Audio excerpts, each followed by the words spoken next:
Yo, what is up, everyone? We are here a couple hours late, hour and a half later than what we have been doing, but we're still here. Charity stream is not even delayed one day.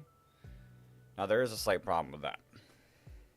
Well, not really, but a slight issue with it is I got a little bit ahead on our Nuzlocke. Just in case we couldn't continue on. So today's just gonna be a chill day. We're just gonna relax, shiny hunt, and have some fun. But welcome to the stream. Welcome to the stream. I hope you guys are doing okay.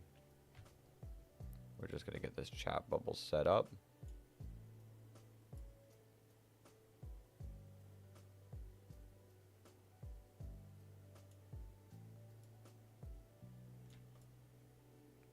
Get this chat bubble set up, and then we'll be good to go. We are legitimately one penny still away from the next punishment.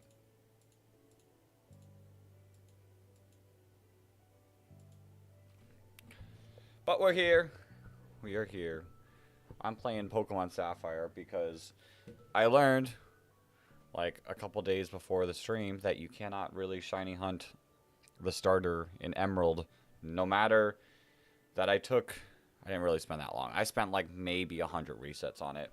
But I learned that you can't really shiny hunt the starter in Emerald. Which it is what it is.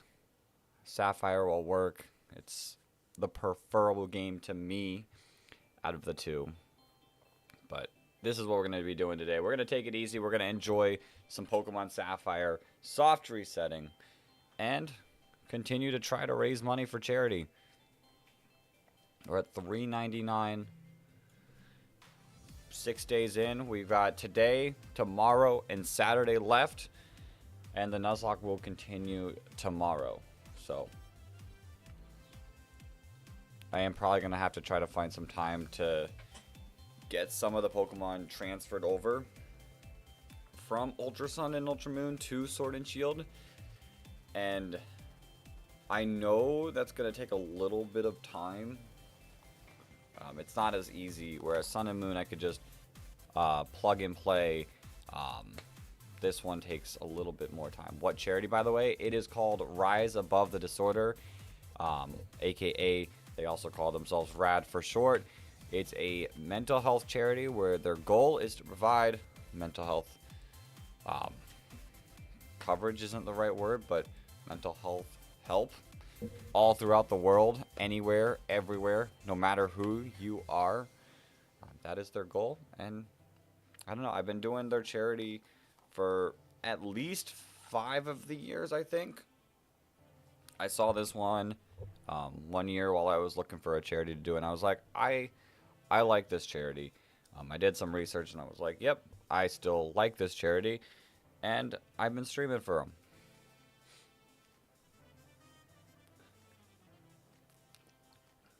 And like, it ties together two very important things to me, mental health and YouTube. Because like YouTube was kind of like my place to go to escape from stuff and kind of relax. So that's part of the reason why I do YouTube. Second part is obviously I like it. It's fun to come up with ideas. It's fun to create videos. It's fun to do all that. But like I hope to pay back like the YouTubers who have helped me in a way. But we are here.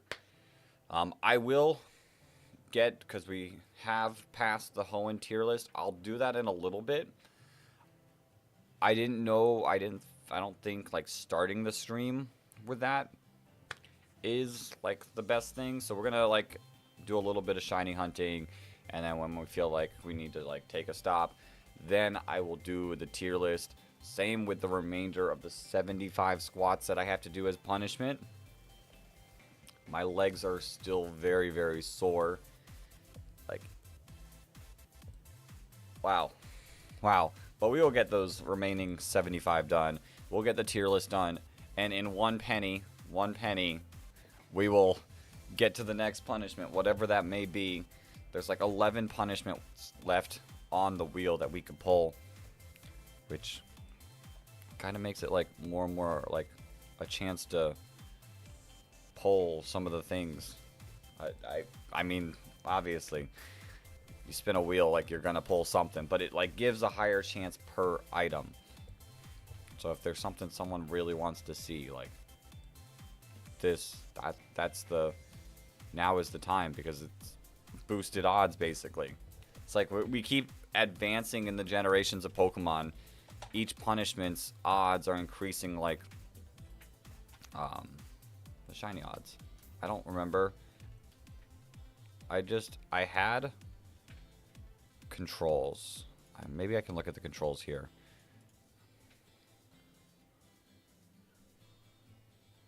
Return.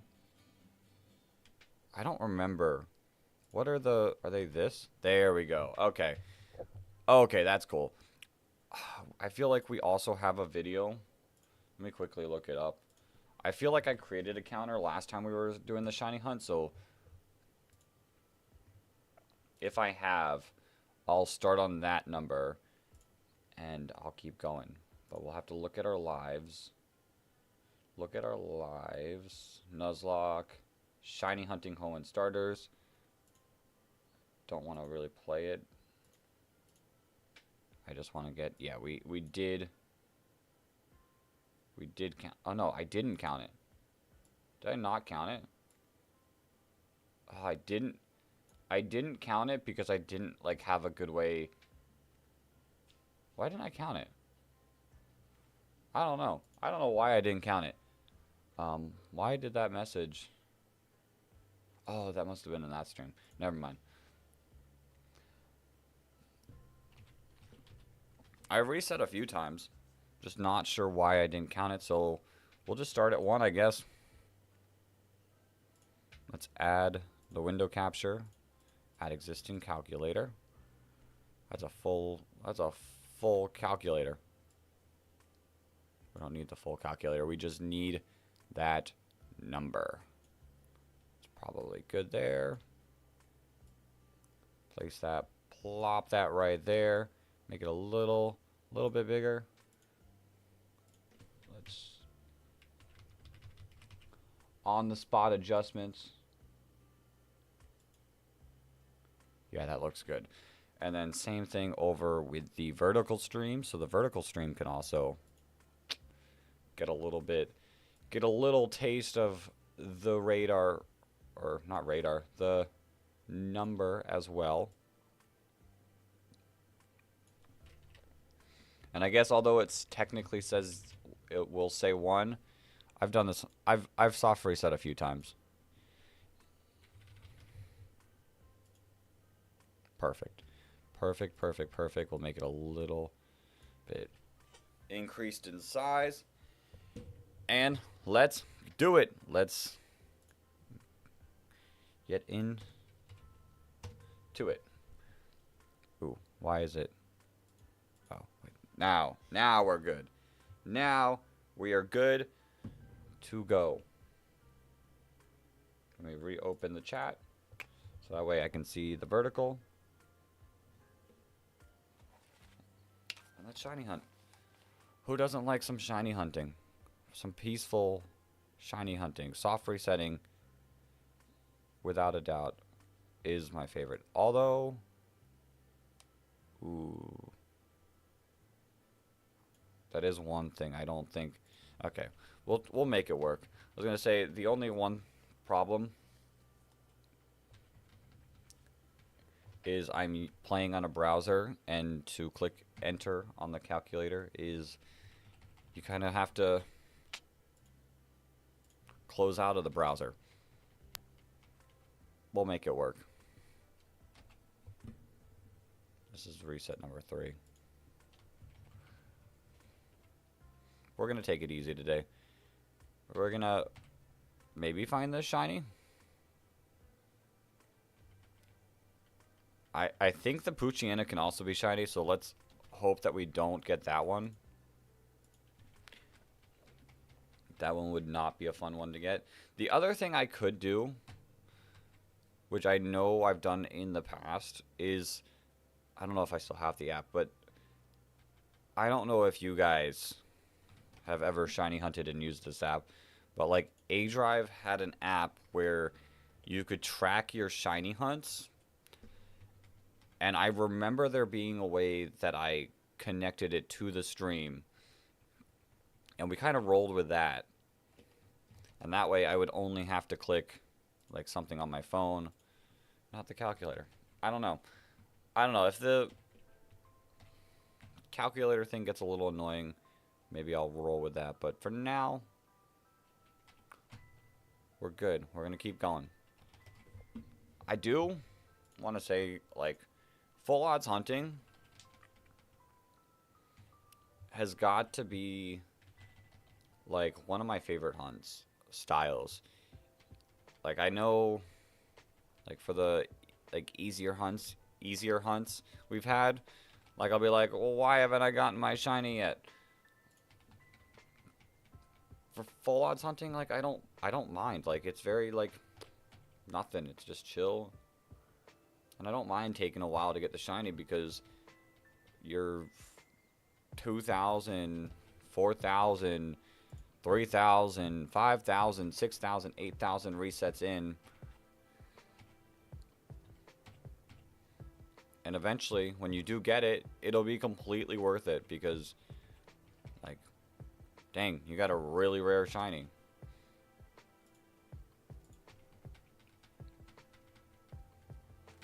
Now, the only thing is I wish I had the capability of removing that bar. What if I click? Oh, I don't need the bar to come up. It's just you got to click in such a small area. That bar is a little bit annoying to me. The one thing I don't like about the epilogue playback thing, like, I wish you could hide it, and maybe you could. I'll quickly check the settings. Can I hide this bar?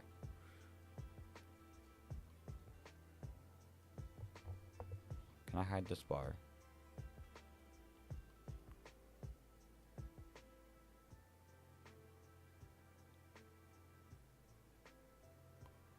We can change the color palettes, color correction, inner frame audio, gamepad.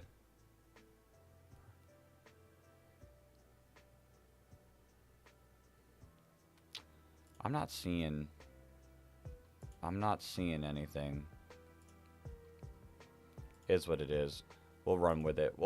I gotta shine, cause like you see the little bar down there. It is what it is. We'll roll with it. I got a shiny Chansey and Go while I was waiting in the dentist office today. Sick. It's cool because it's a shiny that's like different than the original, like especially compared to Chansey, or not Chansey, Happiny and Blissey. But like that yellow's a little odd, like the yellow that they made it. I want to say I've only gotten a shiny Chansey and Go. No, I've definitely got it in Legends. Let's say I only think I've gotten one in Go, but I know I'm 99% sure I have all three in Legends.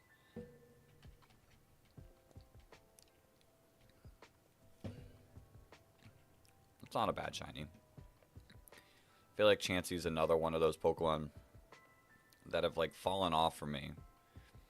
Like I used to, especially when I played like singles a bit more, and was very, very fond of the stall archetype. I definitely use Chansey a bit, but now that I'm more of a VGC, well, that's all I play now is VGC. Maybe some random battles, if that counts. I've completely moved away from stall. I am way more into hyper offense than stall. And like I guess I don't need to use it You don't traditionally use it in a normal playthrough because you kind of want a bit more offensive capabilities in a normal playthrough. That I don't have any sort of feeling towards it anymore. Which is really weird because I used to really like using it. But I don't know. It's one of those Kanto Pokemon, those early gen Pokemons that my opinions have slightly changed. What's VGC? I forgot. That's the video game competitive, with it being a doubles format. And it's the official one that they like. The format changes every few months, but like it's just the official Pokemon format that is at regionals, at internationals, at worlds, doubles. Which, speaking about doubles, this is the first game that introduced double battles, so we can thank Ruby and Sapphire for that. But right now the rules are a little lower end. Right now the rules, there are no shinies, no legendaries involved, and I'd like to play some. I've just been a bit too busy to build many teams in that. But I like me some VGC. I kind of went a little more balance orientated in this current format. I don't know if balance is as good of a thing anymore, but oh, I wonder. It'd be sick that like if clicking on the playback page didn't also like cause the calculator to not also be clicked, because if I could click them at the same time, my soft reset button has enter in it, which would hit enter on the calculator, which would do both. I hardly ever play regional anymore. Dang. It's especially with Terra and Open Team Sheet, it's like one of my favorite things to play. I didn't play VGC at all in Gen 8, Gen 7, Gen 6. None of them. I started in Scarlet and Violet in about Series 2, and I was hooked ever since. But right now I've mostly built balance because the power level's a little lower. Nice whole Incineroar Rillaboom combo, which I feel like people have been saying isn't as good anymore, but it's still Rillaboom and Incineroar. Like, they're never not going to be decent, at the least. You combine Grassy Glide and Grassy Terrain. Like, Grassy Terrain is just an automatic, like, Psy-Spam shutdown. Incineroar also shuts down Psy-Spam because it's a dark type. And then my water type was a little, like, iffy. I tried Gyarados. Gyarados was fine. I tried Primarina. Primarina felt really good. There was another water type I tried, but I can't remember. It wasn't that great. Bro, my team just got wiped by my opponent's final Pokemon. Rough. That's rough. What was their final Pokemon?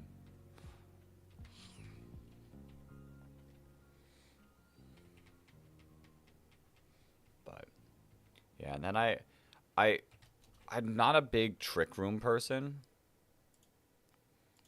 I'm not a big Trick Room person because I don't like the aspect of setting up a turn for Trick Room and being too reliant on Trick Room, which I know isn't completely true out of all teams that go Trick Room. It's just how I felt about it.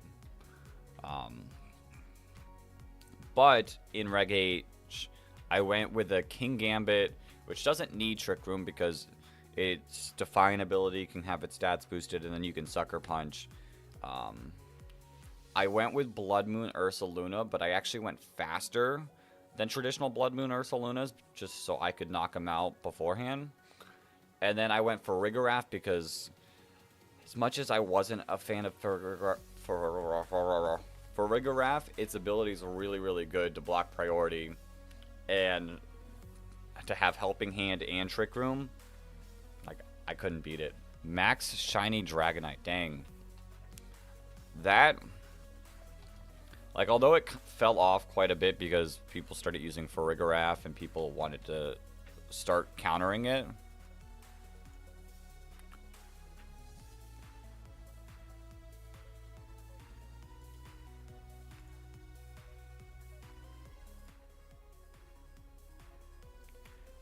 My favorite team I had during the, like, every single regional I've been to, my favorite team was Dragonite, Shenpao, Prio Spam. Doesn't work all the time, but it was fun to use. My team is very Dragon and Steel heavy. Steel should be decent against Dragonite though. Did it have a ground move? Just an anime fan. Welcome. Like for you. Thank you so much. We're going and we're hoping to get this Mudkip. Be real, like, I would prefer the Mudkip. If I were to change the hunt, I guess the Torchic would be okay, but I'm pretty sure Blaziken shiny isn't as great.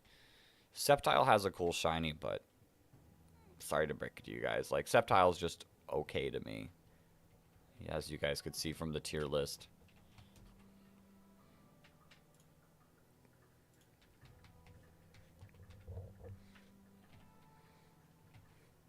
Like, Swampert to me is definitely the one I like. Especially, the memes kinda overdid Mudkip, but I stuck with it. It had Protect and Light Screen, and I fumbled my Sunsteel Strike with Solgaleo. Dang. Protect and Light Screen Dragonite. Interesting. We playing only shiny Pokemon Challenge? I mean, maybe eventually.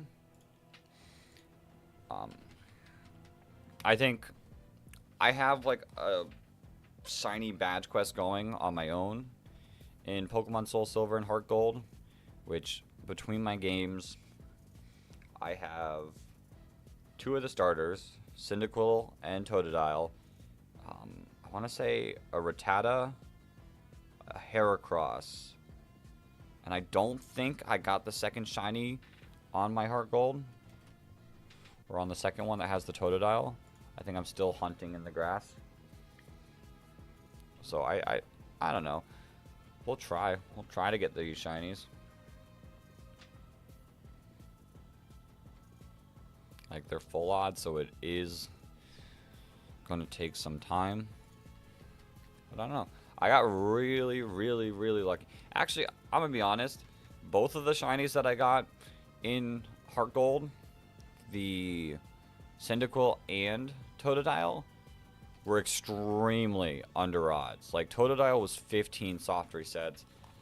I didn't count the Totodile, but I want to say it was under a couple hundred. Like, it was absolutely wild. So, will my shiny starter soft reset luck continue? I don't know. I feel like we did at least 100 soft resets in this when we last shiny hunted it, but I didn't have a number, so that's why we're restarting back at 0. I also did some hunt resets on Emerald until someone popped in and told me I couldn't get the shiny like that, so because for some reason, out of every single game, the only one with a messed up RNG is Emerald. Is Emerald more broken than Scarlet and Violet?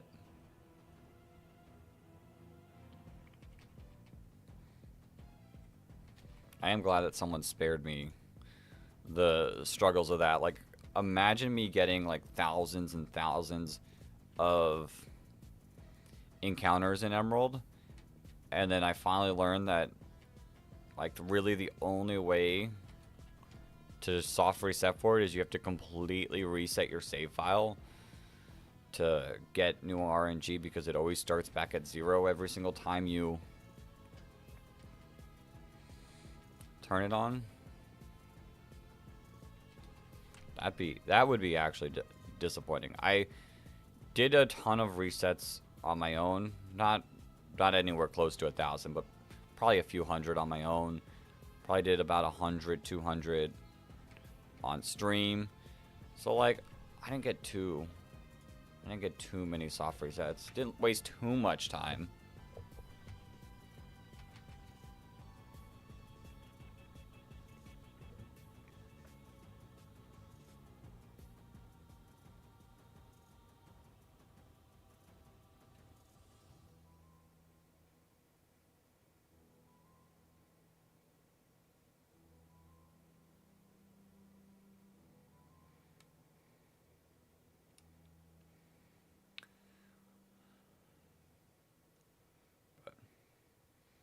We go. We move. We continue. It is nice that we can stream today. The storm didn't stop that. It was a little bit of my fear a couple days in.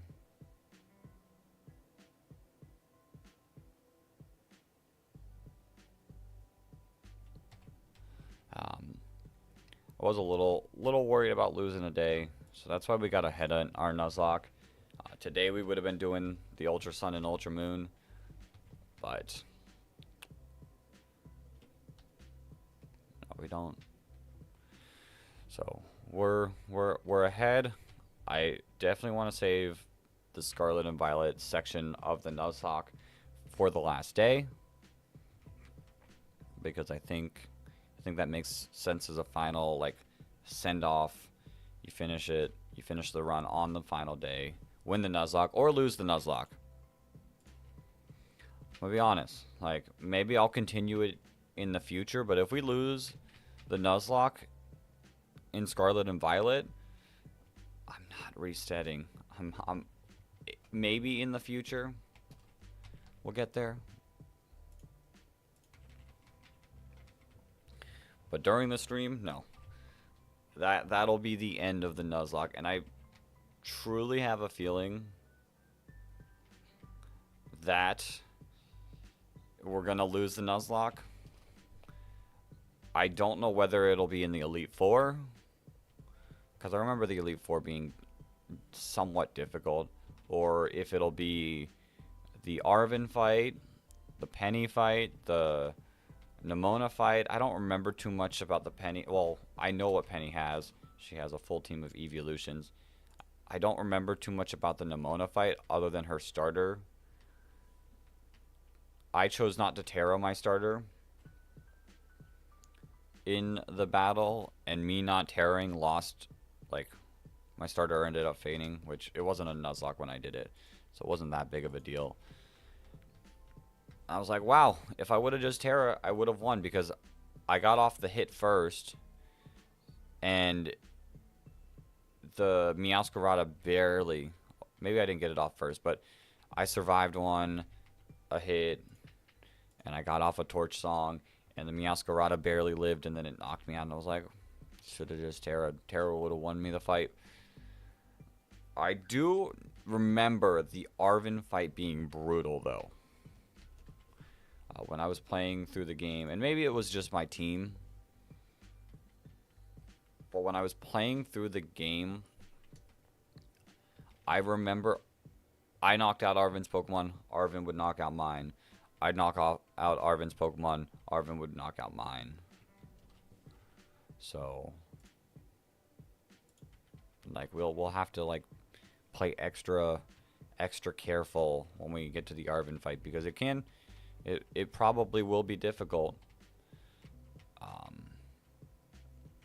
And then the fight that, even if we get there, is probably going to be the biggest L, is going to be the final boss fight um, against Turo, because I've looked at the team, and obviously, like, the team is just the Paradox Pokemon, but I looked at the team and compared it to my box of what I have, and what I didn't compare it to what I could catch, but they're relatively like the same similar typings of what I can catch. Like I can catch a Pelipper, and I don't remember the other route too well, but Turo's Iron Bundle has the potential to just sweep like most of my Pokemon. There's like 3 Pokemon on in my box that will make it to Scarlet and Violet that aren't weak to either a water or an ice move. With the ice move being Freeze Drive, because I have a ton of water types. Water Flying, Water Ground. I want to say the 3 Pokemon that don't just auto lose to Iron Bundle are like Granbull, Arbok, and Gothitelle. And like Gothitelle's not bad. Gothitelle's not a bad Pokemon. It's won some tournaments, but I don't know many. Like Gothitelle tends to be a tanky Pokemon. I don't know if Gothitelle's the Pokemon to beat an Iron Bundle, unless we do some weird, wacky like strats. Like here, I'll look up the team.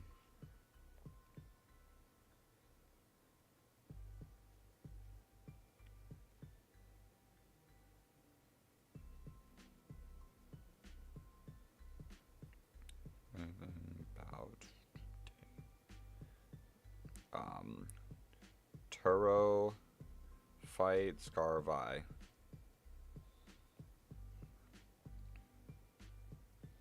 Open up Cerebi. Cerebi will show us the best thing. So Gothitelle. I mean, the first Pokemon is weak to Psychic with Sludge Wave, Fury Dance, Discharge, and Air Slash. You're weak to Psychic. You're weak to Psychic. You're weak to Psychic. I feel like Iron Thorns probably doesn't have the best special defense. 84 special defense, not the greatest. Iron Jugulus is there too. But Iron Jugulus is also a special Pokemon.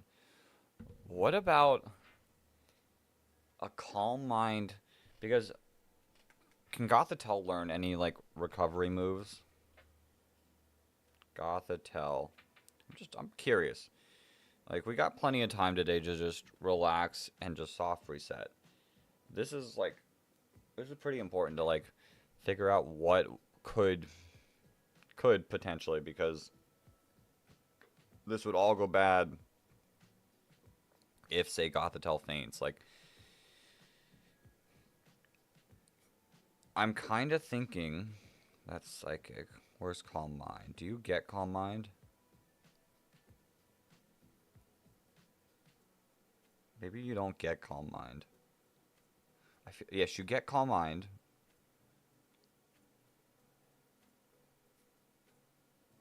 Where's...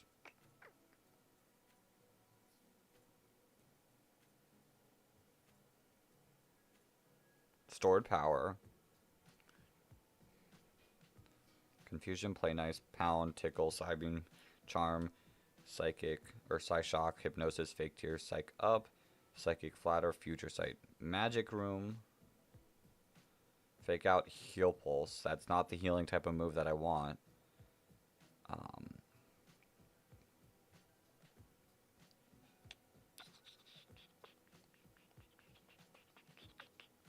Rest. You get Rest.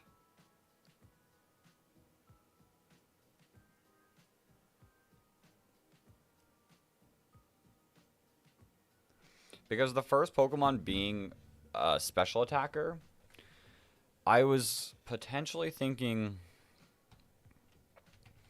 about going Calm Mind type of setup and then stored power.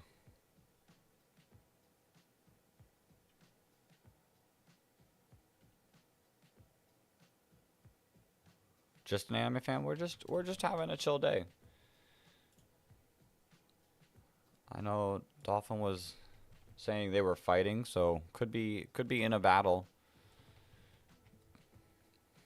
But we're just chilling right now. It's early in the morning. A lot of people might be busy right now.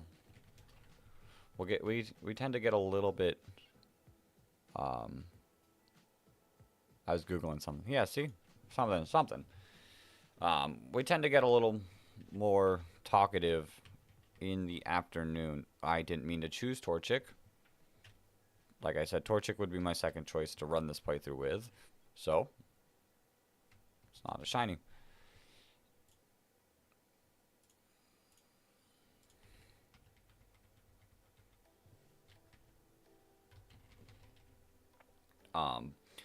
But my idea was like setting up Calm Minds. I was looking it up to see if vitamins were in Sword.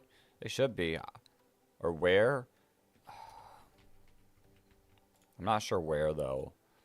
I know a lot of like battle stuff are in that like little final city.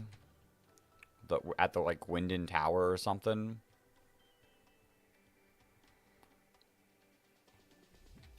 So they might be there. It's nighttime here, so I'm kind of free. Nice.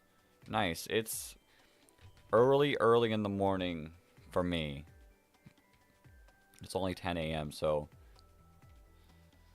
I'm kind of just waking up and getting moving.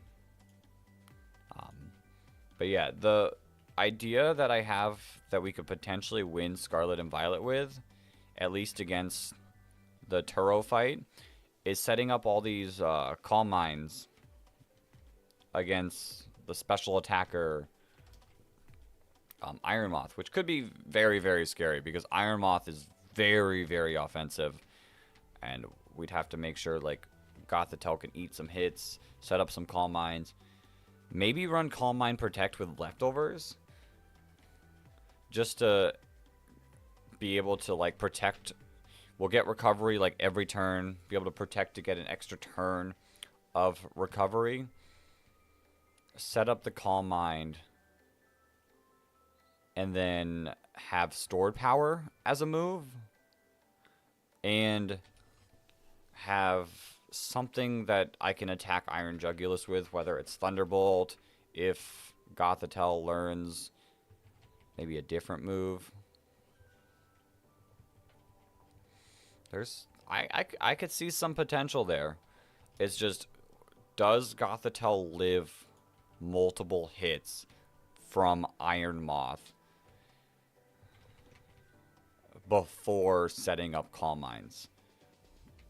Because like if it just absolutely bodies Gothitelle and I don't even have the option to set up, like it's over. It's over. But Gothitelle's pretty tanky in the special side. It was like 110 base special defense, so I feel like it should be able to eat like one hit after the first Calm Mind, maybe be good to eat the second hit.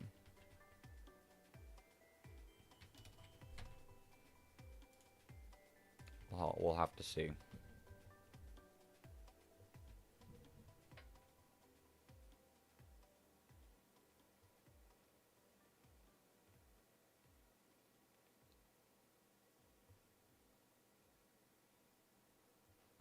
We'll have to see.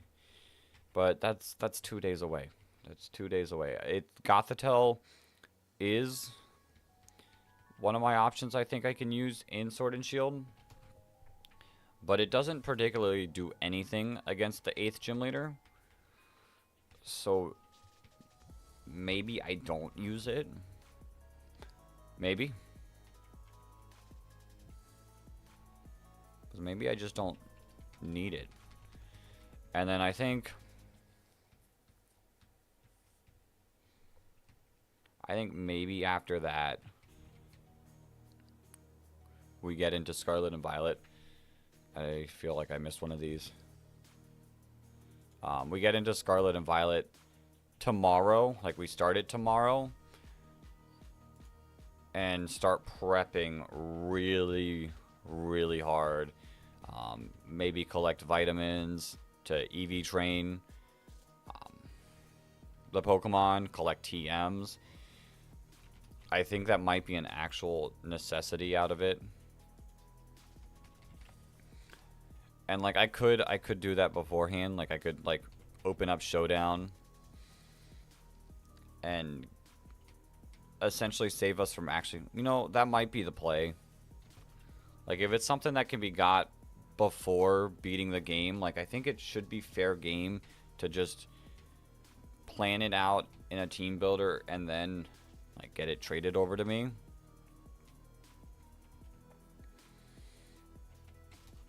I'm sure some people would complain about that, but I feel at the same time like some people would be like, yeah, let's actually get to the fights instead of having to just run around Paldea for 10 hours doing nothing.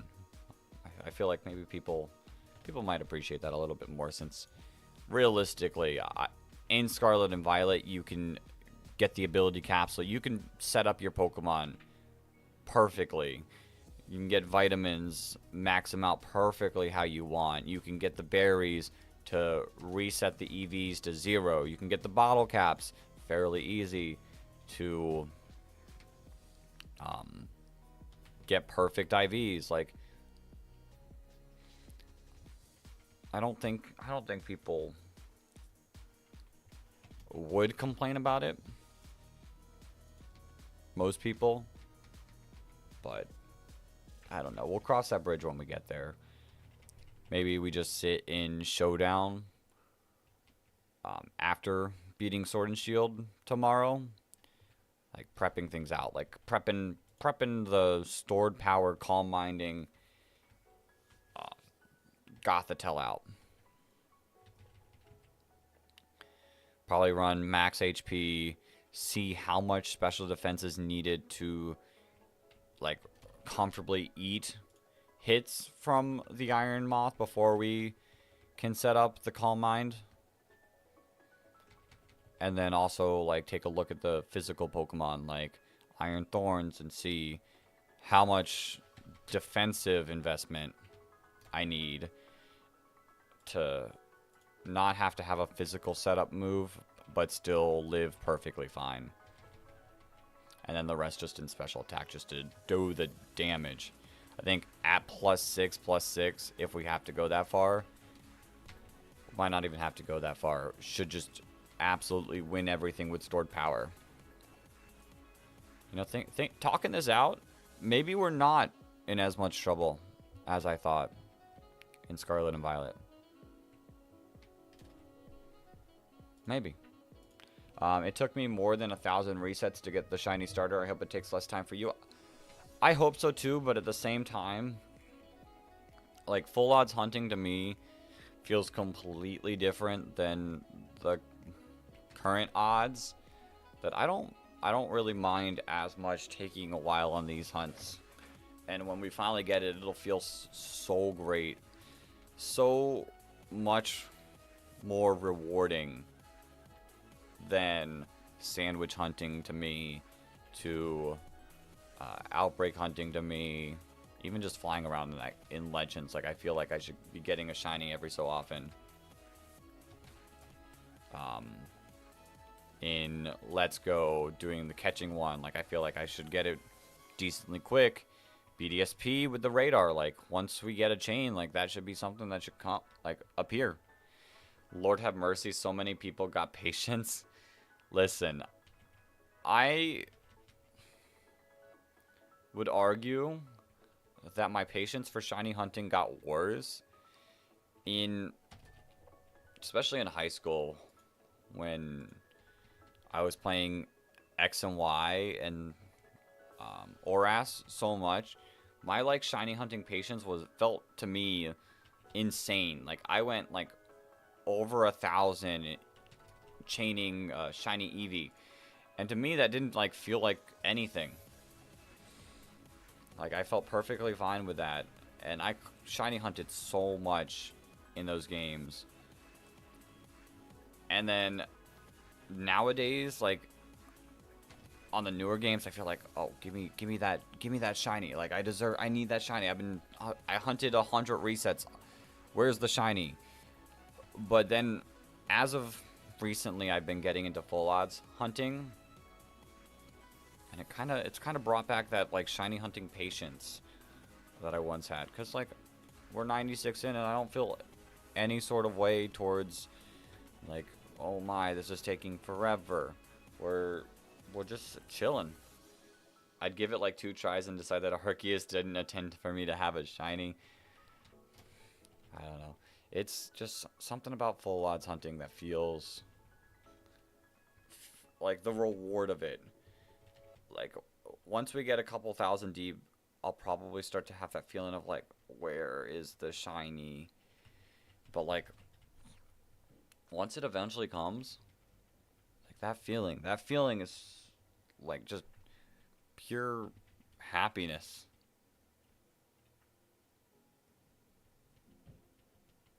Although my shiny Registeel hunt, that one upsets me. That one upsets me with how long I've been going for it. That one's a bad hunt for me. That I've off and on hunted since the Crowned Hunter DLC came out. That I'm just like, come on, Registeel, where are you? We've been doing this for years. Like, I'll take a plane flight, and I'm pretty sure like if I soft reset on a plane flight, it has been mostly Registeel, and I don't get it. My game just doesn't have shiny Regis. That's the only explanation. It's okay. I'm glad to know someone out there got my helping of patience. It's making use. Listen, I wouldn't argue that I have the most shiny hunting patience. I've seen like clips of people who are like, I feel like I just saw someone with an Arceus hunt that just ended, and their like number said like, I can't believe that it's true, but maybe it is. Like I feel like their number said like 98,000. I'm like, how are you willing to hunt for that many resets? I don't think it was. I feel like the number was bigger than 9,800, and I remember it started with a 9 and an 8. No, no. But I guess like once you get up past like 10,000, like why stop? You've put this much time into it. Like you can't stop now.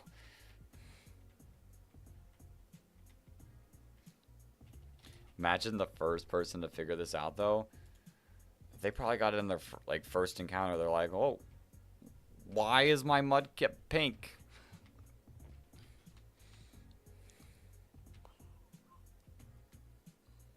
I remember my first shiny was in Fire Red, which it was in the route left of Cerulean. And I think I was just training my Pokemon, and I just happened to stumble upon a shiny Rattata. And I don't know where those Rattatas are. I've tried finding them on all my games. They must have gotten accidentally soft reset. I played through the game, transferred like my team up, and then I restarted that Fire Red. And on my next playthrough, on that same exact route, the one right left to Cerulean, I was in the grass, running around, and I found another shiny Rattata. Same copy, same route, like the very next playthrough. And I was like, it's not that cartridge in that area though, because I've tried since, and I haven't gotten it since. Trying to reclaim it, because I don't know where they went.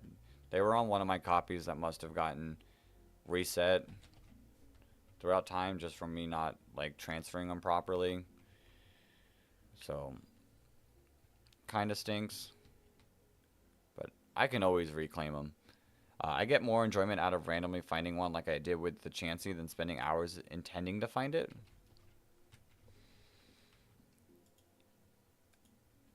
Yes. I can kind of relate there. I think for specific hunts, there's a lot of reward going into it. Especially to me in full odds hunting. But like in something like Scarlet and Violet, I don't really enjoy the sandwich hunting as much, and I do get a little bit of joy when I'm just like preparing my team, and I happen to stumble upon a shiny instead.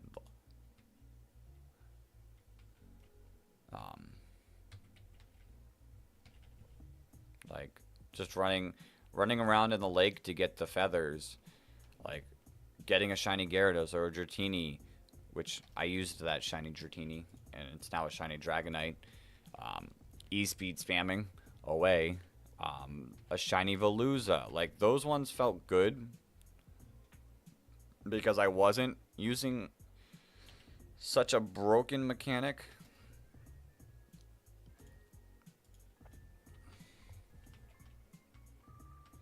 But, like, something like full odds hunting, to me, feels really, really rewarding. And some methods do, too. Like, don't get me wrong. Like, I'd argue the only one that I don't particularly like is the sandwich hunting. Like, I still like the mass outbreaks in Legends. I don't do them as much anymore. I do really like Den Adventures. They are 1 out of 100 odds. They do take a lot longer, though. Like, we would probably at this point be done with like 2, at most 3 of those versus the 118 that we've done today in soft resetting. I don't know about the normal Sword and Shield method. I've never gotten a shiny that way, with defeating them and then using the aura patches. I've never gotten a shiny that way, so I can't say my opinion on that.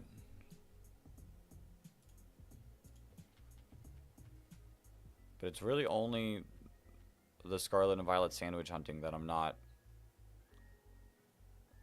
like willingly going out of my way to hunt that way. But I definitely react less to Legends shiny than I would in, like, if I got this Mudkip right here, I'd react way more. I'm a little tired, so maybe not. I just got a shiny Musharna and I didn't even notice. We have the shiny Lux today.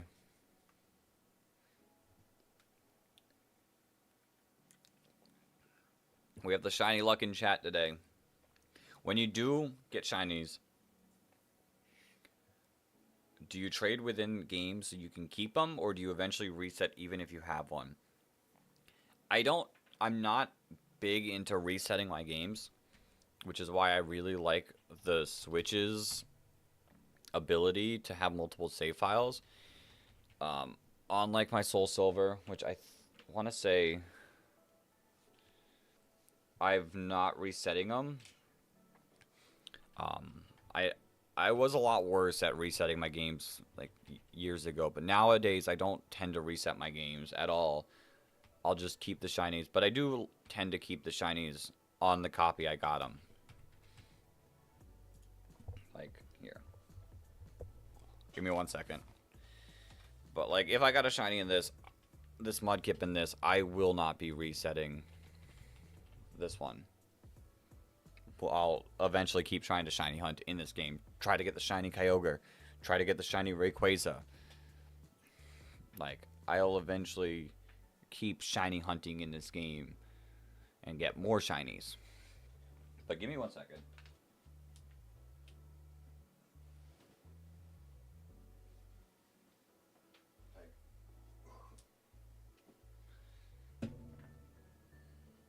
Fair then, because at least you don't reset them, yeah. And I don't know, I know it doesn't take away, but like kind of like having these shinies in the old games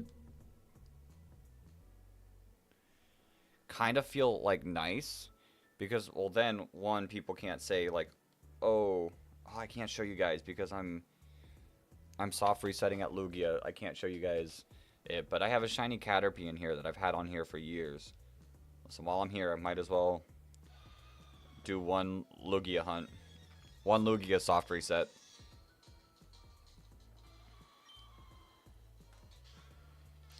It's not shiny. But I don't know. Kind of having them in the old games, like, they're there. Like, people can't argue that you didn't full odds hunt them.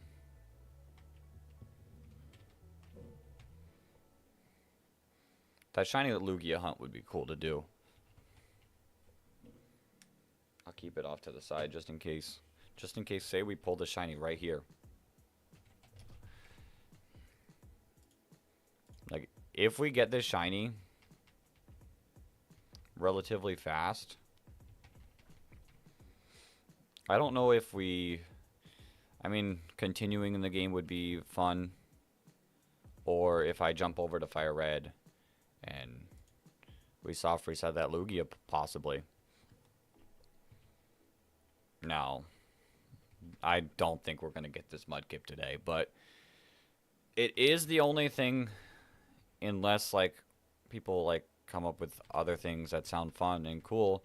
This might be the only game I play today. So we're an hour in. We've done 126 resets. If we stream for 10 hours, like, that's 1,260. Like, that's a lot of resets that we can get done today. It's obviously not 8,192.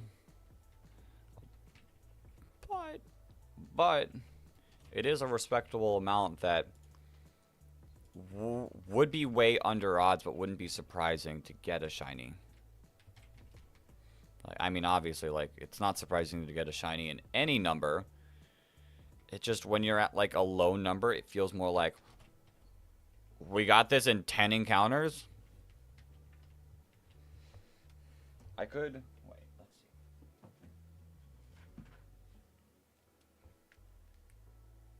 Is my 3DS charged? I can show you guys my shiny team in Heart Gold. All of the ones in Heart Gold are full odds hunting.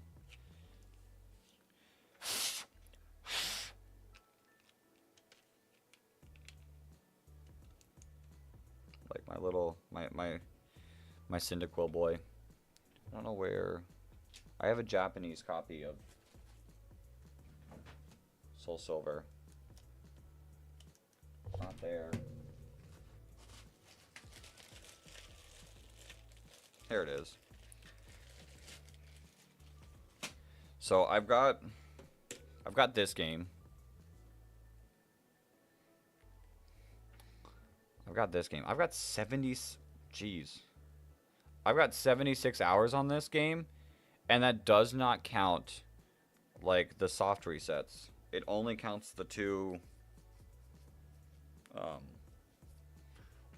Like, well, I mean, obviously, I got the Cyndaquil in 15 resets, so that didn't take much time.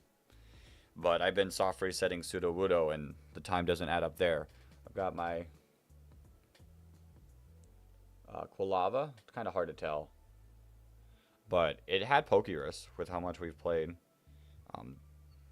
Got a shiny Rattata in this game, so I guess I don't really need to redeem myself in Fire Red because I have my shiny Rattata. Like a new one. And then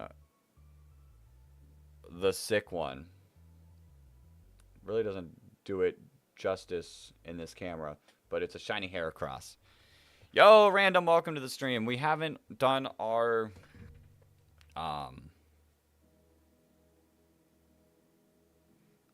tier list yet, so don't worry, you didn't miss that. We're just sitting here chilling, talking about full odds hunting. Let me pull up my other if this one has battery. My other heart gold, which has the Totodile hunt. Bro, I did the treasure digging thing in the wild area, and bro dug up 18 items. Insane. Insane. I want to do that. That fossil hunting would be a lot of fun. Full odds fossil hunting. Yeah, I only have the one shiny in this game. It's still a really, really cool shiny. Little Totodile. Little Totodile. And sadly, I know somewhere I have another DSI that I could use. Sadly, I'm still... Which, if you guys want to play old DS games and don't want to spend like the hundreds of dollars to get like regular Soul Silver, just get the Japanese version. This was like 30 bucks. It was like a million times cheaper. And all of the Japanese ones were like a million times cheaper. Like, it was insane. So I was like, yeah, I'll get the Japanese version. Because I have Soul Silver, but it doesn't load anymore. And I don't know how to fix that. If I could figure out how to fix it, I would. But I'm not sure. How was the storm? It wasn't... Like, the storm started yesterday. Shortly after you left the stream, we had to end the stream because the buffering just got way too often.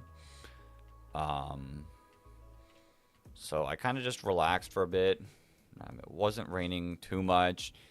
Then the wind started picking up about like nighttime. You could start to hear it more. The power started flickering quite a bit, but never completely lost power. It was just periods of times of flickering where it'd be off for a little bit, come back on, and all that. I woke up at like 2 a.m. I don't know to what, but that was roughly when the worst of the storm should have been near here. And I walked out of my room. I was like, because the dogs were kind of like pacing a lot. Maybe they were like a little worried about the storm. And I was like, you know what? Let me look outside. Not like walking outside. I looked out the window up front, and the lights were off. Which I didn't think anything of it. Like, maybe they were turned off. Like,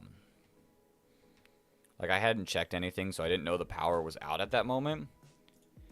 And I could see everything glowing. Like, it wasn't like that dark outside, but then the power cut back on, and then I could see like it lit up like the lights out in the front of my house, and you could see everything moving, and I was like, whoa. And then the power turned back off, and I was like, all right, I'm going back to bed. And I just went back to my room and just laid there until I fell asleep, watched some YouTube. That's why it took me a little bit to wake up this morning. I think I also woke up at like 4 a.m. just randomly. And I was like, no, I'm not checking. I'm too tired. I'd like to get some sleep.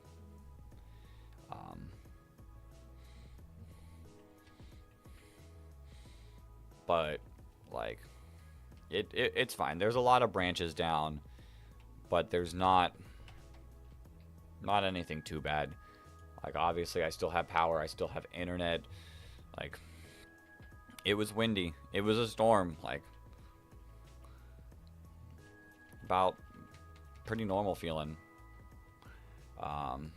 Should I get Kyurem black or white?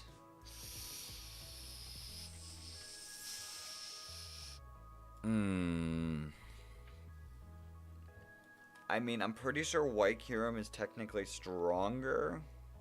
Like, it's like white Kyurem made Ubers, while I remember like you could use Kyurem black in OU. So if you want the stronger one, Kyurem white, I think the cooler one is Kyurem black, in my personal opinion. Yeah, no major damages. We're good. We're streaming.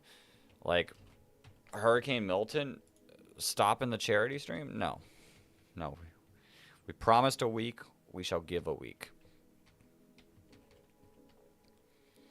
We got more money to raise. We indeed have more money to raise.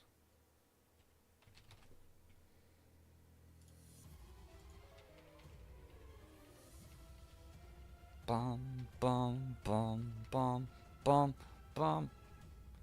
Okay, wait. Hear me out. Well, let's first take a look.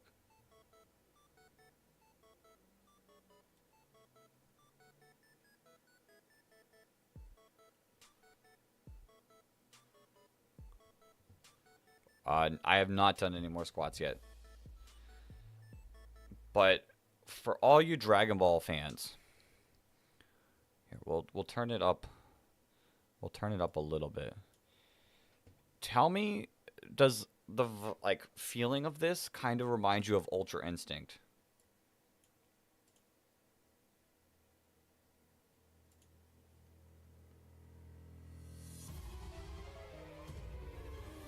Bum, bum, bum, bum.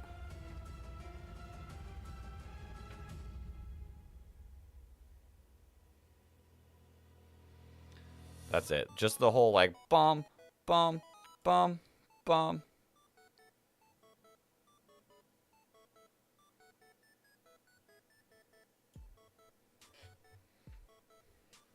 That's that. I don't know. It kind of gave me like the Ultra Instincts vibes.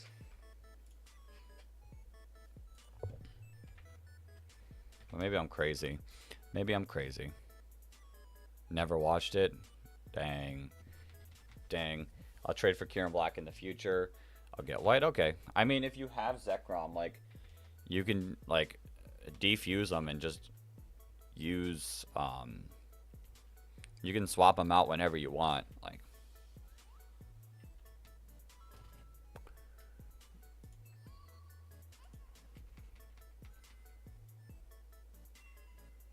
what is happening?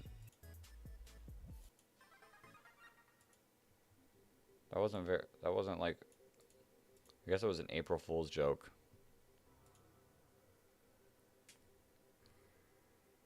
Okay, I should probably do some of the squats soon. We are over an hour into our stream, so maybe I'll do some of the squats. So White too?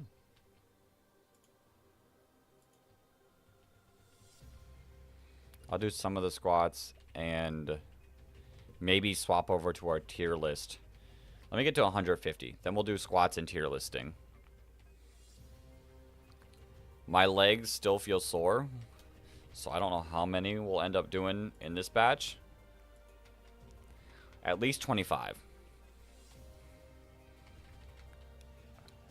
At least 25. If I can push to 50, I'll push to 50. I don't think I'll get 75, but who knows? Who frickin' knows? And then, like, we gotta get our... Yeah, you're good to, like, swap them out whenever you want. I just didn't know if you were, like, specifically asking to, like, add which one to your team. But yeah, we're also so close to our next punishment. Like, I can't be stacking up punishments without, like, attempting to get them, like, almost done.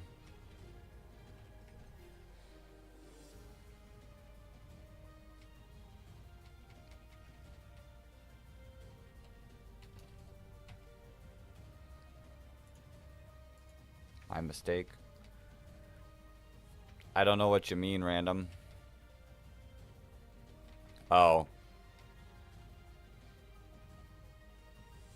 White 2 is a fun game to play. And it's not like completely recent. It's been some months. I recently beat Black. And I had the goal of like beating both of the Unova games. And I still want to like replay like Black 2 sometime soon. But I'm gonna be honest, after Nintendo 3DS Online is out, remember? Like, it's not being able to, like, trade upwards. Yeah.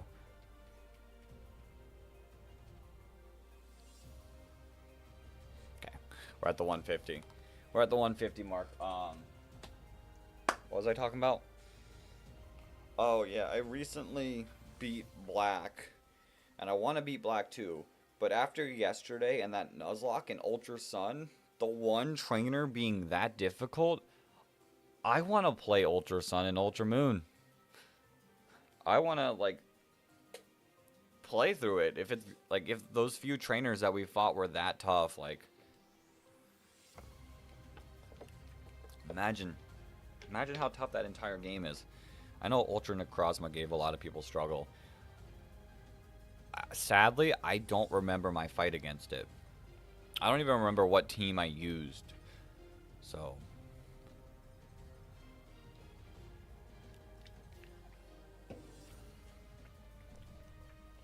not the Ultra Necrozma, but sadly I don't remember it. Like, was it not that difficult of a fight for me because I couldn't remember it? Like, maybe I lost Pokemon. Maybe a bunch of Pokemon fainted. But I don't remember it taking, like, more than one attempt. I feel like I'd remember if something was that tough. Only thing I remember, I don't remember it at all.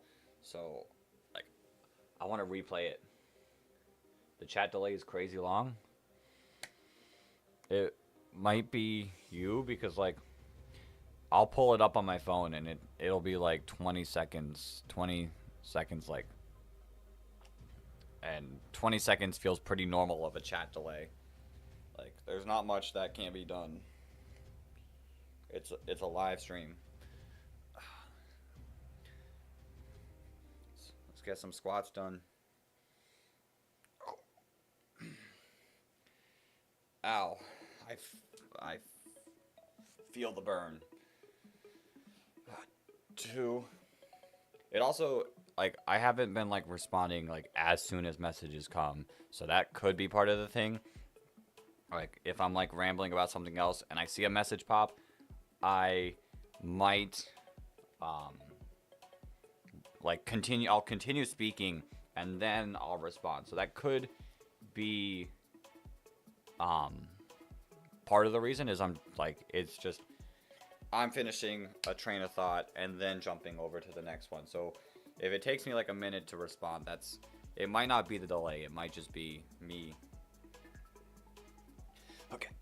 3, 4, 5, 6.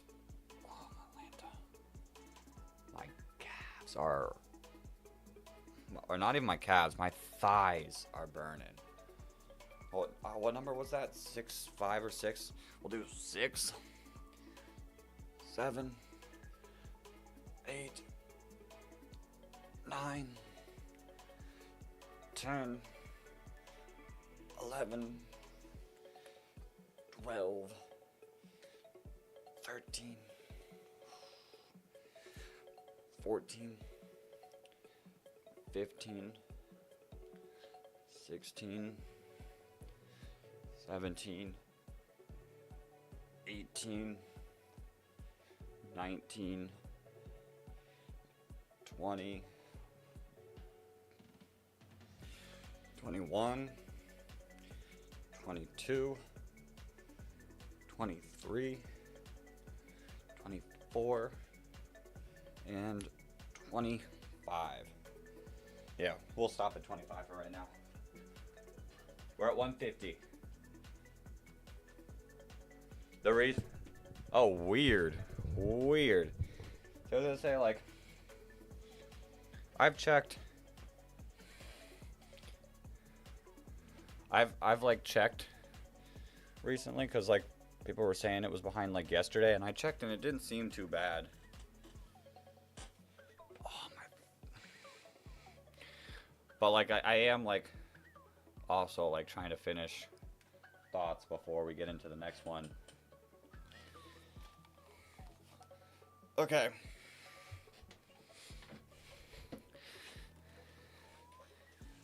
I feel it in my calves. So like, there's potential for like it sounding like a delay, even if you're caught up now. There's potential for it sounding like a delay, and it could just be like, I know the messages will be there when I finish the train of thought. So like I'll finish what I'm thinking. Hoenn Pokemon tier list.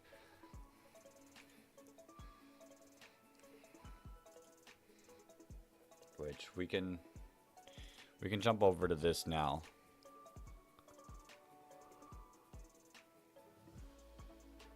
Oh, nice. I'll watch. I keep an eye on the chat over in the vertical one, but like I'm mostly making sure like none of the issues are on the mainstream. Like the vertical stream's cool. I know it like helps. Like, geez, the exact same thing. I know it like helps with like getting impressions, and I've seen a couple people pop in on that one and then go like, okay, well now I'm gonna jump over to the mainstream, and I've seen some people do that. So I don't know. That's why I think it's worth it. There will probably, like, I know I can do both. There will probably be some streams that are one or the other in the future, but like for something like this, I like having both going. Okay, tier listing time. This is where we got as of yesterday before it got too bad that I had to decide to stop. We put Grovyle in A tier, Torchic in A, Blaziken, Mudkip, Swampert, Talos, Swellow, Breloom, Slackoff in B tier, which, reminder of how the tiers work. S tier are my favorites. Favorites of favorites. Not many Pokemon will make this tier.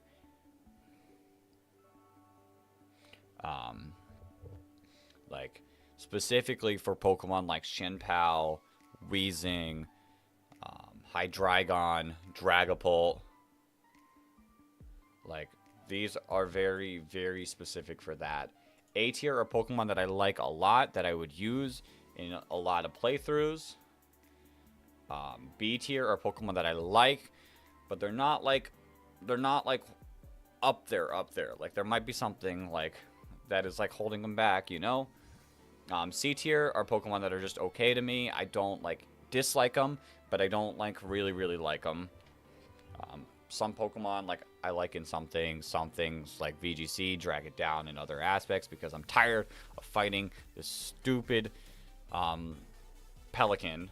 And then D tier Pokemon that are like, nah, not really. And then Onyx tier are like, I do not like these Pokemon.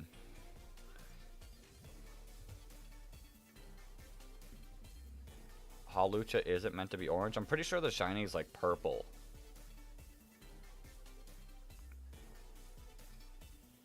Hawlucha's like a red. I mean, in the like 3D games, sometimes its color looks a little bit orange. Gender difference? No, there's no like big enough one that people are sharing. And then the shiny is very, very obvious.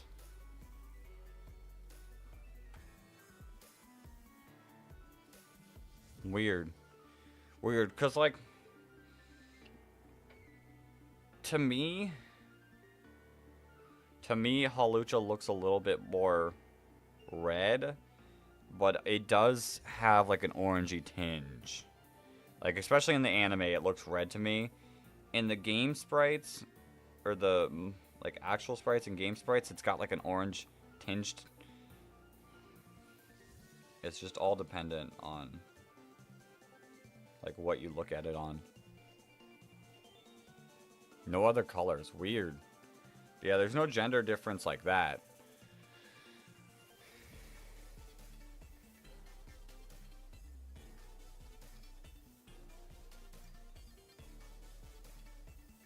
There's no gender differences like that.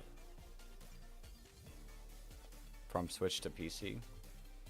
Weird. Shading makes it look quite orange. Yeah, dependent on the shading.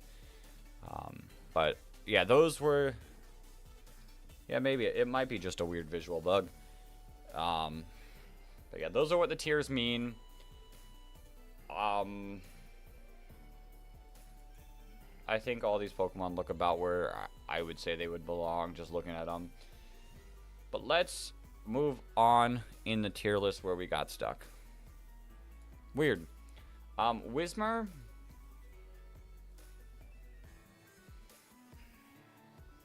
Like, Whismur feels like borderline, like, C and B. I kind of like Whismur. I kind of do like Whismur. So I guess I'll put Whismur there. Loudred, I'd also probably put there. I like him, especially in Mystery Dungeon. Like, he's alright. He's alright. Exploud feels like another in-between one. Do I think it's worth being down there? Or do I think I put it up here? Like, it's a tough one. Its design is a little ugly. But, like, it's just screaming. He's just a dude that screams. You start from a quiet little guy, and then you just scream. I'll put him in the like tier.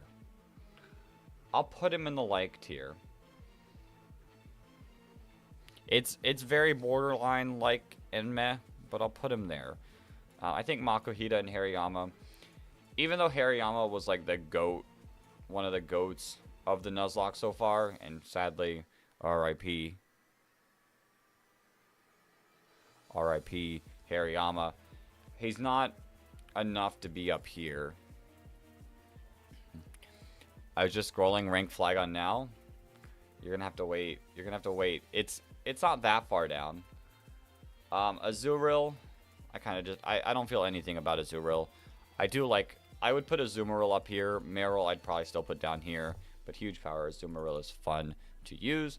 Nosepass.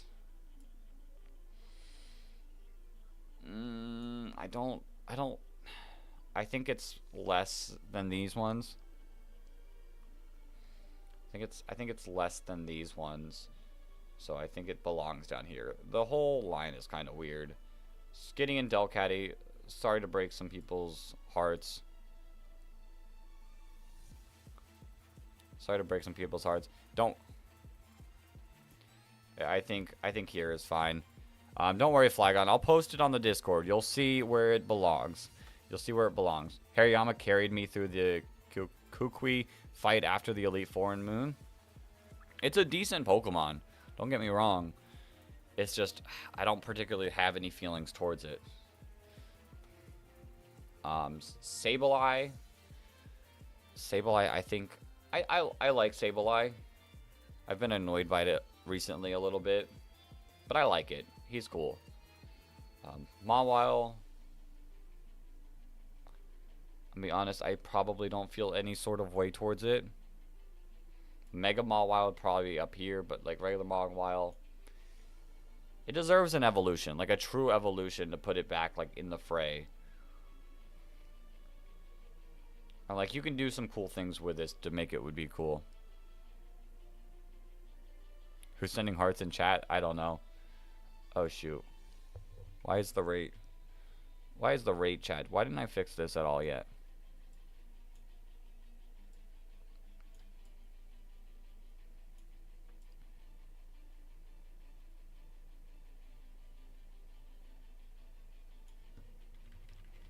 There we go. Okay.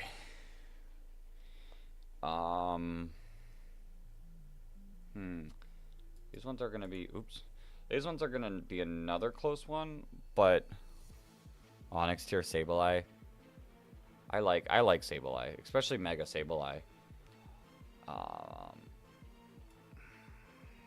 want to say up here for Aaron. Aaron and Aggron, I feel like are up here for me. I've used them a lot. I want to say it's more borderline up here.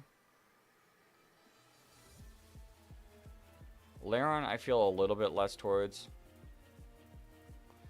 Like, it kind of looks good in this model, but, like, in the game, it kind of doesn't look as good. So I think there's a fair assessment for that while putting the Aron and Aggron up here. I will say, like, if more and more cool Pokemon come out, Aggron probably falls.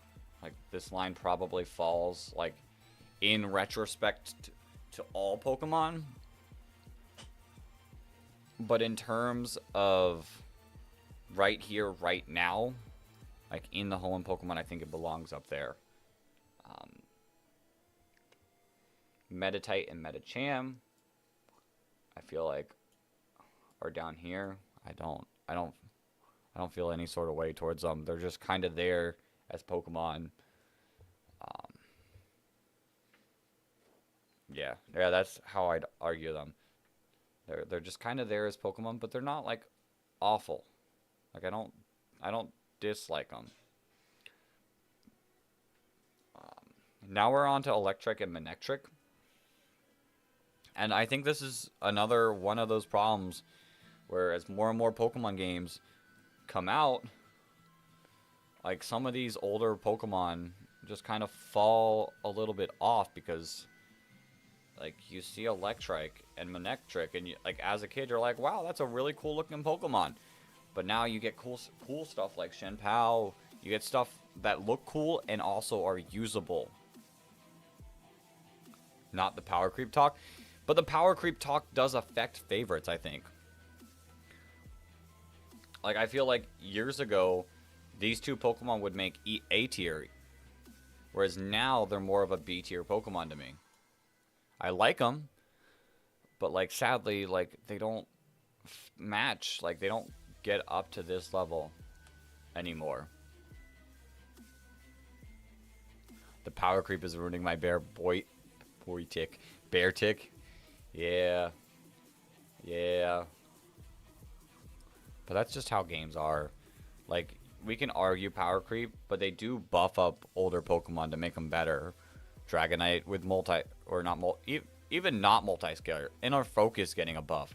Terra Normal being a thing is one of the biggest buffs to Dragonite. Like, think about the legendaries that are still good.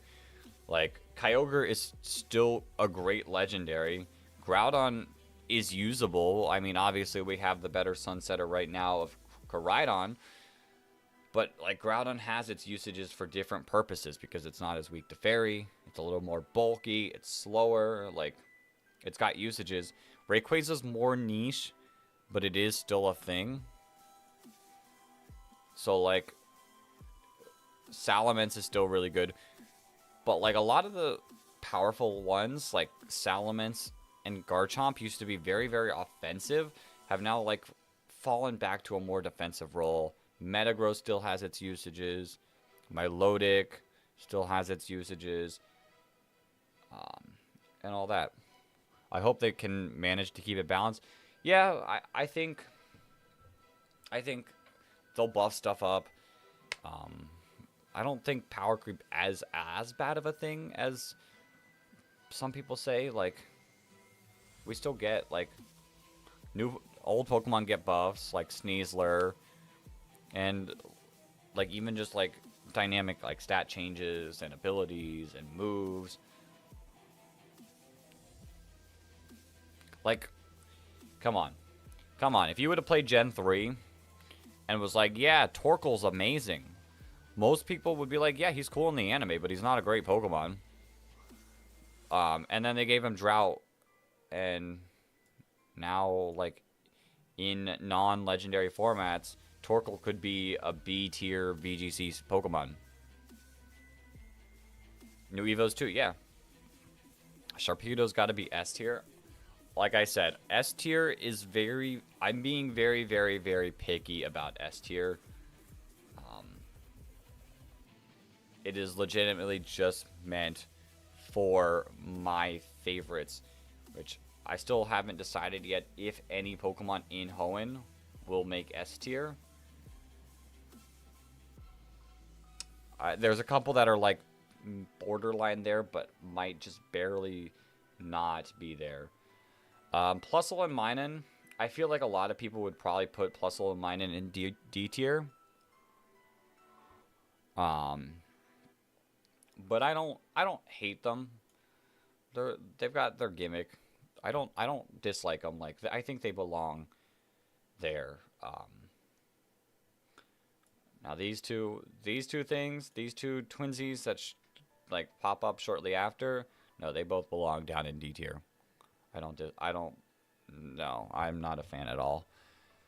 Um, Roselia, I really like Roserade. Roserade might be an A tier, borderline B tier.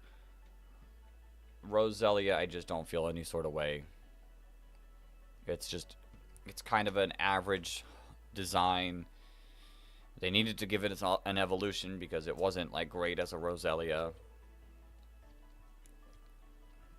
But I do like Roserade. Gulpin and Swalot. I think Gulpin's funny. Swalot is just meh. Gulpin's funny. Swalot's meh.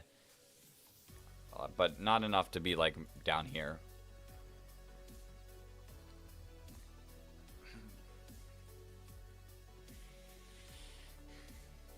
Now we're on Carvana and Sharpedo. And I never really used it in playthroughs. I used it a little bit when it had a Mega. I like it, but I don't think it belongs up here. I think to me it is a B tier. I like Pokemon, but it's not like one that I use all the time, one that I would use all the time. If I used it on a playthrough, like, it'd be cool. Remember the Isle of Armor decks? You know what? Just for that. Just for the Isle of Armor. No. I think it's a cool design Pokemon. It's kind of been power crept too. But it's still a cool Pokemon.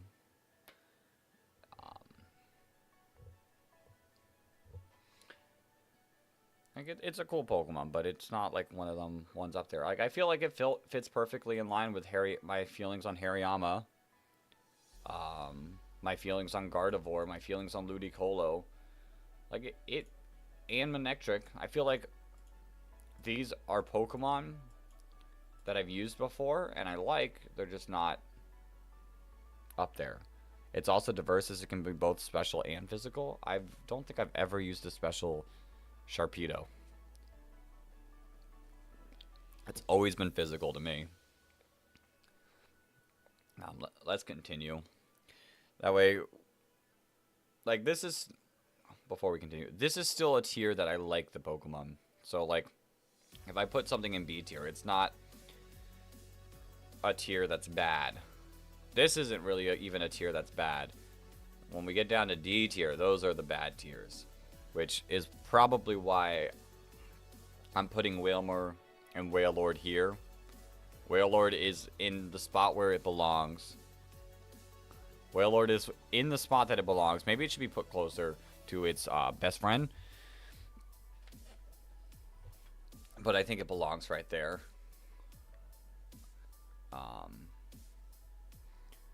They're okay Pokemon.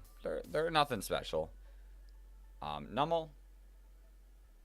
The fact that you took, like, you made me get 12 of you shiny. Like, you should go down here. But I like Numel's design. Camerup's kind of more meh to me. There's nothing particularly wrong with them. They're just kind of more meh to me. 120 base attack, 95 base special attack. That's not actually that bad. I feel like that might be part of the reason why it's not great. I think maybe they should have dropped that special attack down to 70 and invested a little bit more into HP and defense. And maybe it would have been, like, maybe it would be a lot more usable. Like, that's the issue. Ye very glass cannon. Arguably, that's the issue with a lot of Gen 3 and before Mons, is they made so many of them mixed attackers, which either meant very, very frail with, like, goodish attacks. Nowadays, they're on the lower ends of good, but goodish attacks, but very, very frail. Or they gave them some bulk and by being a mixed attacker, they gave him like 80 special attack, 80 physical attack, and then they don't serve a purpose. They don't have like an overarching purpose. Whereas like, and when it's something like that, it causes their defenses to be a little more middling too, like 100 defense, 100 special defense, 70 HP, and they become just a very average, very mediocre Pokemon. They don't serve a purpose. And that, I think, partially had to do with the physical special split. Like, Blaziken nowadays would probably have stats closer to Meowscarada. Whereas back then, I'm pretty sure it's what, like 110-ish physical attack with like 90 special attack. Like, they made it very, very middle ground. And that's because Blaziken needed some special attack to be able to use its fire moves back then. 120 attack, 110 special attack. Like, imagine if they took that special defense, special attack, and either made its attack like even higher, or like gave it a little bit of bulk, or a little bit better speed, because 80 speed is not great. That's why it needs speed boost to do anything. And a lot of times speed boost became a problem because of like issues like baton pass. But like 80 base speed's not great, and speed boost does help, but like that's the issue with Gen 3 mods, is because of the physical special split not being a thing yet, they had to do weird things with it. Torkoal,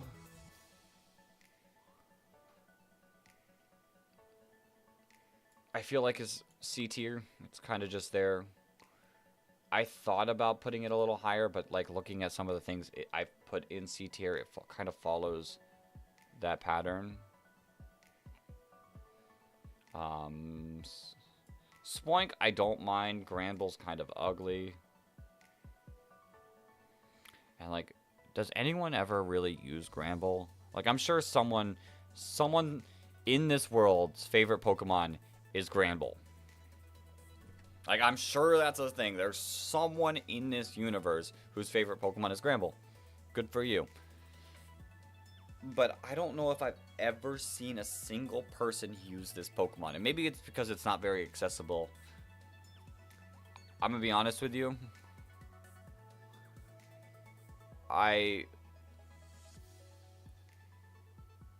If we were sitting here and I'm not looking at this tier list right now, I couldn't tell you if like Granbull, or not Granbull. Have I been calling it Granbull? Grumpig. I kind of get those two mixed. Like, not like as Pokemon, but like kind of the idea of them mixed. Grumpig. If I've been saying Granbull, oops. I'm sure someone's favorite Pokemon is Granbull too. Granbull's also kind of like that to me. But Grumpig, I don't know. I've never feel like anyone used it. And if you would ask me what generation it was in before looking at this tier list, I wouldn't know whether to say Gen 2 or Gen 3. Like, I never really see it. Spinda, I feel like Spinda's barely C tier. I find the Lycanroc forms interesting, as in the base stats. What are they looking like? Or should we wait until we potentially get to Gen 7 to look at them? I don't know if we do Lycanroc.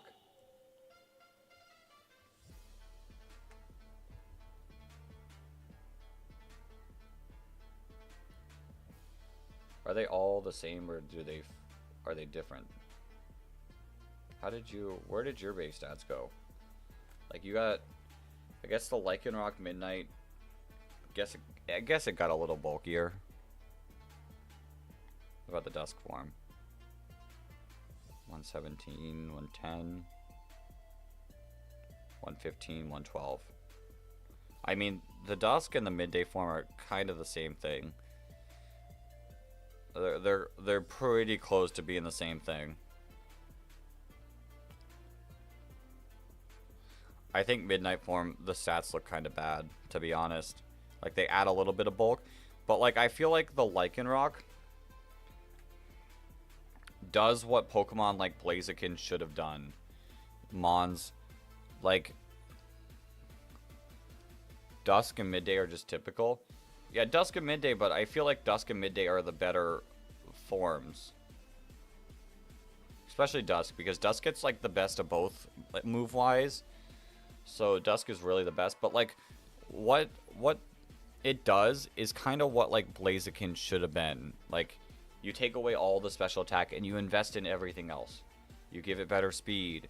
Like, it doesn't need the special attack. Midnight's not bad. Midnight's not bad. It's like, its attack is there with them. I guess it adds a little bit of bulk at the cost of its speed.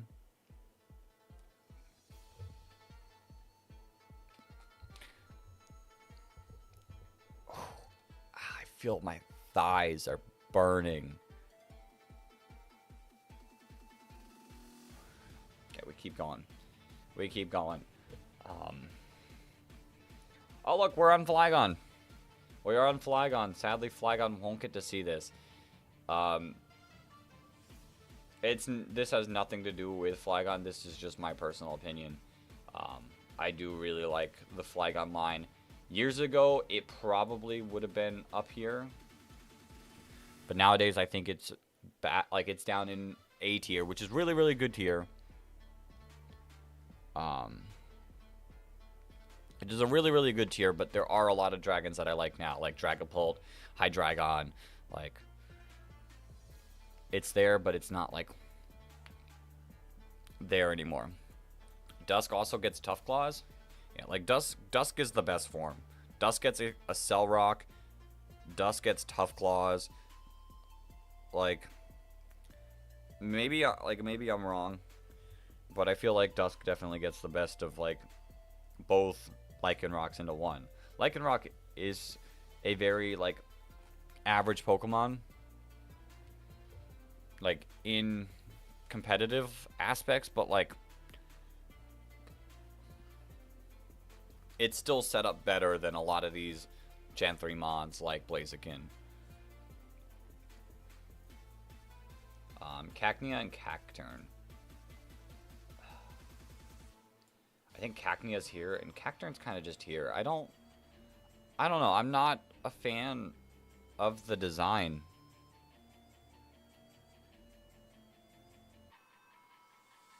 You know? It's kind of average. Like, maybe if it had, like, more color variation, it would look a little cooler. But, like, I don't know. And I guess I don't think it's average, because if it was average, it'd belong in there. Yeah.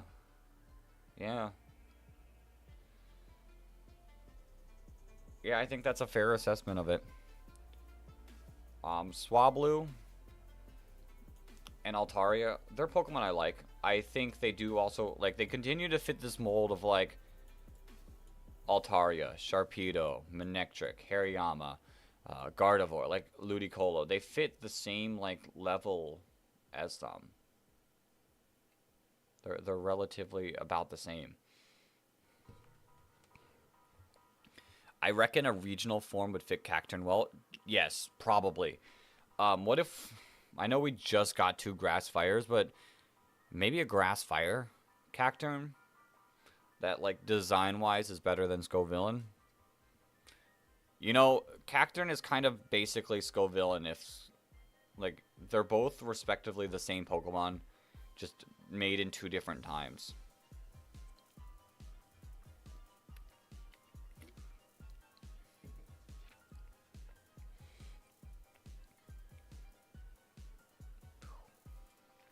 Zangoose. I like Zangoose. Zangoose is a like.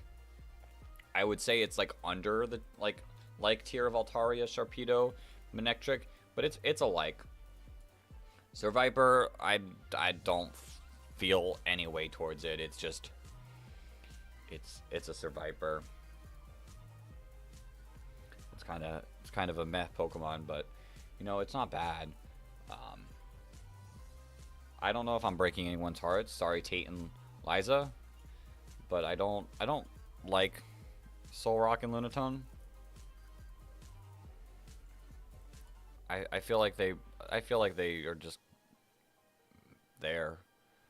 I mean, Ogerpon Fire Mask is all. Yeah, that's what I was saying. Like, we did recently get 2 Grass Fire Mons, but I feel like Cacturn being a desert, maybe Grass Ground.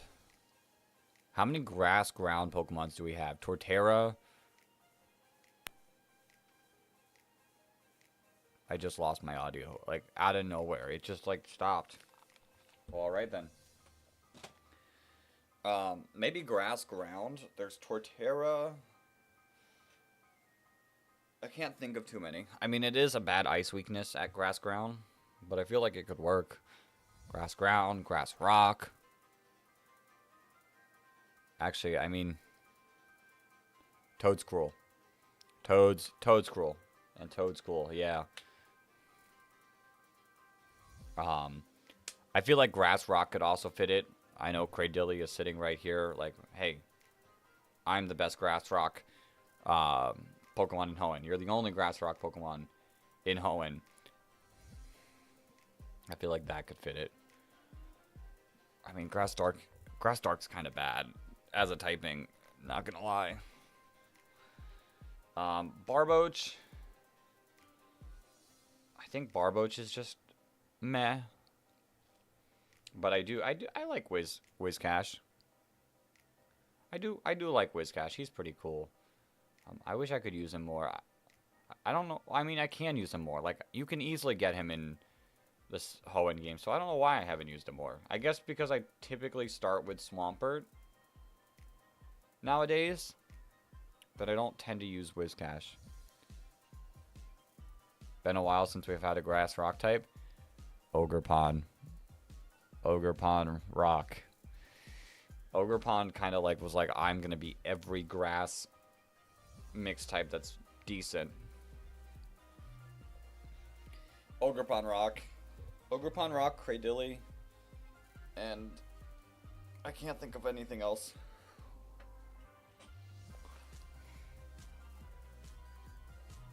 Grass Pokemon.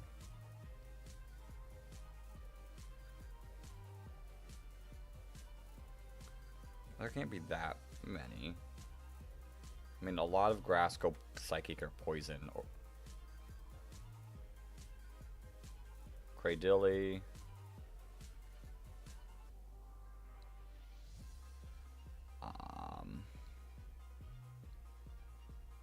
There's a lot of grass goes Pokemon too, and grass fighting. Jeez.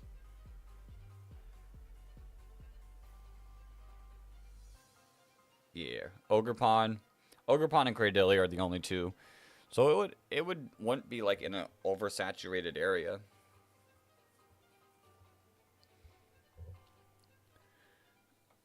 Okay, Corphish, Crawdont, like they're okay. They're okay Pokemon. I don't feel any way towards them. This Pokemon also suffered due to the physical special split not being a thing.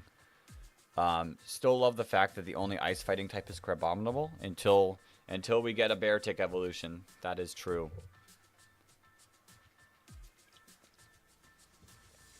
Baltoy. I kind of like Baltoy,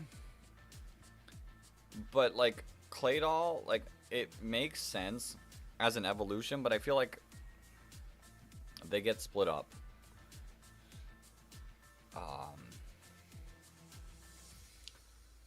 Let's say the same thing with Lileep and Cradilly, just the opposite way. Like I actually do kind of like Cradilly. It's a cool Pokemon. It's very tanky, very hard to fight, but like if you have one, I mean Beartic fits it pretty well. We'll have to see. Random. I'm sure in the future we'll get some sort of love towards Beartic.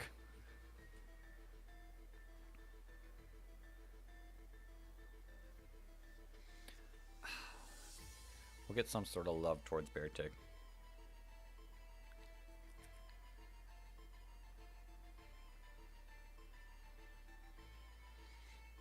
The last move it learns naturally at level 51 is superpowered. Yeah. Yeah. Anorith, and Armaldo. I feel like I like these guys. They're cool. They're a cool Pokemon. If they weren't like, they're not really late into the game, but they're kind of late in the game. Like, I feel like I would use them in a playthrough. Feebas. I think Feebas is here. Like, I like it. It's not as good as Magikarp, though, but I do think Milotic's really cool. Milotic is definitely really, really cool. I've never used one in a playthrough.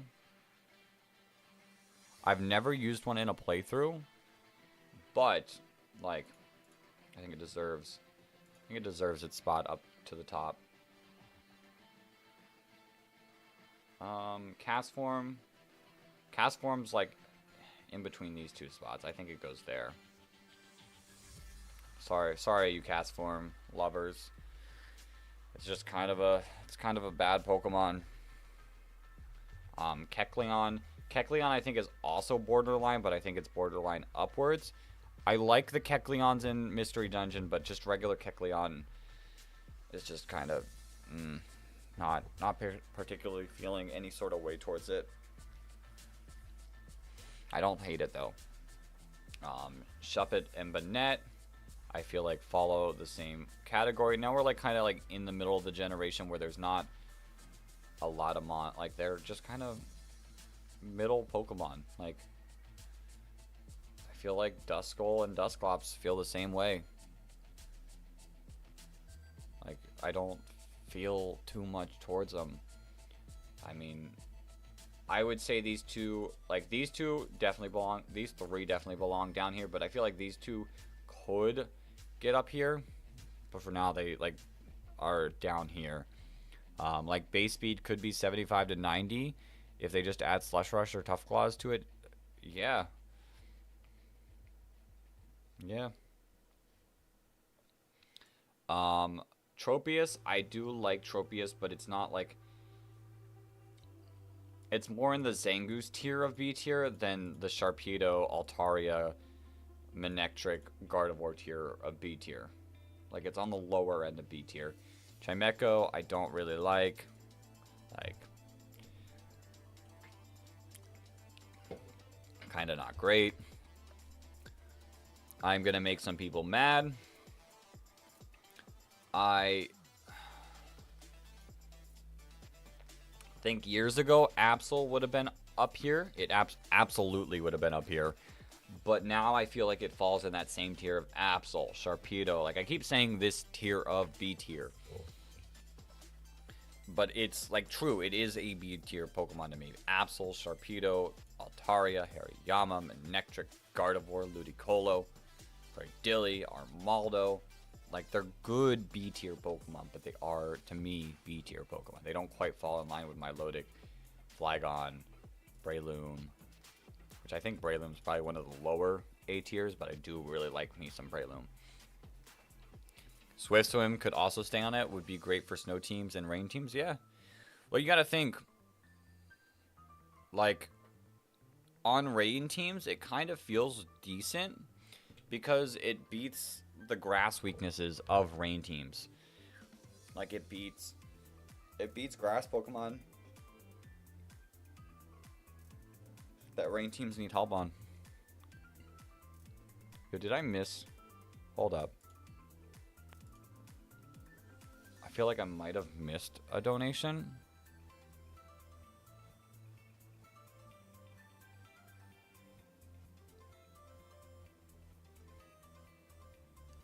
So it's odd.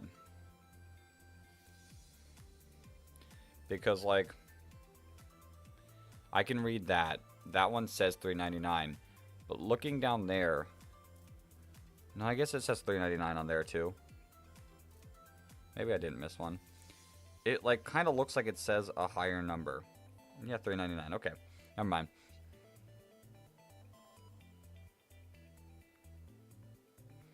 I guess that says the 400 for the next goal, which is a punishment wheel spin. That must be what it's saying. It's like very, very like tiny on my screen. So it kind of looked like it said 455 and I was like, huh? How? But no, I think it says 400 as like, hey, 400's the next big goal. Tough Claws boosted close combat becomes 156. Yeah. Yeah, that's pretty strong. That's pretty strong, but like at the same time, you kind of like having, they're all pretty good. I mean, I'm sure if that was the case, like one of them would definitely get like picked and we would know then, but I don't know if we could know that until it happens, you know?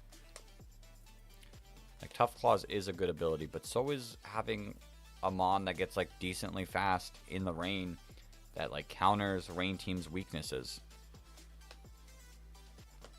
Let's get back into this. Why not? I guess why not belongs here. I don't know. I don't have any feelings towards why not. But I would say it's probably lower. Snowrunt and Glalie. I know some people like these Pokemon, but like I don't know. They don't like do anything. They don't do anything for me. They just are kind of there. Like I said, we're kind of in that middling stuff. There's a lot of middling Pokemon. But that's not true for Spheal and Walrein.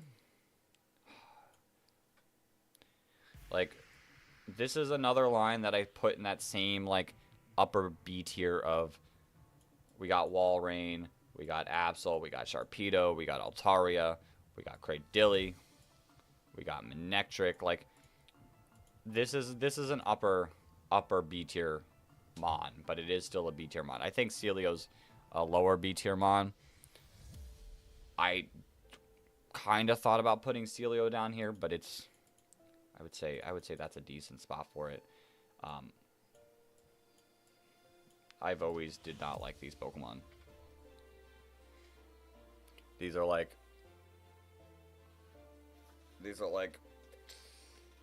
not great to me. Not great towards me. Problem would be an ice move. Does Beartic, would Ice Punch not work? Does it get Ice Punch? I feel like, imagine if we got like a move like Ice Claw that was like better than Ice Punch a little, could critical hit. Maybe not, maybe lose its freeze ability, but like could crit about like 80, 85 power move. Just to like kind of go with Night Slash, Shadow Claw, one of those moves.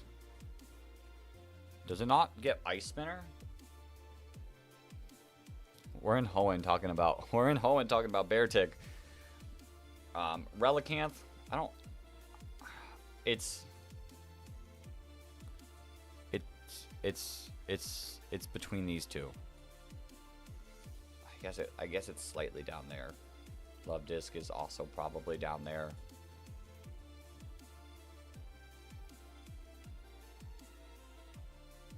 Like, they're just kind of meh water mons. There's so many water mons in this generation. Like, some of them have to be bad.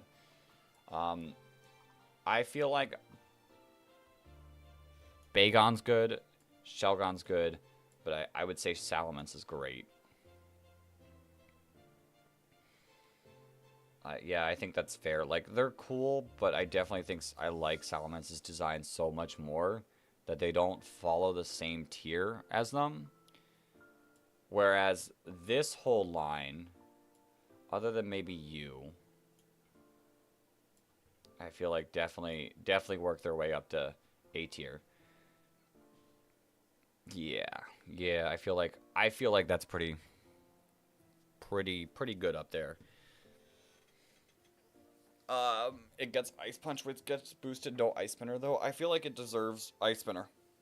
Give it Ice Spinner, and then that solves your Tough Claws problem. The Reggies. Ooh.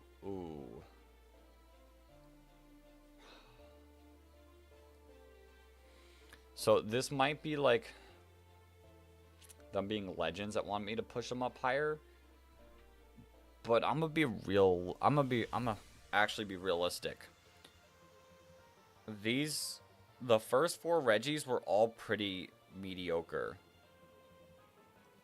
And Reggie Drago and Reggie Lecky blow them out of the water.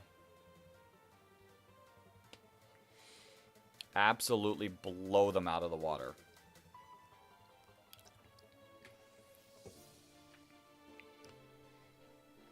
Like, I think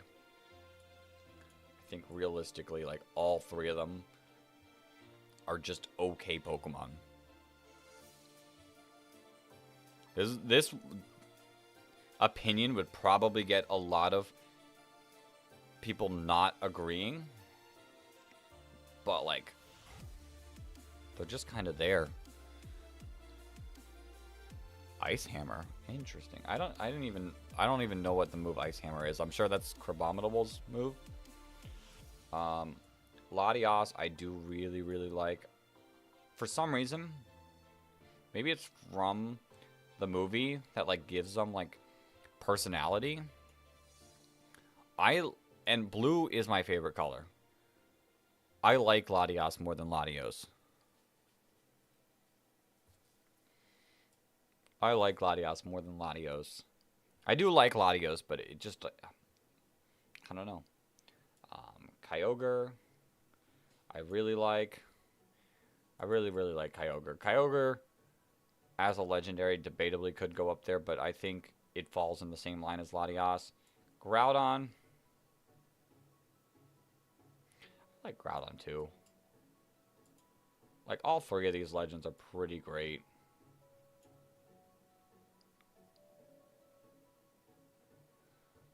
All 3 of these mons are pretty great. Rayquaza could also debatably go up here. Like, these 2 Pokemon were the mons that I was debating whether or not they belong in S tier. But if I'm keeping S tier purely based on, like, my favorites and being very selective about it, I would say that they don't belong. Like, a few Pokemon that might be able to push it if I'm not being so selective would be like Flygon, Metagross, Kyogre, Rayquaza. But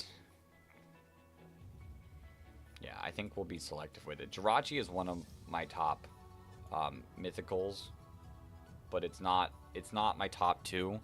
I think I put my top 2 up in S tier, but I think I put my 3rd in A tier. And Deoxys, I like, but I also don't think is on the like tiers of these. Like I said, I didn't think we had an S tier Hoenn Pokemon, and my point was proven. Like, people might get upset about me not putting like their favorite Pokemon in S tier, but I didn't put any of these Pokemon in S tier because they're just not my favorites. There are many good Pokemon that I like. Jirachi, Rayquaza, Kyogre, Latios, Metagross, Flygon, that I could have like given a little more freedom and put in S tier, but I think if we're going to follow the tier list that we decided on, they belong in A tier because they're not quite in my favorites. Crabominable's signature move, but Tinkatink can learn it through breeding. Interesting. Base 130 power with Tough Claws. Base 120 with Iron Fist. Damn. But yes, this is our Hoenn tier list. Nothing in S tier. A lot of really cool mons in A tier. B tier, also a lot of cool mons. They're just not quite as cool. Don't hate me. I do like a lot of these B tier mons. Ludicolo, Gardevoir, Manectric, Sharpedo, Altaria, Hariyama, Whiscash, Cradilly, Armaldo, Latios, Matang, Walrein, Tropius, Absol. Like, there's a lot of like good ones that just don't quite make it to the next level. C tier, like if you see a Pokemon here, like I don't hate it. It just doesn't do anything for me. D tier, yeah, I don't really like them. And then Onyx tier, the worst tier. But yes, this is my tier list. this is my tier list, and I think it is a fair tier list.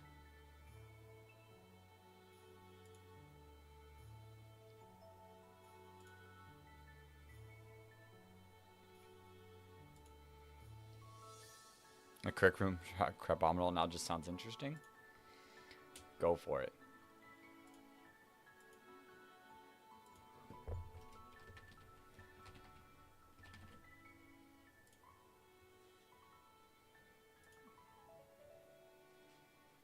Yeah. I think this is fair. And its typing is horrible though. True. I think this tier list is really fair.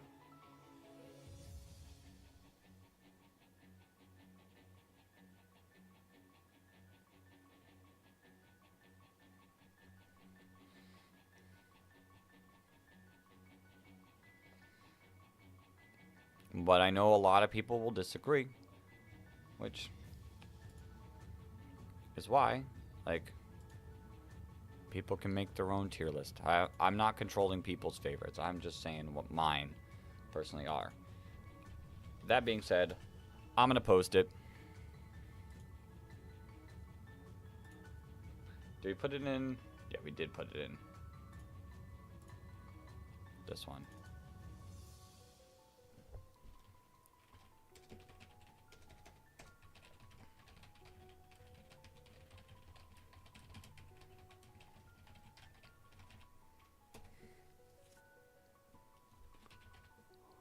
Could mess around with dynamic punch too. Oh, jeez.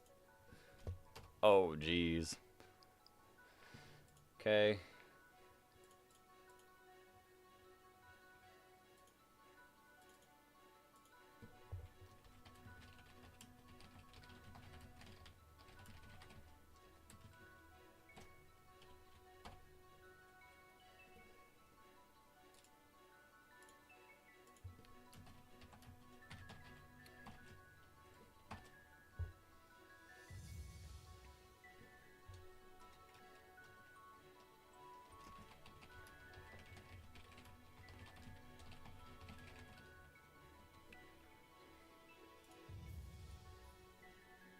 Okay, that's posted.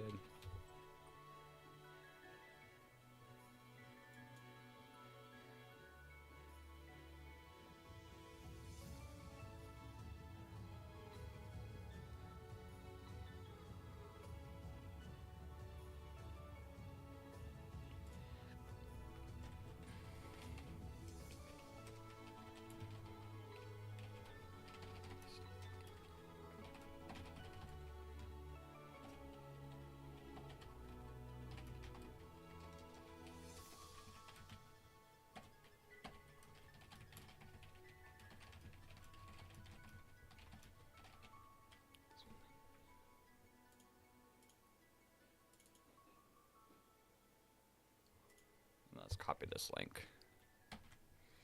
Would just be a one-trick mon though. Either you can use it in Trick Room or you die. True. I mean, that's the issue with some Trick Room mons, but there are quite a few great ones, which is why they're great Pokemon that can do both. Like Ursaluna, knockoff 2.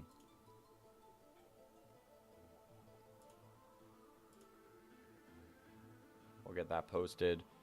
And then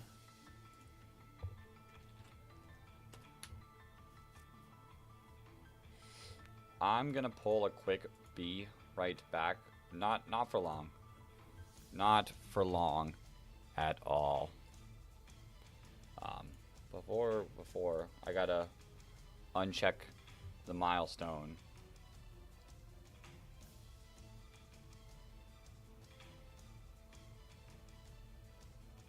Where's my milestones? Oh wait. What the? Oh, it logged me out.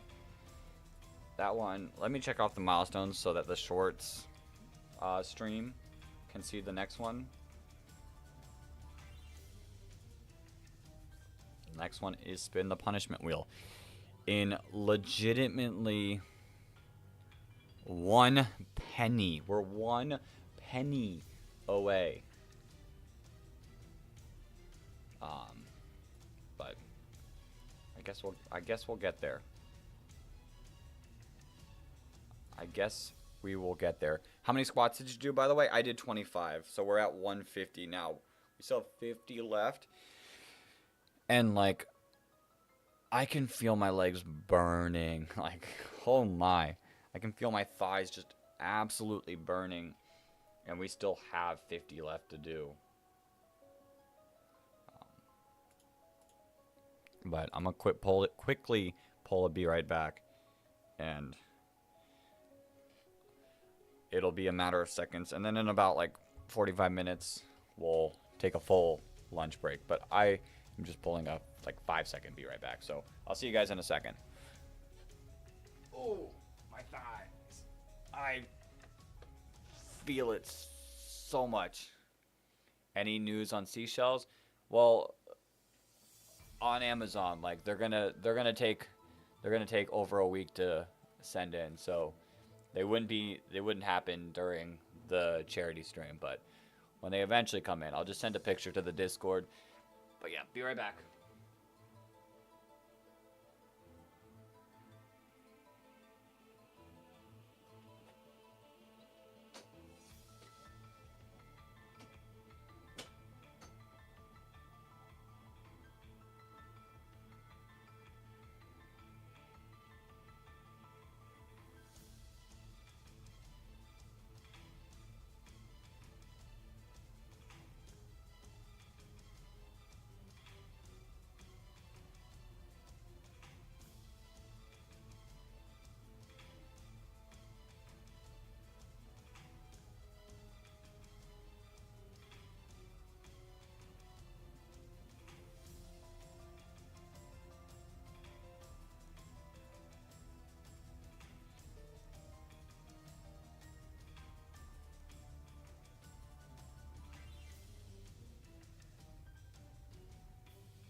Better show proof that Charlie's enjoying them too.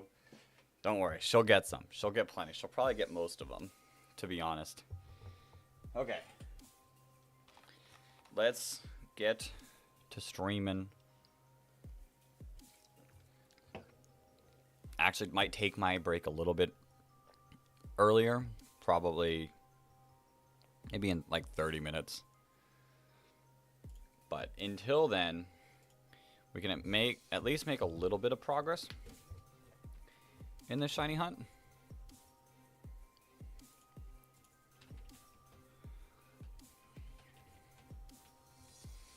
We'll make at least a little bit of progress in this shiny hunt.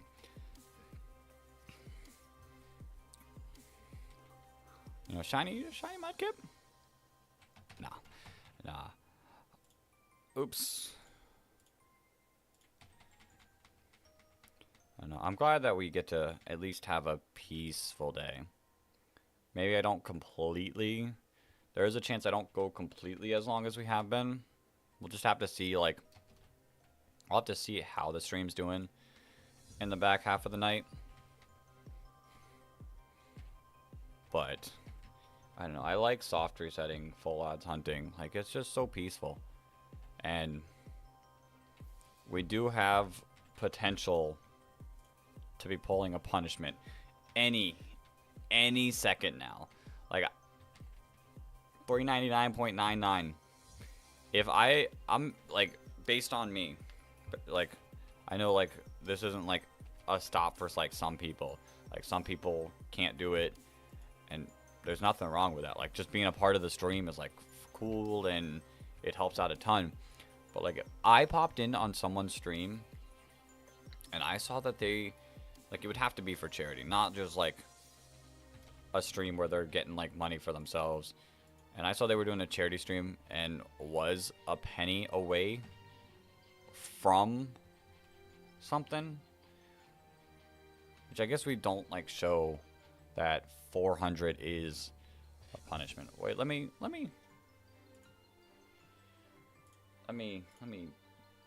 do something. I know you're here now. That's what I'm saying. Like, being here. Oh, wait. I read that on this chat and I was like, I know you're here. But I didn't, like, mentally didn't realize that that was like a message sent to the vertical stream. We'll be preparing some spaghetti first though. Okay.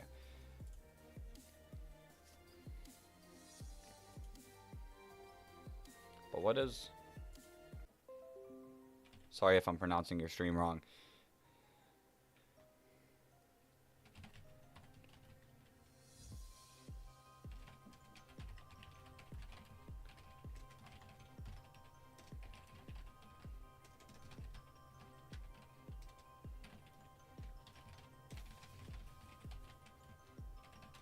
Every...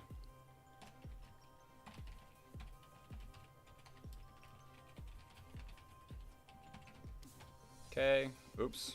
Didn't mean to send that yet. Remove. Okay. Why? Okay, I guess I'm just gonna have to do it like this. This, I guess, will work better because I can't like make a space.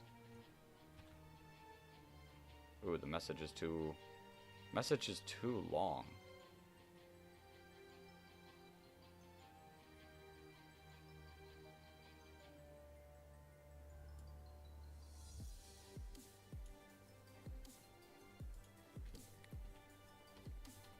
Fine, I'll do it.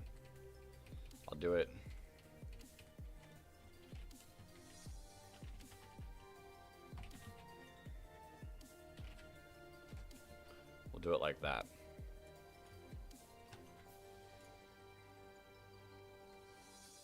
And I will pin this message. And we'll go back to our vertical on this one. I can still see you over here. Do not worry. Keep me updated on who talks in main chat. Can't see them there. Sounds good. I mean, you'll hear, like, when I speak, I'll respond to both. But now maybe that will, like, incentivize people. Because I guess I never thought about it, but in the main one, people don't see that that every 50 raised we do spin the punishment wheel. So, like, people will see $3.99 and not think too much of it.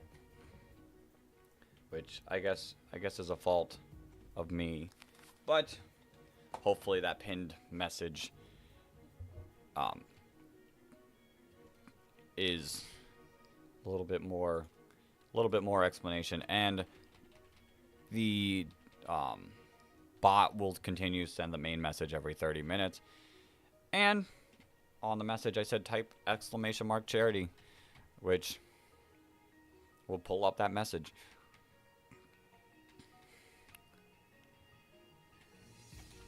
But yeah, I'm gonna keep going for a little bit, and then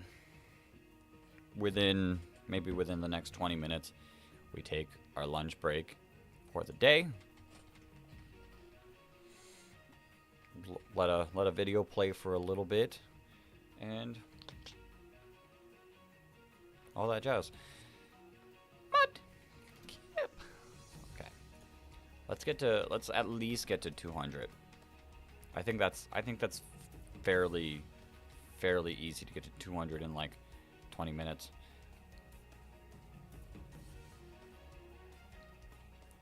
Like, these soft resets don't take that long. One every 30 seconds we could be aiming for it, and I feel like that should still give me time to read the chat, but we shall see. We shall see. Let's just get to soft resetting, and maybe we get that shiny. Okay, come to us, Mudkip. Like I said, I don't like at 160. I felt like annoyed by the Onyx, and I know that 160 took way longer than this soft resetting. But I don't soft resetting full odds hunting. Like, I don't get as like antsy about like, why haven't I found it? Like, it should be here by now, because I know it should not be here by now. And if we get it right now, that's luck. And like, even still, like, even if we get it in 2,000, that's still lucky. If we get it in 3,000, that's still lucky. 4,000, because it's in this game, it's what, 1 out of 8,192, because we're still playing on the old full odds. So like 5,000, still lucky. I don't know. We're just gonna keep soft resetting until, oops, I accidentally closed the screen, till I get like done with the stream tonight. Or we roll a punishment. We have to do a punishment for a little bit, or like, if I do get bored of this and someone has like a better idea on like what they might want to see, like maybe then we'll switch. But I'm not feeling that. As long as we're just chillaxing today, soft resetting away, like, I'll be fine.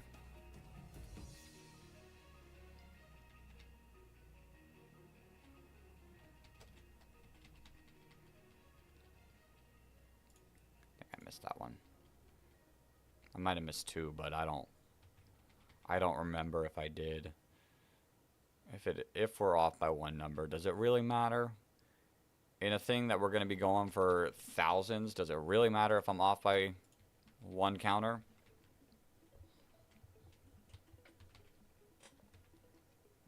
Could do more den adventures. We could, but I feel like to do den adventures, I feel like we have to have like a few people in here that want to do den adventures, because den adventures, like, I definitely feel like is a lot more fun with multiple people. Gonna go now. Have a good one, everyone. Have a good one, Dolphin. Hopefully we'll see you, if not later today, later in the week, or if not later in the week in a future stream.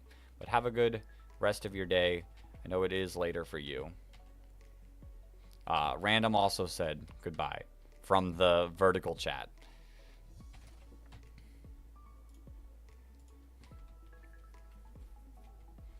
Okay, as we continue this on, like, these encounters are so fast. Like,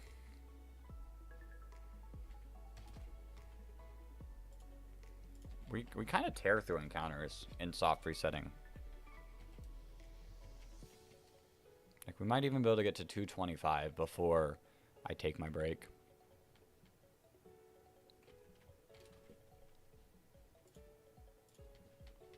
What if...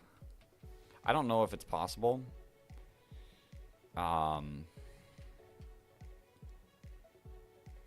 Because I think it potentially only locks one key to each button. Like, I can't, like, have the select key clicked by M and N.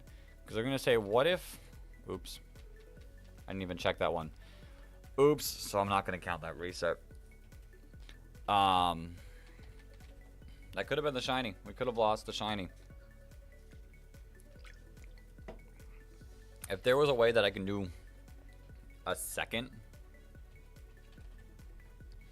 key for each button, I wonder if there would be a way to, like, the plus sign would click A, B, start and select all at the same time. So I just have to click one button. But I don't know. I haven't looked too much in the controls. I know I did look quickly one time.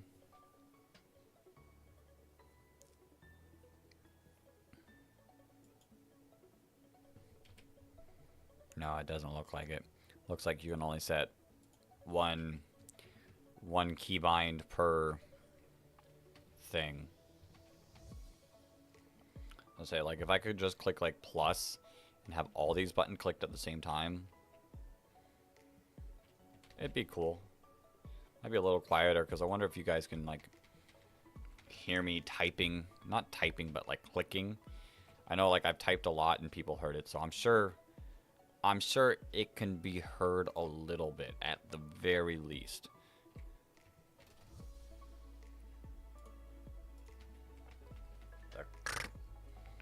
All the buttons at once instead of just... I don't think it's that big. Can this Poochie... I feel like...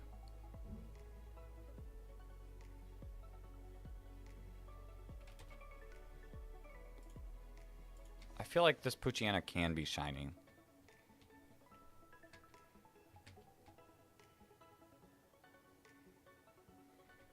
But I'm not sure, and I won't completely be sure. Even if I watch someone get it shiny, I won't completely be sure unless I got it.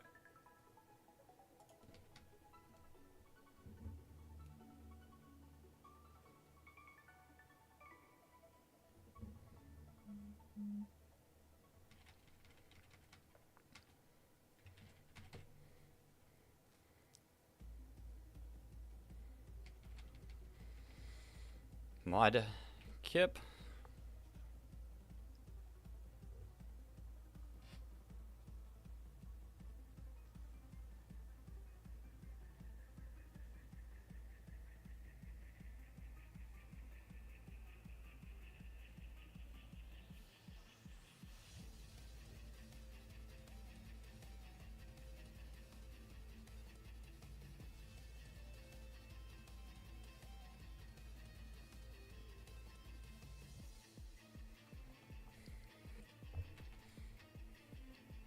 Yo, Mohit, welcome to the stream. Let me read your message. Yo, good luck on the shiny starter hunt. Hope all is well. Also have got an Ultra Sun starter hunt going for Rowlet, but hunting that on and off. Swinch hunting has had priority, though. I mean, I don't blame you. I don't blame you on that. Like, I don't remember which of the Alolan games are the worst, but I know one of the Alolan games, the cutscene for the starter hunt is so ridiculously long that if it's Ultra Sun, I don't blame you for taking a little bit of an on and off break to not completely burn yourself out in that hunt. Um, Thank you for the good luck. We'll see. I wouldn't like be upset if I don't get it today. Like, it is what it is. We're probably at most gonna get 1,500 encounters, and I think that's at most. I think we're just chilling. We're just having fun, and if it sparkles, it sparkles. Like, that'd be still extremely good luck. Till I get to like 10,000 soft resets. Like, I don't think you could argue that as bad luck. Even if it's slightly above odds. Like, such a small chance to get.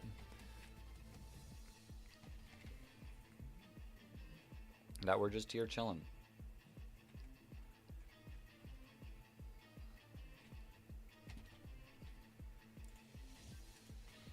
I think Sun and Moon have a longer cutscene than Ultra Sun and Ultra Moon. I think I have the better end of the deal. Still with my 2-minute reset beats. Jeez, that's insane. Like, this is like a 10-second reset. Maybe slightly more than that, but no more than 30 seconds reset here that I'm doing. I couldn't imagine a 3-minute or even 2-minute reset. That's wild. That's wild.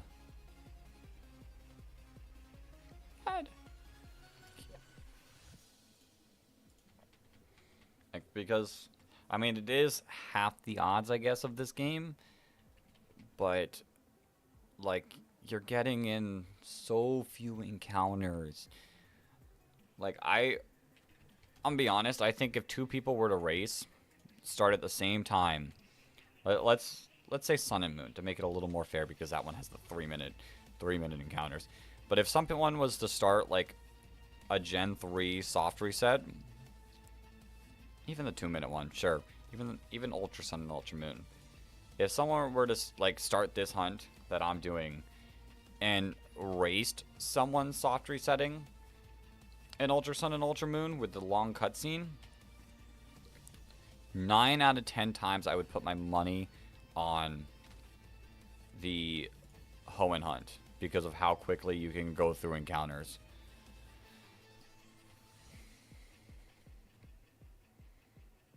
Like, it'll take more overall encounters, but you'll get through so many more encounters in such a short period of time. Maybe I do that eventually. I want to play Ultra Sun or Ultra Moon real soon. It will not be a shiny hunt one because I just want to play through the game. Maybe even possibly Nuzlocke it on my own accord. But just kind of play the game. It might even just be a play the game type of run through where I pick 6 Alolan Mons that I want to use. Like, maybe Mons that I've not ever really used that I think are like, oh, this looks cool, but I've never used it enough to make me like really like it. And like maybe do that with the game. Like maybe something like Araquanid, which I think really looks cool. Its stats aren't the greatest, but I think looks cool, and I'd be willing to like try it. Vikavolt is really cool, but like, can't you not evolve that till like super late? Food be done. Nice. I'll be back. Sounds good. I'm probably gonna take my food break relatively soon.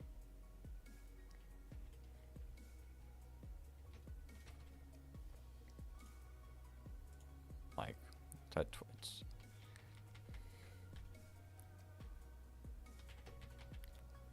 I'm probably gonna take that relatively soon. Get some food in me. I know I woke up late and we're only like 2 hours and 40 minutes into the stream, but still, like, we're doing this thing all day, so might as well be simple with the food. Maybe I get to 210 and then I take it. Yeah, 210. We'll get to 210, take our break, be back in an hour. Don't worry for the people that are new to watching the stream. Like, if you've been in here the past days and have seen what happens on a break, you'll be like, yeah, we know. For anyone who hasn't experienced a break, there will be a video playing that just is there. I haven't decided what video, though. We'll think about it. I will think about it when we're picking it. 204.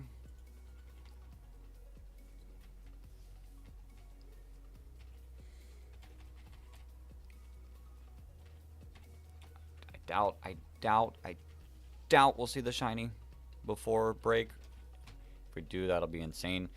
Imagine, like, being able to do 2 Sapphire hunts in one day, the starter, and just, like, I don't know what would I hunt for next. Would I go onto the route left of Oldale Town? Because then there's potential for routes, Surskit. I don't know. One of the grass types, depending on whichever one is native to Sapphire. I want to say it's C-Dot, but actually I've always played Emerald, so I couldn't tell you. If it's Lotad, that would be cool. Zigzagoon, Poochyena, like, that's a cool shiny still. Like, that route has a lot of options for cool shinies.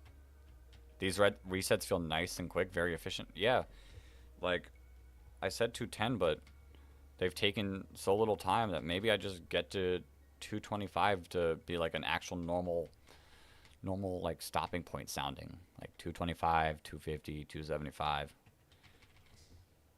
And all that. Yeah, they feel nice. And I have my keyboards bind set up very, very easily for start and select. That, like, for my movements, it's at the arrows.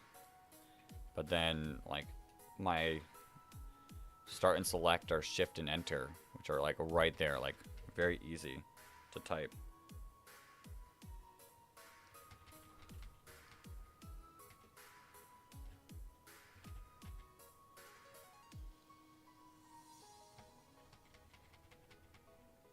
Although we don't really press the arrow keys, it's just where my fingers naturally go. The resets can add up, though, quick, still repetitive, yeah, very quick. Like, we even had the break where we did the Hoenn tier list, which took a little bit of time, and like, we're a little over 2.5 hours in with 213 resets. Like, I'm getting over 100 resets per hour. I think if, like, I were to fully focus on it, like, you could pull 150 resets an hour.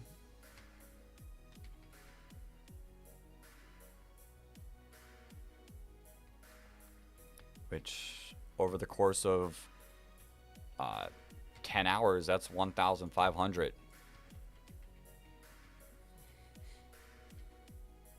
Now, I hope we reach a punishment soon, and, like, we do things that slow it down a little bit. But I still think by the end of today we'll be over 1,000 encounters. Which, when the charity stream is finally over and I still do this shiny hunt, like, it's gonna be, like, closer to 200, 300 a day. Like, it'll slow down, like, a lot. Like, by only streaming, like, 3 hours in a day doing this. Still a decent amount of encounters. It's not, like, only 100.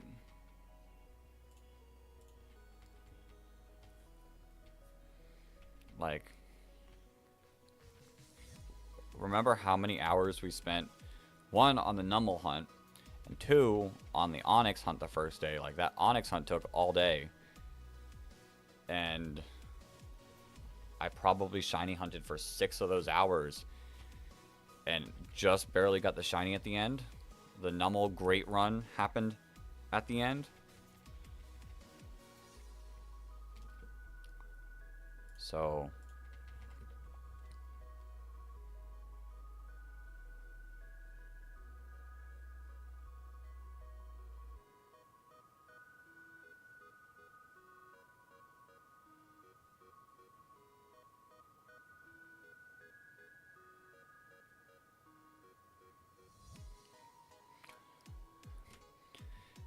well, we're tearing through them.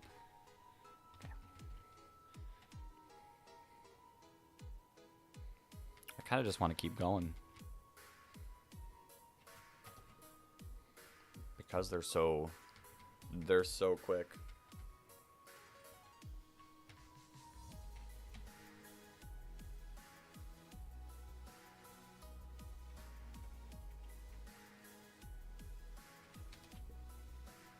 $222. But yeah, when we finally, the charity stream finally ends and we only have like 3 hours of a stream, there are going to be tons of days that we don't get the shinies, and we don't run through the amount of encounters that we do, that we're going to today. But we still have the charity stream. We still got plenty.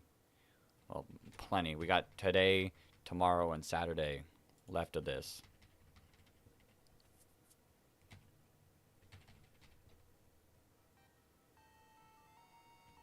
But that's still plenty of time to get some shinies. I had initially planned 2 days for this, and I think that's still going to be the case. But I think tomorrow we're going to get the sword and shield part of the Nuzlocke done. I think I might extend the Nuzlocke part of the day a little bit longer so that like game planning can be done against Gen 9 because of all the boss fights we have to do, and the intense fight against the Paradox Mons is the last boss. So tomorrow when we're doing the Nuzlocke part of the stream in the morning, I'll probably spend quite a few hours working on that. We'll get through the gym leader of Sword and Shield, and then we'll just be like game planning, team building, and all that in like for Scarlet and Violet.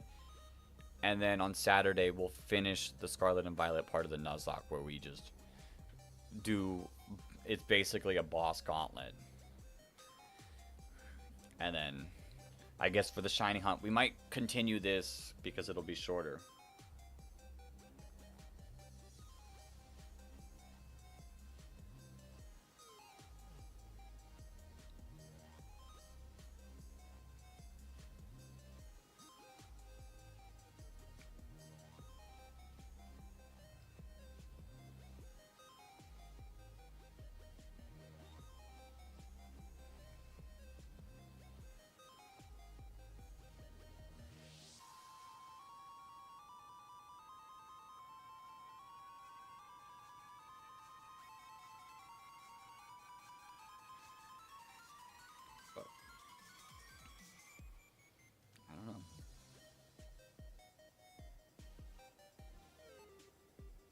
Whoa. Whoa. It's not really a leak, but it like is from like one of the like episodes of something of Lumio City, and they're just showing how giant of a city Lumio City is. Like, I think people are like underestimating how giant they can make a city. The only thing like I could see being an issue is like different biomes for different Pokemon. But like I could still see, especially if we go to the past, I could still see like sections of the city connecting with nature.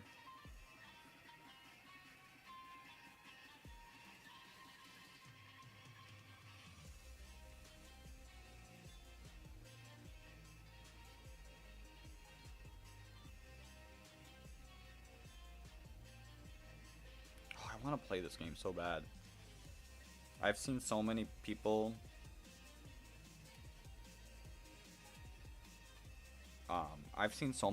posting Dragon Ball Sparkling Zero, and like there's the early people are like got it early, like it comes out tomorrow, but like still, oh shoot, there was a Nintendo thing. There was a Nintendo thing that they posted yesterday for, are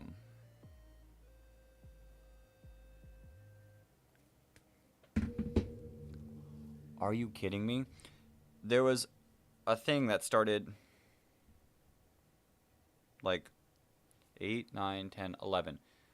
An hour, not even an hour and a half ago, signups for something for first come like basis. And I was like, you know what? If I remember, I'll sign up for it. It was full like within 20 minutes. No, within 7 minutes.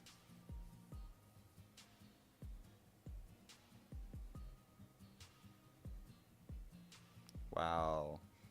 Wow. That's, I guess, rough. Like, it's okay. I'd probably be too busy to actually, like, take part in it. But...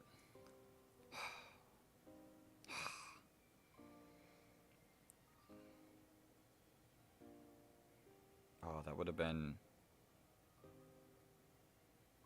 that would have been fun.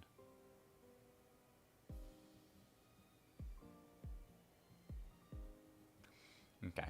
Let me set up... let's set up the break one. We'll set this up for now.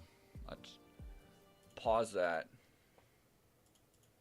View channel. Playlist.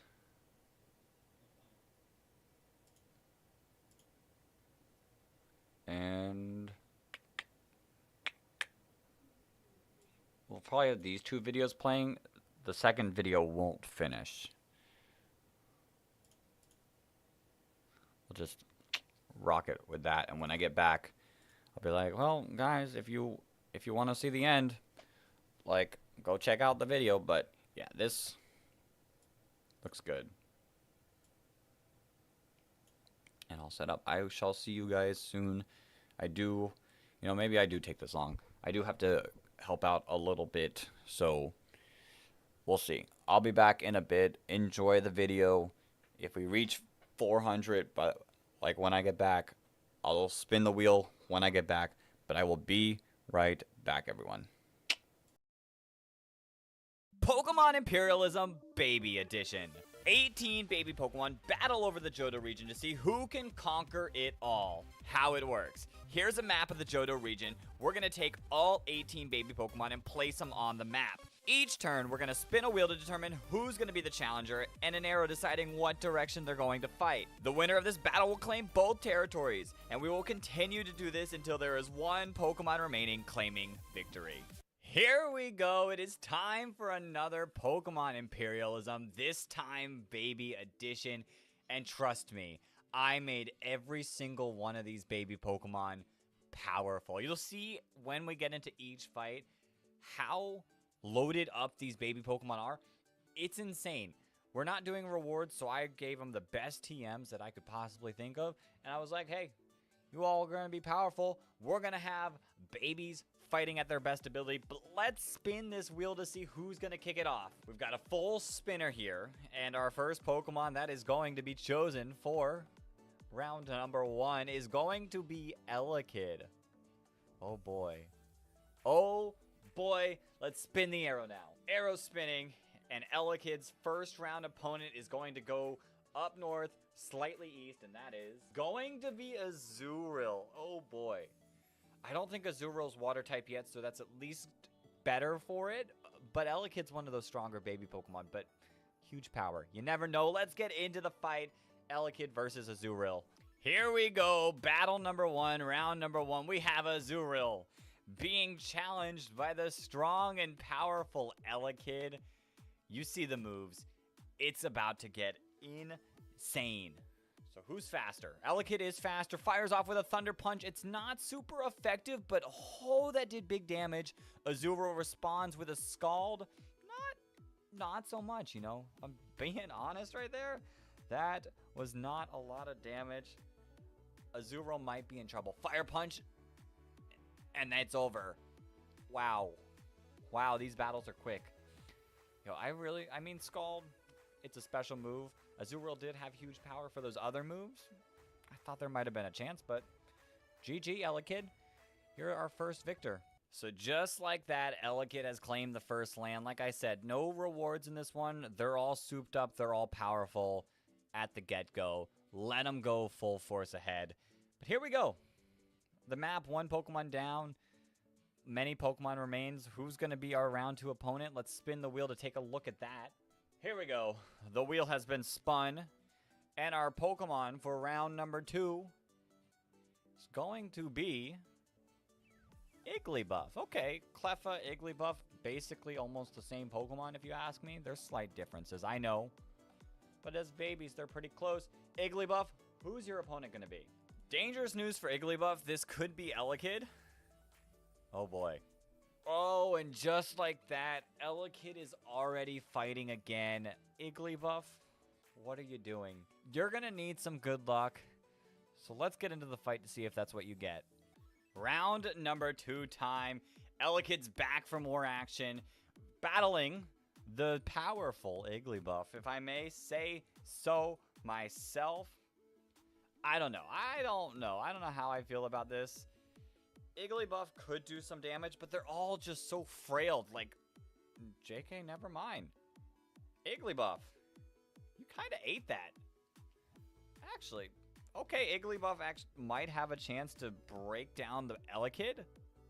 Thunder Punch. This could do big damage. Igglybuff can't hold on. Yeah, Elekid can't be stopped right now. You know, I really wasn't expecting these baby fights to go so quick. But hey, it is what it is. Elekid now has 2 lands extra, so 3 total lands. And honestly, I'm not sure what can stop it in its area. I know what's its face. Munchlax has decent moves. Bonsai has decent moves for it, but they gotta get near it. And Elekid might just wipe the board before that happens. Let's get to the wheel to see who our round 3 opponent is gonna be. And will they challenge Elekid? Will Elekid see the field 3 times in a row? Here we go. The wheel's been spun. And our round 3 challenger is going to be one of the Pokemon I just talked about, Bonsai. But that's not great for Bonsai because there's only a couple Pokemon Bonsai can fight. And one of them is a very scary option, and that scary option is taking up more of the board. That doesn't lead you to anywhere, Bonsai. You're going to have to re-spin it again. I've spun this arrow so many times, and it looks like it's going to be the unfortunate option. Bonsai is going to have to take on Riolu. Here we go, round number 3. We have Riolu versus the Bonsai. And I don't know, there's something about this Imperialism that so far has not felt very fair. I don't know. Like, every other one has had so many fights that felt very back and forth. And yes, while Blaze Kick didn't do much, Riolu got a burn. This dig is going to honestly do nothing. But like everything else, there's really not, like, Bonsai really doesn't have a chance in my opinion. Like, it feels unfair, especially when Riolu's going to pack an Earthquake here.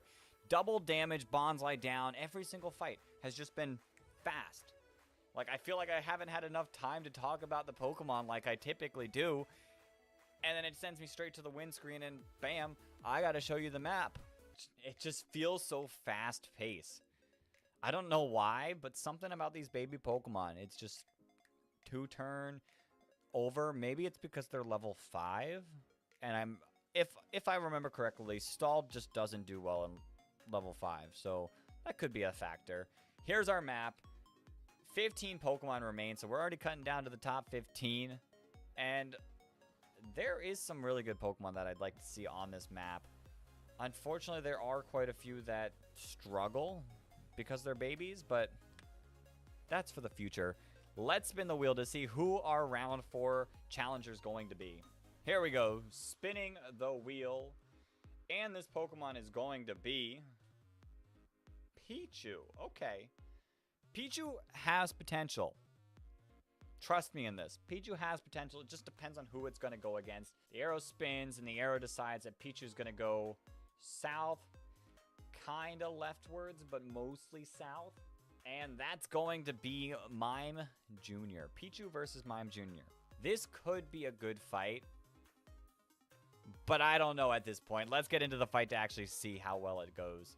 Round 4, here we go. We have Mime Jr. It's there. We have Pichu. And like I said, don't sleep on Pichu. It has Iron Tail for Mime Jr., which you might immediately go, hey, that guarantees Pichu's going to do amazing. But Mime Jr.'s ability is not bad. Pichu goes for the play rough. Decent damage. Mime Jr. responds with a Dazzling Gleam. Big damage. Okay. I said don't sleep on Pichu, but you might have to sleep on Pichu. Good night, Mime Jr., because Thunder Punch just did that. Like, these fights are so quick. I don't have time to speak. This might continue the whole time. 2-turn battles, the whole entire Imperialism, especially with no extra rewards. You're not getting any defense boost. It's just pounding it out, getting it done quickly. Mantike, you better be careful. But let's get into the next fight. We have had 4 Pokemon already go down. Let's get the 5th one out of the way. Let's spin the wheel. Fast and Strong has been winning so far. So, Challenger, you might want to be just like that. And Mantike, I warned you. Oh, boy. Mantike, you're either going to be in a good position or a bad position. And this arrow is going to determine that. It's going to go either left or right. But it needs to be a little more down low for it to count as anything. And Mantike. That arrow points straight to Pichu. And Pichu just got done winning a fight. I don't think Pichu's going to end right there. Pichu, you're about to get yourself a 3rd territory, just like your other electric counterpart, Elekid. Here we go. Round number 5. Pichu the Powerful versus Mantike. Which, Mantike, you're probably going to have to get extremely lucky to even stand a chance in this fight. I'm just saying, Pichu just wants to be another strong electric type, but Mantike goes faster with Ice Beam, and that does half damage. Pichu responds with Iron Tail and misses. Whew. Oh boy, I think Pichu might have lost it by selecting Iron Tail. Ice Beam comes out, unless it's a low roll. It's over. Mantike won. I'm bamboozled here. Wow, we just had a complete upset there. Mantike took the dub because Pichu went for Iron Tail round 1 of the fight. Wow. I mean, I guess upsets do happen when everyone's getting enough damage to knock them out in 2 turns. Rest in peace, Pichu. It seems like the fastest Pokemon might win this all. Wow. If you guys have been enjoying this episode, please go down, hit the like button, comment more suggestions. I am reading your suggestions. The baby Pokemon one was a suggestion made by many people. I'm just saying. And just know, if you're enjoying it, you don't want to miss an episode. So also hit that subscribe button, because that is the most guaranteed way that you're going to see every single Imperialism video that happens. We've been posting about every other week, and we'd like to keep this going. So join us while we're posting them. Let's get into the wheel to see who our next opponent's going to be. My mind is still boggled right now. I'm still comprehending what just happened. And Magby's going to come out here and be the next person who fights. I don't even know. I honestly, if you're slow, you probably are going to lose, is what it seems. But Magby, who are you fighting? Are you going to be faster or are you going to be slower? So Magby's got quite a few options. And the biggest one seems like it could be Elekid, but I don't think that is going to be Elekid. Yeah, no, that's more Riolu's direction. It did take me a little bit of a second to decide, because depending on where you point it, it could be either or, but we're going to point it like more up on the body of it, and that goes straight to Riolu. Like I said, it honestly seems like it's going to be whoever's fastest wins. Let's get into the fight to see if that is how it pans out. Here we go. Round number 6. We have Riolu. We have our boy Magby finally getting into the fray. Now, I've been saying this whole time that it really seems like whoever is faster is going to be the winner. But there is one Pokemon that I think could break that chain, and that's Riolu. Like, Magby's faster, and that does big damage. But Riolu has Drain Punch. They both look like they're about a 3-shot away, depending on what they go for next. A Flame Body. Yo. Well, guess what? I'm going back on what I just said. I think it might be over for Riolu, specifically for that burn. And Magby has Psychic, and it's going to go for Psychic, of course, and it's going to absolutely wreck Riolu. Yep. That's it. That's the trend. Whoever fights first wins. Yeah, I really think I made these baby Pokemon too strong. But, I mean, it is what it is. We are here. They're strong. They're powerful. They're doing whatever they can. There's a few Pokemon that I could see maybe turn the tides on what I'm saying completely. But we're going to have to get there to know. I don't know. It's really feeling like all these fights are taking 2 turns. It's the 2-turn tradition. Baby Pokemon, 2 turns. Let's spin the wheel to see who our next opponent's going to be. Here we go. Spinning the wheel. And our next opponent's going to be Elekid. Oh, boy.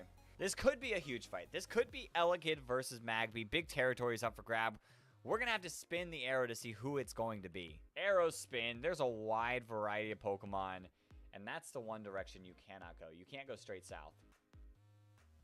That's a yes. And that's actually Smoochum. So we're not getting Magby versus Elekid just yet. But this is lowering what the possibilities are. Smoochum, Elekid. Let's do it. Here we go. Round number 7 with 2 more powerful Pokemon. Smoochum versus Elekid, the ruler of a lot of lands. And I think this fight will go the traditional route. Whoever is faster is going to be the winner. But let's see. Elekid starts with Thunder Punch, and that does huge damage, and the paralysis is insane. Psychic is going to fire back. Also big damage. Like I said, it really is whoever goes first. Elekid responds with an Ice Punch. Is that going to be enough? It is. They're frail. They're babies. They can't take a punch. Elekid, congrats. You've won more land. So I want people to keep track to see if every single one of these fights will be 2-turn battles, because it's still going. Elekid has 4 lands, all based off of 2 turns. Magby has 3, all based on 2 turns. But let's spin the wheel. Maybe we're going to have the Clash of the Titans going. Maybe we're going to have some new competitors over on the left. Here's the wheel. We're down to 11 Pokemon remaining. 11 babies, and oh my, Elekid. Can we see someone else for a change? I mean, there is a huge chance Elekid will be fighting someone new. And someone new it's going to be. We're going to have Elekid versus Badoo. Which, hey, Elekid, you might meet your match. You better not be throwing Thunder Punches against a Grass type. Let's get into the fight. Round number 8. This fight's actually going to take us to our top 10. We have Badoo. We have Elekid. And at first, I thought Badoo might have had a chance, you know? Like, hey, I mean, it's not the end of the world. I mean, it's a Grass type going against Electric type. You think, hey, it might have a chance. But then I realized Elekid has strong moves like Fire Punch that might end the turn in 1 round. But Badoo lives, gets the poison. What are you doing back, Badoo? Giga Drain. I don't think that's going to be enough. You're going to restore a little bit of health, but I don't think that's enough to live another big ol' hit from the strong and powerful Elekid. I'm just saying. I mean, it was probably the best thing you could do. Elekid's going to respond with another Fire Punch, and GG, Elekid, with the most amount of lands, is making it to the top 10. I don't think we've seen anyone be this dominant since Garganacl. Most likely, and even then, That was like a late game come through.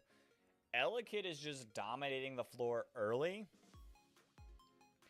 And close to it, I don't see a true opponent that could make it stop unless Magby's faster, which is always possible. I'm not too certain on their speed stats. It might be Elekid's game. Speed matters. It's a big VGC rule. I guess it's a big imperialism rule. Let's spin the wheel to see who our first Pokemon fighting in the top 10 is. We're down to 10 Pokemon left. This spin is going to see the fight. And hey, it's finally a new Pokemon.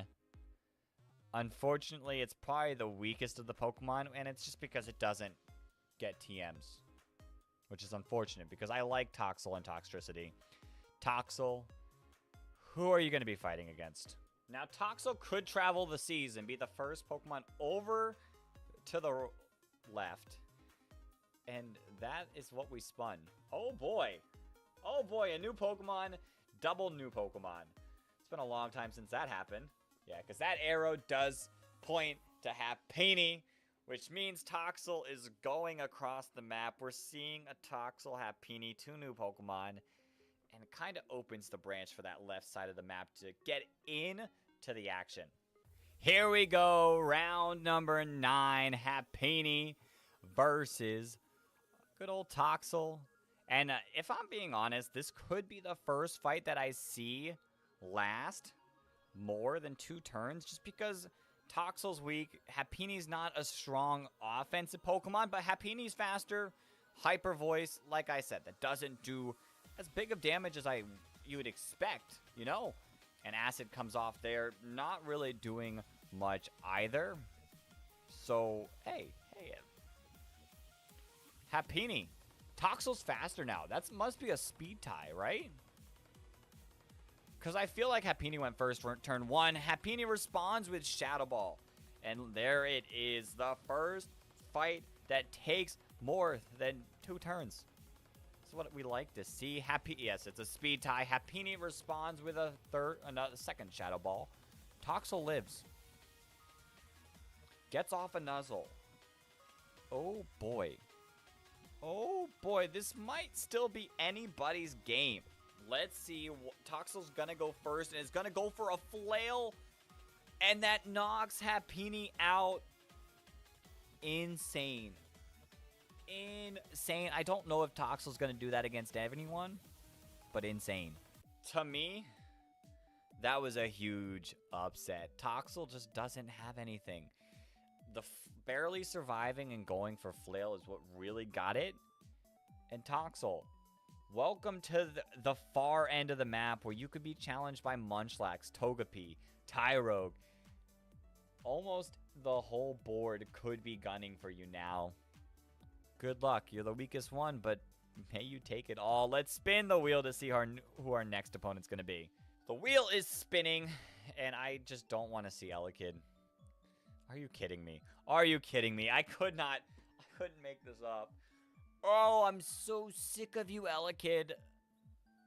You can't let anyone have the action for more than 1 turn. In my honest opinion, I think Elekid wants to take Magby down. And wait a second. Not quite there.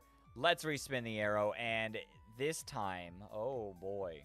Oh boy, Elekid saw that Toxel got new land and was not happy about it.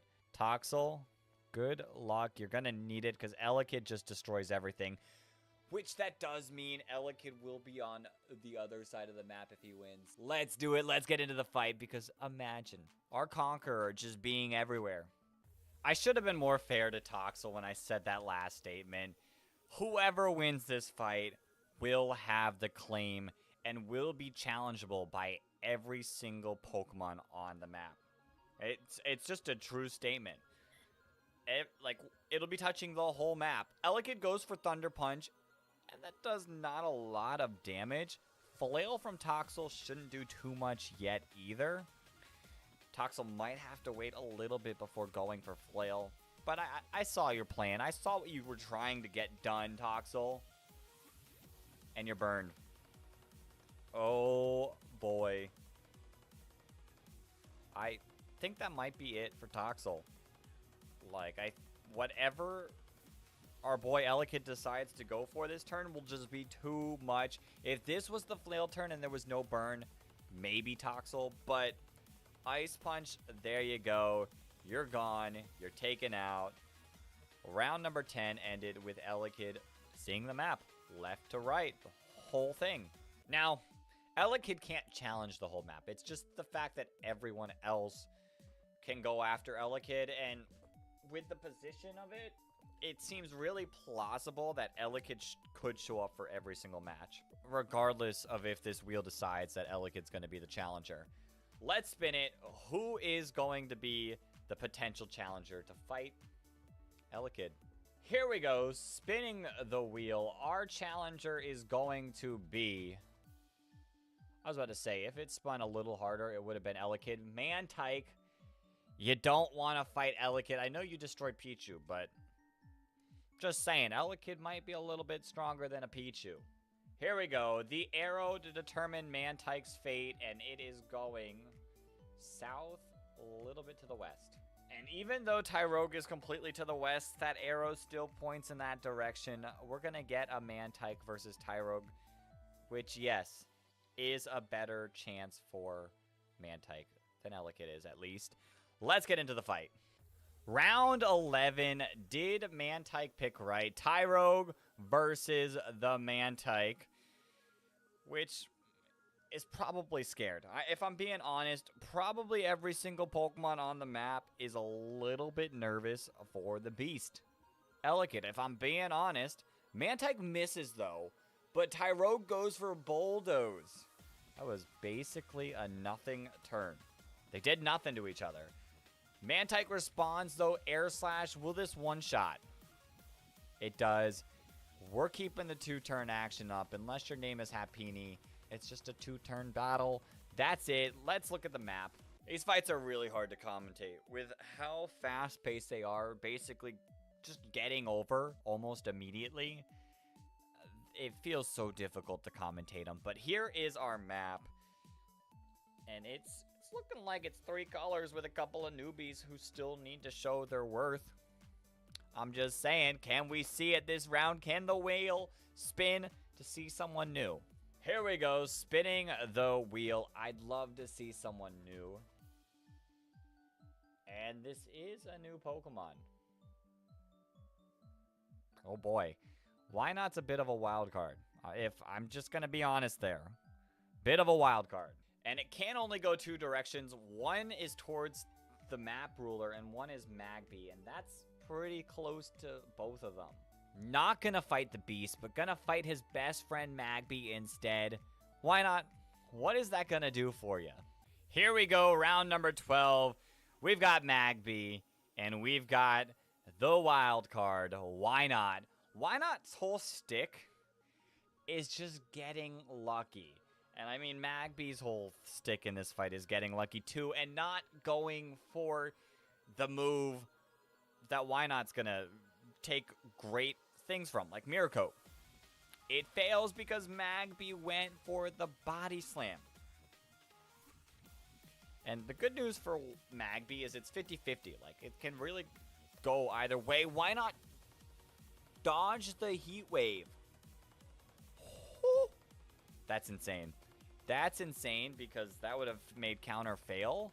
And Magby goes for a body slam. Why not lives? 7 HP goes for the counter. But Magby lives. Whew.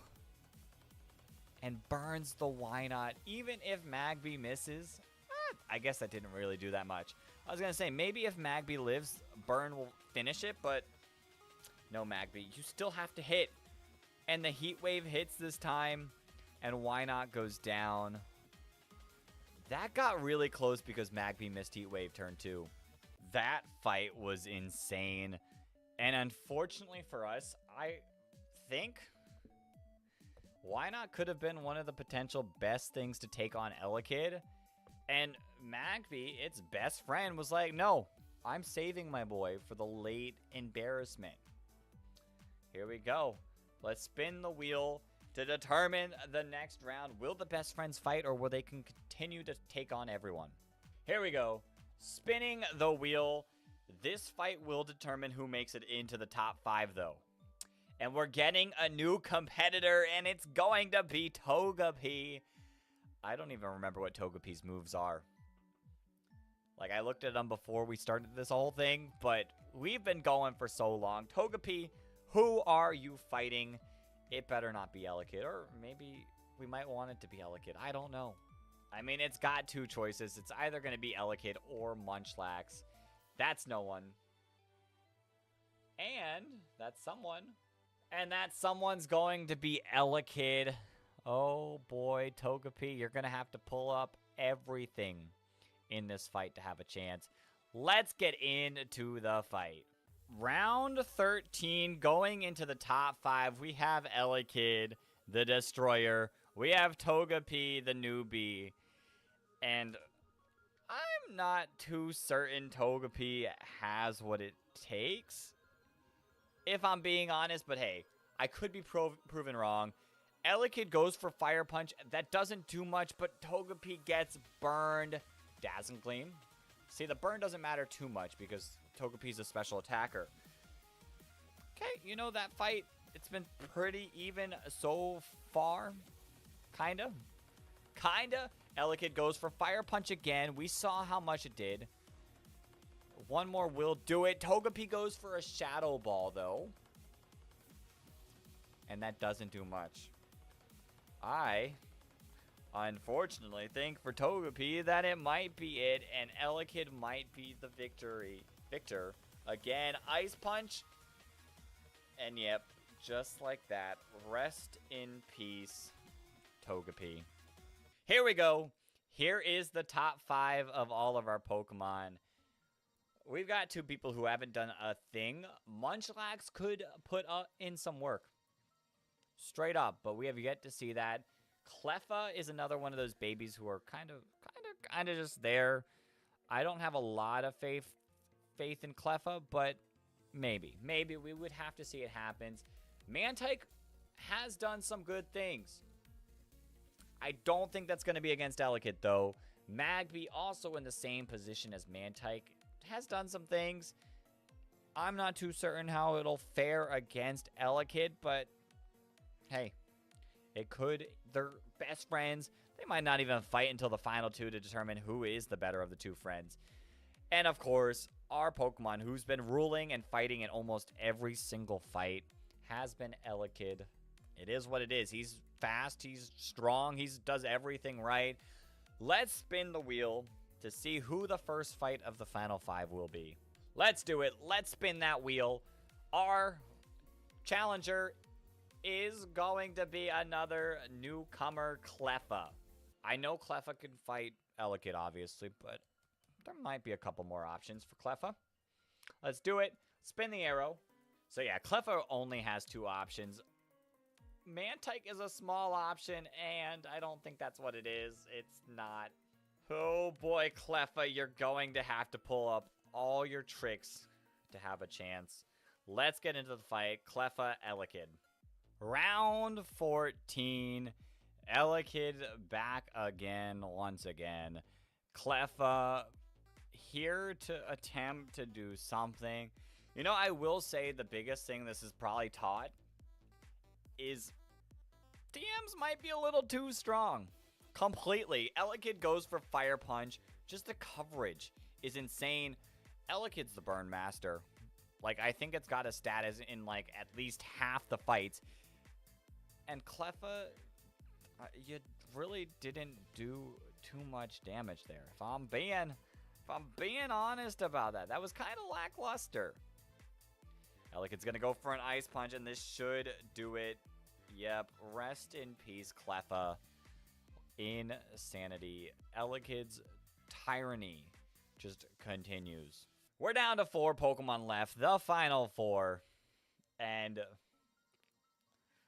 we're starting to run out of options on what will and can take on an Elekid. And it's almost guaranteed there is a small sliver of a chance of a different fight happening, but it's almost guaranteed that Elekid is going to be in every single fight for the rest of it. I don't know how many fights it's been. It's got to have at least been 10, maybe. Maybe a little less. 3 and 3, that's 6 fights right there. So, maybe not 10, but it's felt like over 10. It's felt like the whole thing. Elekid, who is going to be your challenger? Or are you going to be the challenger? This wheel spin's going to determine that, and the challenger for round 15 is going to be... It was close, but it's Magby. And Magby can only fight one thing. There's no point in spinning an arrow. Let's show you on the map. Magby can only fight Elekid. I thought this duo was going to take it all the way to the end and not fight each other. But I guess good things do fall apart. Magby, Elekid, let's get it. Here we go, round 15. This fight will determine our final 3. We have Elekid, we have Magby. I thought they were best friends and they were going to go all the way. But it just, I guess, didn't happen. They are here to fight each other. Only one will make the top 3. And Elekid just did big damage, and the paralysis is huge. But the flame body back might be even huger, but Magby can't do a thing. Wow. Wow, we might have gotten a little too insane just in turn 1. What's going to happen? Elekid's going to go for a fire punch. And because of the burn, that really doesn't do much, but Magby is paralyzed again. And just from that, it really seems like the paralysis might be a little bit bigger of a thing. It all depends on how much this next move is going to do on Elekid's side. Thunder Punch does not kill Magby. The Heat Wave comes off and does massive damage, but I don't think that was enough. Straight up, I think that the paralysis came in way more clutch. Ice Punch, this should not do it. Magby's Thunder Punch does not do it, but the burn does it. Oh my. Elekid went down. I'm shocked. I'm completely shocked. Magby got ruined with 2 paralysis and still somehow managed to pull every little bit through to make the final 3. Wow. I don't know what to say about that. That fight was insane. That fight was intense. And that opens the door for Mantike. 100% opens the door for Mantike. Magby, your win came at what cost for you, though? Let's get into the wheel to see who our final 3 fighters will be and which Pokemon will make the final 2 for free. The fact that we lost Elekid, the ruler of the whole thing, and here we go. Mantike takes the field. There's a good shot it's going to be against Magby, but it could be against potentially either or. Let's spin the arrow. There is one sliver that this arrow could go, and that's not the sliver. Mantike, Magby, you're about to have a tough fight on your hand, but you might be able to do it. Let's do it. The final 3 fight, Magby versus Mantike. These 2 Pokemon kind of sat in the shadows of Elekid the whole time until Magby was like, yo, I'm done. I want to say hello to the world. Magby is faster. That is a big key, but that Psychic does not do much, and Mantike goes for a huge Hydro Pump. Will that one-shot? It doesn't quite one-shot. Whoa. Whoa. You need to chill out, Mantike. We already knew you were stronger. The Body Slam.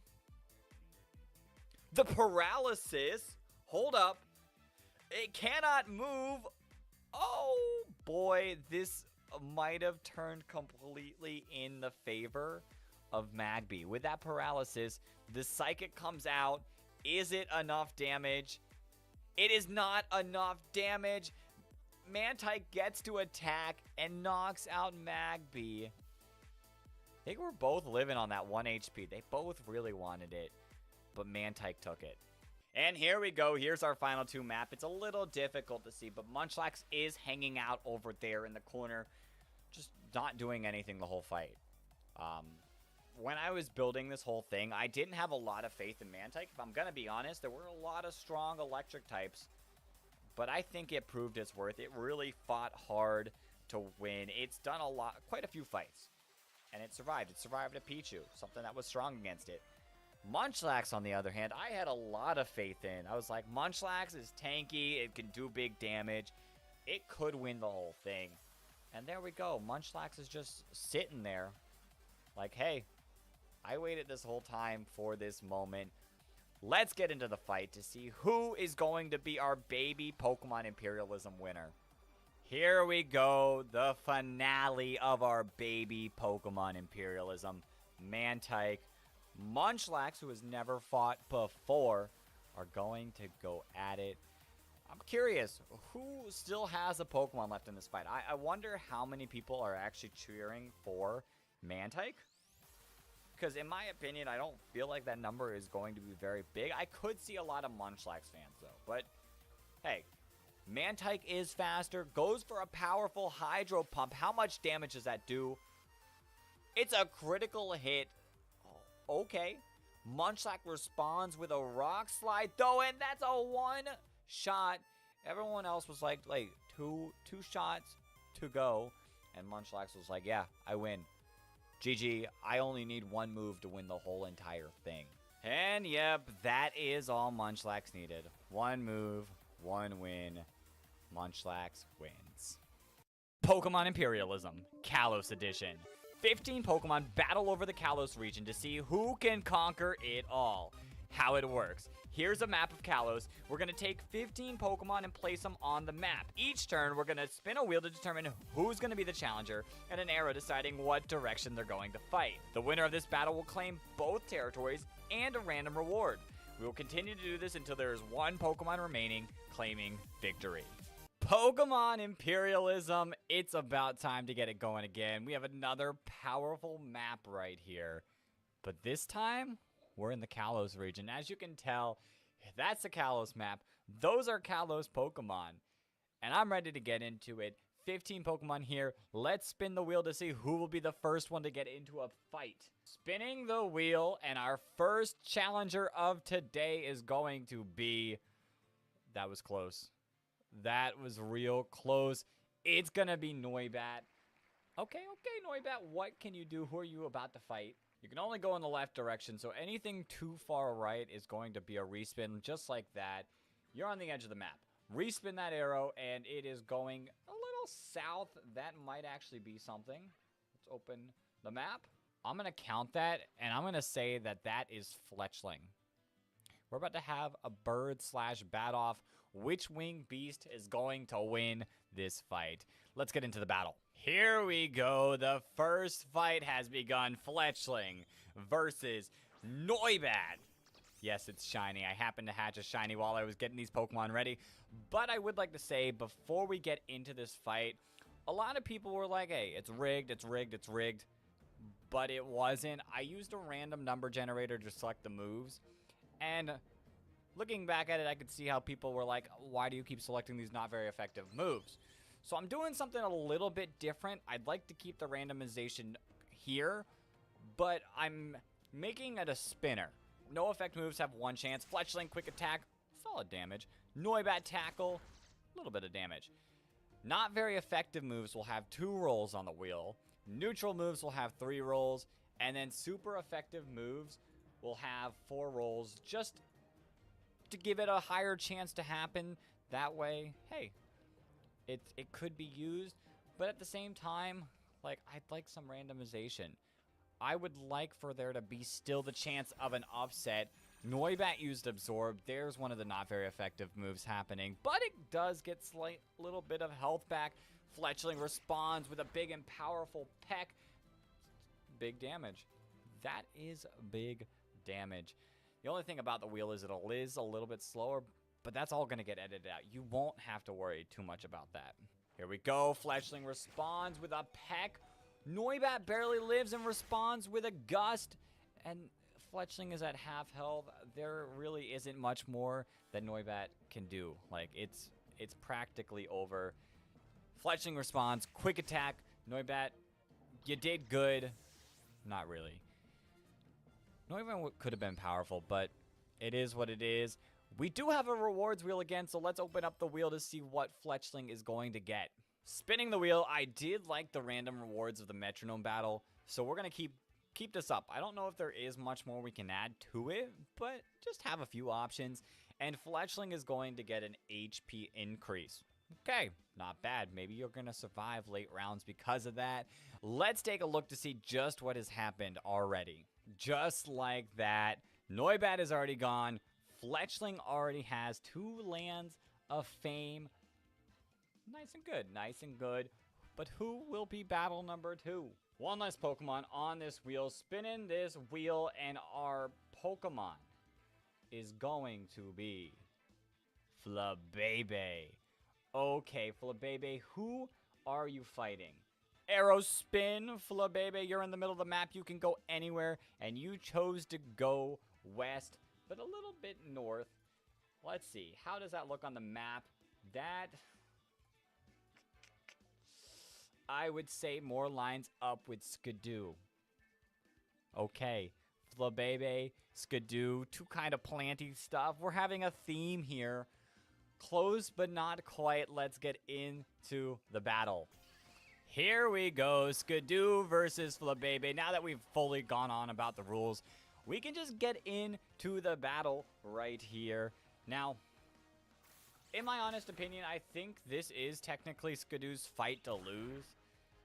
Flabebe still has some moves that aren't quite as good, but you never know. Skidoo tackle, like, look at the big damage it is putting off. I mean, that's decent damage. Not bad, Flabebe, but you're going to have to do a bit more to win this fight. Okay, here we go. Skidoo, Vine Whip, and that is it. That is over. Flabebe has lost the fight. Florges would have been huge late game, just like Noibat. You just aren't quite there early on. And Skidoo just had the edge, and that's how it ended. That's it. That's it. What reward are you getting, Skidoo, though? Spinning the reward wheel, and Skidoo is about to pick up something huge, something big. Are we gonna... No, we're not gonna get another HP increase. We're gonna get a normal defense increase. Like I said, these defense HP special defense ones, late game, they could matter. You live on 1 HP, and you think to yourself, I got it then. Let's add the reward, and then let's go take a look at this map. Okay, let's hey, we see this map. It's changed. We also got another evolution in between rounds. Our Scatterbug evolved into Spupa, and in the next round, it's about to evolve into a Vivian anyways, which is might actually be pretty threatening to these weaker Pokemon, but let's see. Maybe Spupa might just fight this round. Let's get to the wheel. Spinning the wheel, round number 3 challenger is going to be Klefki. Hey, that kind of rhymed. Oh boy. Klefki for me is a little iffy. It's a big supportive Pokemon. How much damage can it truly do? But the early rounds is where it's going to strive best. So let's see, who is Klefki about to fight? Arrows spinning, arrows pointing. Klefki is going to the northeast. Is that possible? I would say, with my eye, that Klefki is going to fight Bergmite. It looks close enough in my opinion. The keys versus the ice cube. We've lost our theme. Let's get into the battle though. Who is going to win? Here we go. Round number 3. Bergmite versus Klefki. And this fight actually might be better for Klefki. In my honest opinion, Bergmite is going to struggle because it has not very effective moves against the Klefki. That being said, Bergmite was one of my picks to make it really far, and the freeze is huge. The freeze might be huge. What the actual? Klefki immediately thaws out. It does not matter. I was going to say, Bergmite, in my opinion, had a decent chance because of how bulky it was. I was going to compare it to Garganackle, but I guess that's just not the case. Bergmite does not have the special defense needed. Maybe on the physical side, yes, but on the special side, it's not there. That does very minimal damage, but Bergmite flinches? What is happening right now? The freeze, the flinch, everything is coming together. Like I said, I think Klefki has this fight solely due to the fact that Bergmite just has nothing that's really that great. But, who knows? Astonish, almost quite, but another flinch. What is happening? Oh my. This move might do it. Klefki finishes Bergmite off with just a tackle. And dang. The keys that I thought really didn't have a chance, had a chance and won. The Ice Rock that I thought was going to go all the way, struggled. Let's spin this reward wheel to see just what Klefki is gonna get. Spinning the wheel. A big one on this thing, in my opinion, is the TMs. Which, are we about to get it? We're about to get it. I don't know how I'm going to pick the TM, but I might just randomly pick the TM, or I might just pick what I feel is the best TM on the board for Klefki to get. That's what I'm going to do. I'm going to take a look and be like, yo, Klefki could use this TM, and we're going to teach it that. So I was in between two TMs, Dazzling Gleam and Flash Cannon, and I think Dazzling Gleam is the better TM. Flash Cannon, Klefki will eventually learn via level up.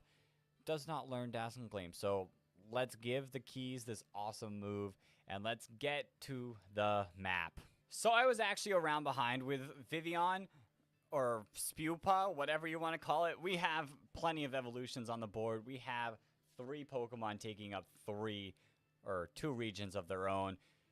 Our little Fletchling evolved into Fletchinder. Our Froakie evolved into Frogadier. And I added Vivian to the board, even though it should have already been evolved. All 3 of these Pokemon are going to be tough. Really tough. Especially due to the things that evolve really, really late. Like Litleo, Skidoo, Skrelv, Clawitzer. Sylveon I put at level 30 because I felt like that was the fairest for everything. But let's see. Even Goomy. Goomy, you're going to be chilling there for so long. Let's spin the wheel to see who will be fighting. Spinning the wheel. And our next challenger is going to be... Are we about to see a Skidoo again? We're about to see Skidoo again taking the field, being like, hey, I might evolve late, but I've got potential. Skidoo, who are you going to be fighting, though? The arrow is spinning. Skidoo is going to fight Northeast. Okay, I think that's a Pokemon. That is Skidoo versus the Goom. Goomy might evolve late, Skidoo might evolve late, but they're about to fight. Let's go. Let's do this. Fight time. Here we go. Round number 4. Goom E, the Goomster versus Skidoo. The territory claimer are ready. Off the bat, going after so much land. Skidoo, you're being a little, overzealous right now. Vine Whip does decent damage. It's a critical hit, that's why. But Gooey comes out. Speed drop. That could do something, possibly. Water Gun, on the other hand, is not doing much. Goomy, you're going to have to do something better than that if you're going to want to win this fight. Goomy's faster now. Flail also does very little damage. Another crit. Skidoo, you might be slow, but your attacking is hard. Goomy goes off with another flail. Another tackle. That one is not a crit. Goomy, you are still fast compared to our boy Skidoo. You gotta do some big damage, though. And Dragon Breath might be it. 22 HP. Goomy holds on. Well, I meant Skidoo holds on well, but Goomy also holds on. Oh, boy. Oh, boy. This might be the final fight. Goomy uses Flail, and it gets the knockout. Look at Goomy go. That's insane. Good job, Goomy. Hey, I'm proud of you. Goomy is a threat. Maybe not right now. Maybe not a little bit. But really, really late, Goomy is a threat. I'm just saying, I'm just saying. Gumi won that fight, though, against all odds, and now has multiple territories. Let's see that map to see how Gumi is doing. I forgot. We have to spin the rewards wheel first before we take a look at what Gumi has, because Gumi deserves a reward for winning that. And HP is what it's going to be. Nice. Gumi's very tanky. So, hey, HP with the tankster? That's huge. That's huge. Now, let's take a look at this map. Actually, kind of wild. Gumi's purple is expanding. The expansion of the Goom. That is exactly what it is. We've got 11 Pokemon on here. This fight is going to determine the final 10. So we need to find out who is going to spin on this wheel and who's going to be the challenger. Let's spin the wheel, though. The wheel is spinning. We could get a person who's already fought before, or we're going to get Clauncher. Oh, boy. That's exciting. I've never really used a Clauncher before, so I'm excited to see how Clauncher does. But Clauncher, who are you fighting? You really can't go off to the west coast, but maybe something to the east. The arrow spins, and the arrow decides for Clauncher, and that is going to be northeast fairly well. Let's see how that lines up on the map itself. And that, unfortunately for Clauncher, I think is going to be Dedenne. Oh boy, the water-type Clauncher versus the electric fairy Dedenne. Are we about to get a big threat off the board here? Or a future big threat with Clauncher? Quite possibly. But let's get into the battle to see just how it goes. Round number 5, Dedenne versus Clauncher. The fight to determine the top 10. If you guys have been enjoying this video, make sure you guys smash that like button, because that lets me know you guys want to see more Imperialism. I have plans for more. I need to know you guys want them, and if you do want them, make sure you hit that subscribe button, because how else will you see them as soon as they go live? Just saying, just saying. But let's get to the fighting. Dedenne has to get really unlucky to lose this fight. Like, straight up really unlucky. Smackdown didn't do much, and Thundershock did quite a bit. Just big damage. Dedenne fires off Nuzzle. Clauncher does live, but the paralysis is there. It could ruin the fight for Clauncher. Flail comes through. That did not do much at all. Rest in peace, Clauncher. This might do it. Dedenne, parabolic charges. It's over. The healing comes through, but it really didn't matter. Dedenne had this fight the whole time, and Dedenne has made the top 10. Let's spin this reward wheel. See what did Dedenne win for winning this fight. The reward wheel is spinning. This could be really huge. Teach a TM. I don't know how good this could be. So there's some TMs that are really good, and Dedenne might get one. So this is another situation where the fairy Pokemon does not get their fairy, strong move. So Dedenne, you're learning Dazzle and Gleam. That should be a really good boost for you, especially maybe in the late game when Goodra is just there chilling, a huge threat. But let's go. Let's take a look at the map to see our top 10, though. Here we go. Here is the map of our top 10 Pokemon. And there's been a couple close fights. There's been a couple fights where it's just been completely one-sided. Gumi is claiming a lot of lands. Dedenne claiming a couple lands. Fletchinder and Klefki too, both claiming 2 lands each. The rest of you guys might need to start being active soon, because there's 10 Pokemon left. You gotta win some fights, at least one fight to win the game. Come on, do your thing. A big note in this in-between round is Sylveon did evolve into, AV evolved into Sylveon, which, that could be strong. Hawlucha, Gumi's there. There's a couple Pokemon that are really weak to Fairy, and I don't know. Sylveon is a powerful Pokemon. Just saying, just saying. But let's spin the wheel to determine who will be the first person fighting in the top 10. Spinning the wheel to determine who our next Pokemon is going to be, and it is going to be Skrelp. Okay, someone who has not seen anything. A poison type. It does take a while before it evolves, so it still has a way. But hey, maybe it can make some work with it. Let us see who is Skrelp going to be fighting. The arrow spins, and the arrow decides Skrelp is going to go down south. That does point to something. That points to Dedenne. Skrelp versus Dedenne. Skrelp's mad. Skrelp is like, hey, you knocked out my boy Clauncher. I need my revenge.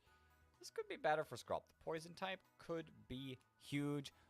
Here we go. Round number 6. We have Dedenne again, back to back. And we have Skrelp, which I totally forgot. Skrelp is a water type right now. Like, I honestly kind of thought that it was dragon or just poison, but no, it is weak to that Volt Switch, and that did massive damage. Dedenne eats a critical hit and does not get paralyzed. I think that's it. There's no way. Dang. Rest in peace, Skrelp. You came out to avenge your friend and just got instantly bodied. Is Dedenne truly something? Holy cow. Like, Dedenne's about to get another reward for spinning the wheel and has eliminated 2 Pokemon. If Dazzling Gleam wasn't enough, what other reward do you want, Dedenne? Dedenne is spinning the wheel, and Dedenne's reward is going to be not teach a TM again. Bro. Oh my. Dedenne is going to be strong. I'm just saying it. Getting so many TMs that are way better than your level up movesets. Oh boy. What move is it going to be? I think Dedenne's best shot, best thing it could learn is probably Grass Knot, which is a weird move. I was thinking Thunderbolt because that's more damage than Discharge, but Grass Knot kind of counterbalances its weakness. So Dedenne, congrats. You got Grass Knot too. Oh boy, let's take a look at this map. Let's see Dedenne's expansion. Here we go. Here's the new map with Dedenne and Gumi kind of just killing the board. And hey, look, we got a couple new evolutions too. Pyroar. Pyroar now can actually be a threat. Talonflame can actually be a threat. And that's about it. We're really close to a couple other evolutions. Like, Gumi's going to evolve into Goodra. And Frogadier is about to evolve into Greninja. And this board, in a few rounds, will be set till the end. If someone wants to stop Goodra, to now might be your time. Let's spin the wheel to see who is going to fight. Here we go, spinning this wheel. There is a few Pokemon who still have yet to fight. Talonflame isn't one of them, but Talonflame, you're evolved now. Let's see who you're going to fight and who you might absolutely destroy with this new evolution. Here goes the arrow spin, and it will point, honestly, I think in the only direction Talonflame can't go. Yep. Respin this arrow, and it is going to point down south. The worst direction that Talonflame probably could have went. I mean, Pyroar would have been threatening. Vivian would have been easy, but Frogadier might stand a chance. And if Frogadier wants to see Greninja, Frogadier needs to stand a chance. Let's get into the fight to see what either or could possibly do to win. But let's get into it. Here we go. Round number 7. We have Frogadier. We have Talonflame. One is fighting for their life just to survive so that they can have the opportunity to evolve into their final evolution. The other is like, hey, I'm big, I'm strong, I'm here to win. So it's gonna get close. Lick is coming through. The Flame Charge did a little bit of damage, but it did boost the speed. I mean, you don't really need that speed when you're a Talonflame that's already fast, but Frogadier lives. Smackdown! Talonflame ate that. I honestly thought that that Smackdown was going to be just too much for it at all. And Talonflame Acrobatics, Frogadier, rest in peace. You never got to be a Greninja. That was quick. Honestly, with Frogadier's moves, I thought Frogadier had it in the bag. Like, Smackdown. That should have done way more, but Talonflame just ate that. Insane. Insane. Let's spin the wheel of rewards for our boy Talonflame. Spinning the wheel, and Talonflame is going to get An attack / special attack increase, whichever one is higher. Nice. Means Talonflame's gonna just be even stronger than it already is. Insanity. Let's look at the map now that our poor starter is gone, and I think a couple Pokemon actually evolve. Here's the look at our map. Talonflame is now a part of the 3 that have stretched out and conquered quite a bit of land. We are back. Set it back up to this one. Whew. Well, hello, everyone. Let's reopen back up that. Get that playing. Turn it down.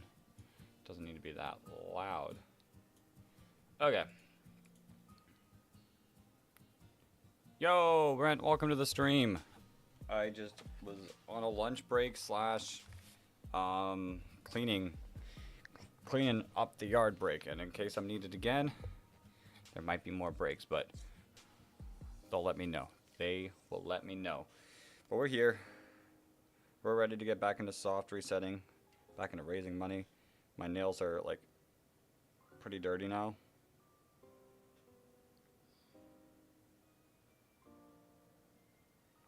All the dirt of the ground, picking up branches and such. But we are here. We're ready to get to the shiny hunting. We got that open up. We got that open up. And we got that open up. Perfect. Perfect, perfect, perfect, perfect. Still need that 1 penny. We still need that 1 penny. For horizontal people, it's there. For vertical people, it's up there. But yes, we do still need that 1 penny. We'll get there. Yo, Random, welcome back to the stream. I'm back for my break. And by break, I feel like I did another 50 squats with all the picking up branches in the yard. But I won't count those. Because it wasn't on camera, I won't count those. But I feel like I did some.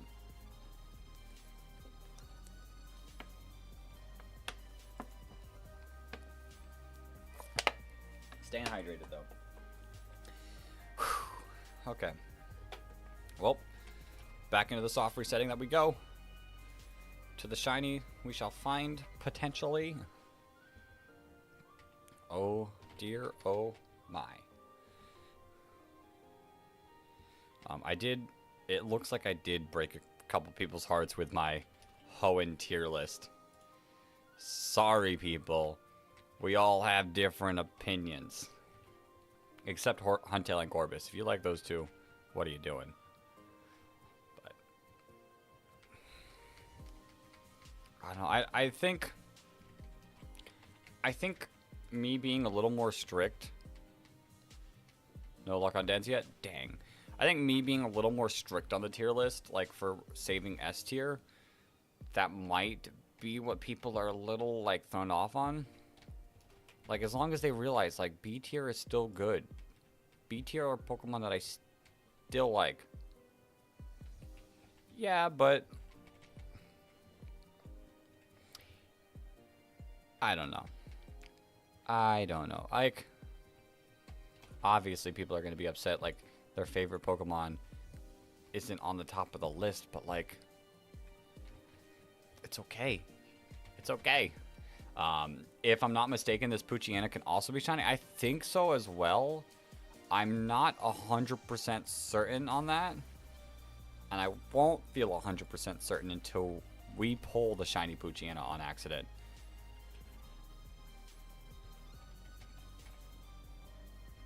Which I hope. I hope not. I hope we never are 100% sure. And this Poochyena stays gray, and this Mudkip turns pink, and we're just happy. Who's in the other chat? Random? Mohit's in the other chat. We got 2 chats rocking. 2 chats rocking. Both opposite directions. But I have the capability of responding to both. Random said hi.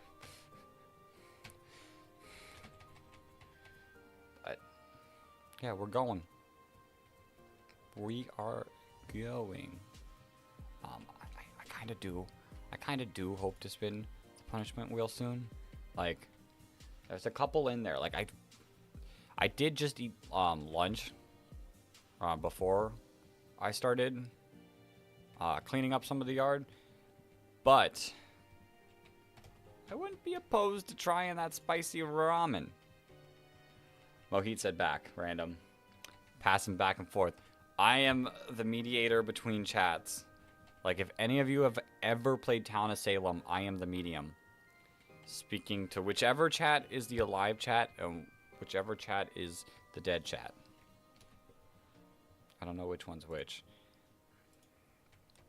I mean, I'd say Shorts is more of a brain rot, like, mind-frying app, like, section of the app. So I guess the vertical streams are the rest in peace people. Whereas the normal streams are the alive people. I'll be the medium, passing it off to my sheriff,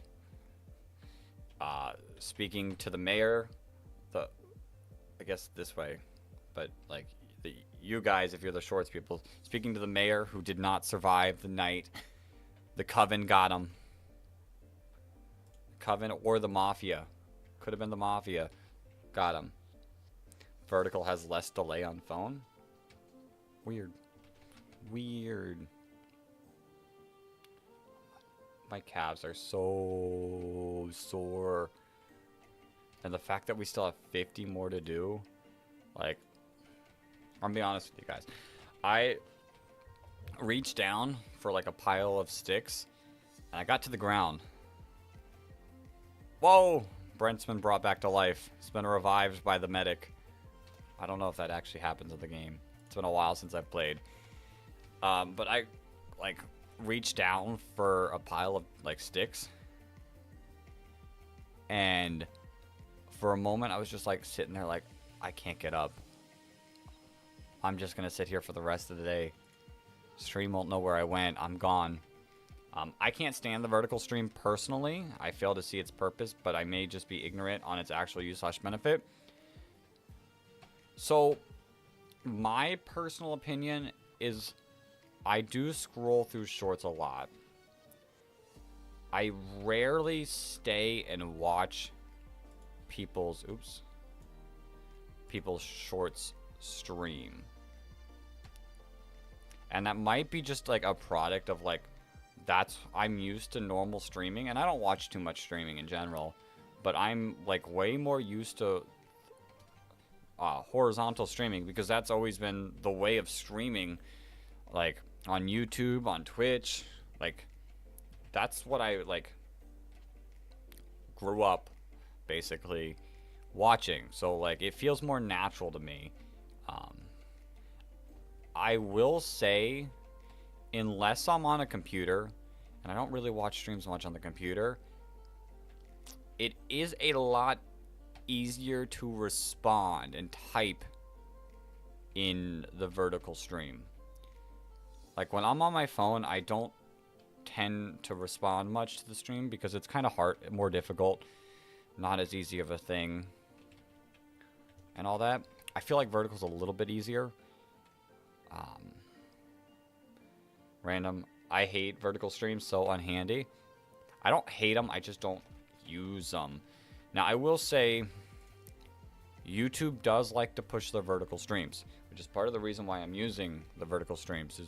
I think it's a lot to do with like younger people being the ones that use the vertical Shorts, streams, and all that, because they're used to TikTok and Instagram and all that.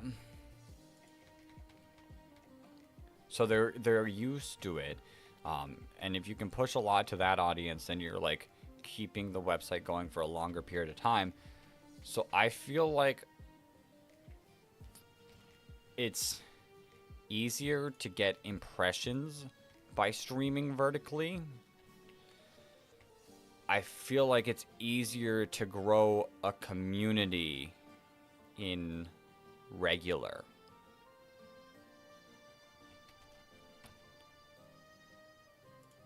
joking a bit. Those darn youngins. Like, I feel like a lot of the people I see in vertical, which other than this, like, charity stream, I've seen a lot of people, like, pop in for a few days. But a lot of the people I see in vertical are, like, they pass by. They don't, like, stick around and stay. And a lot of the times, the people that I do stick around and stay, I see them transition from the vertical stream to the horizontal stream. So I feel like the horizontal stream just creates a different type of environment, and maybe that's because I've mostly horizontal streams, so that's like the environment I'm personally attracting, is the horizontal one. So maybe if I was constantly streaming on vertical, like, I know some of you guys would pop in on the vertical, because we had that one stream where we went vertical and we did really, really well.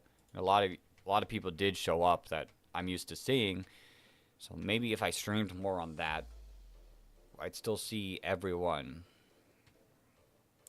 But the general consensus from those people, like random, are preference to the horizontal stream.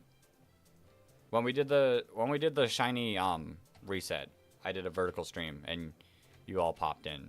I get what you mean. I see some TikTok streams and they seem fun, but lose me after a while due to the setup being on my phone. Yeah, and I'm gonna be honest. I'm not gonna, like, because a lot of people do both. Like, it makes sense. If you can do both, do both. Like,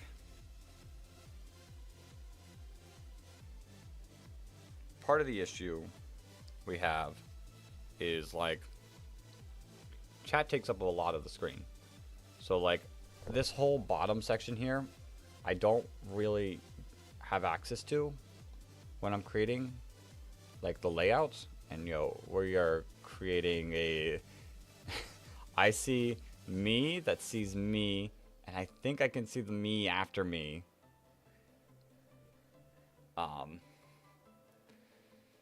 Like, you're limited. And, like, even on this, I can... Like, I don't know if it's my phone, but the number is, like, cut off.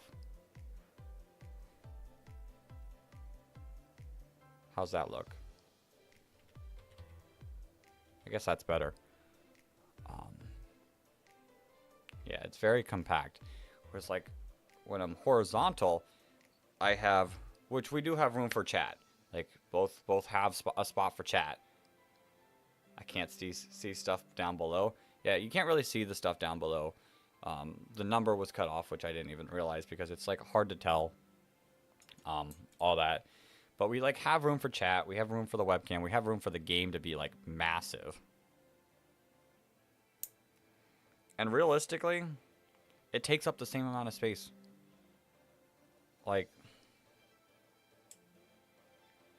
I'm gonna be real. Like, my phone had all that. And maybe certain things, like my webcam, takes up more space. But, like, it's the same space. It's just being used different. Like, the webcam is really, really tiny.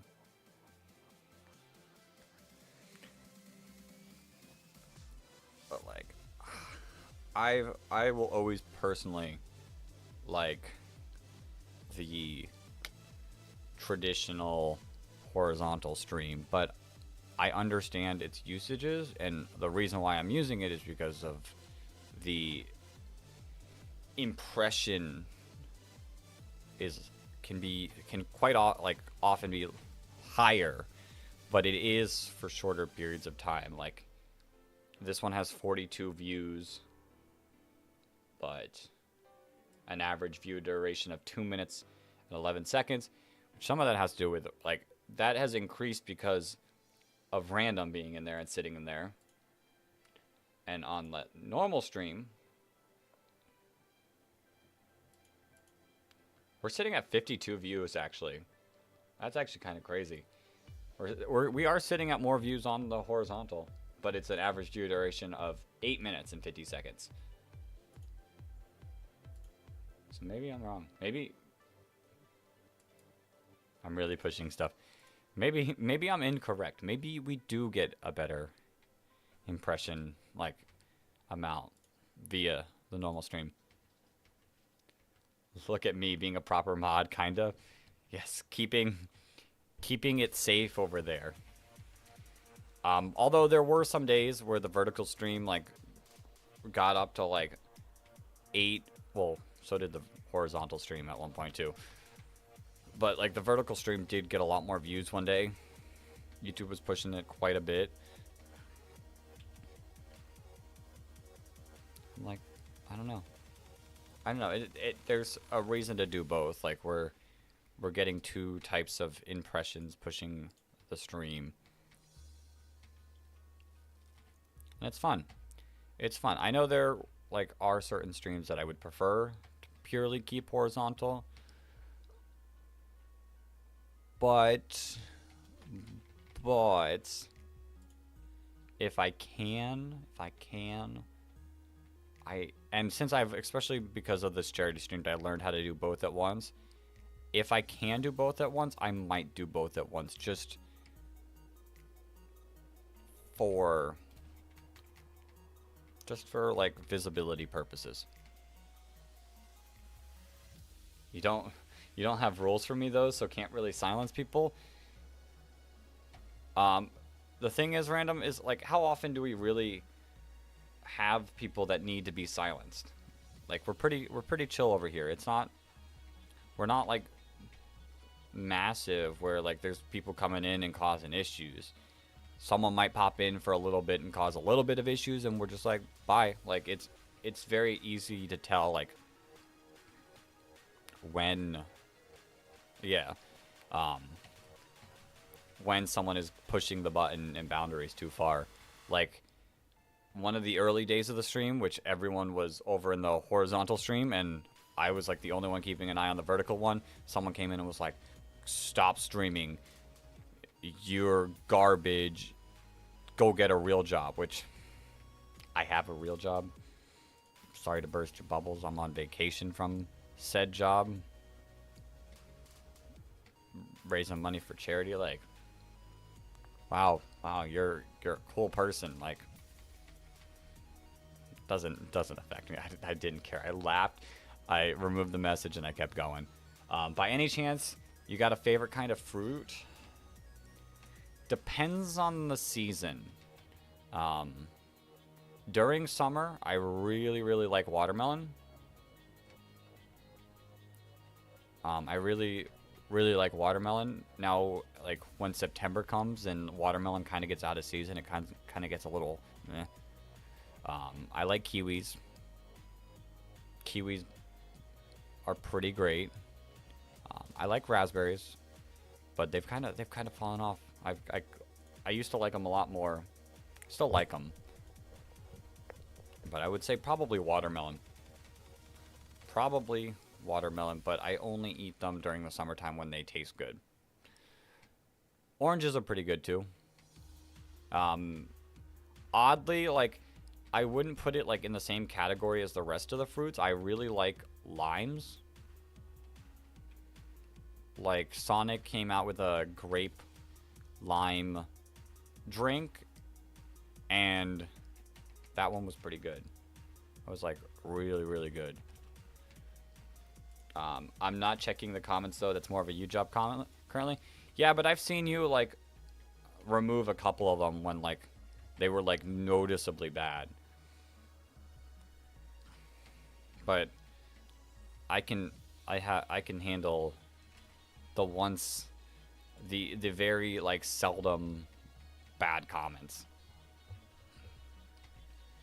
Or on videos, like, yeah, I can handle the actual videos, but, like, during streams, I've seen you. Don't you remember that? I've seen you do it a couple times. Might not be, like, someone being rude. I think it was more of someone spamming a link. Or not a link, but, like, spamming, like, one of those, like, follow bots. But, like, it doesn't happen that often that it's, like, every single stream there's 5 people that do it. It's not even every single stream. We've streamed how many hours? 8 to 10, like 13 hours a day. Maybe let's average it out to 12 hours a day. I would say it's closer to 13. But 12 hours a day. We're on the day 6. So 60 hours to have one comment.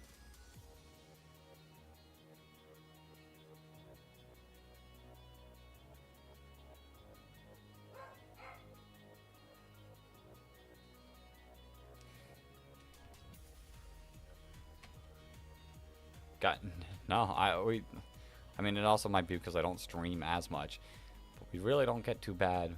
It's really not too bad. I feel like we have a solid, like, community. Like, the worst comments I got were on the first Imperialism video, where everyone was so upset that their favorite Pokemon happened to lose, and they were like, wow, you threw that match. And I was like, no. And I explained it in the comments, and most of the people were like, oh, okay, I understand. Sorry for acting like that. Like, that was like the worst comments that I typically have received, which really isn't that bad. If it's something that I can, like, explain the answer to, because I didn't explain well enough in the video, like,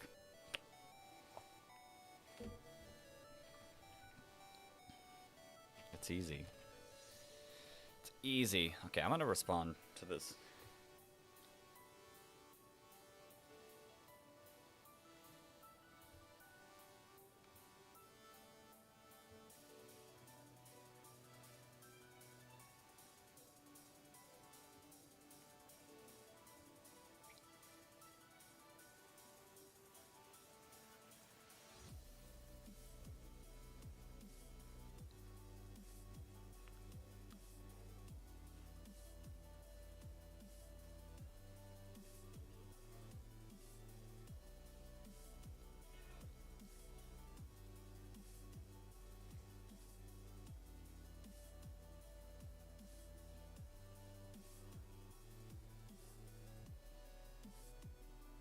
About or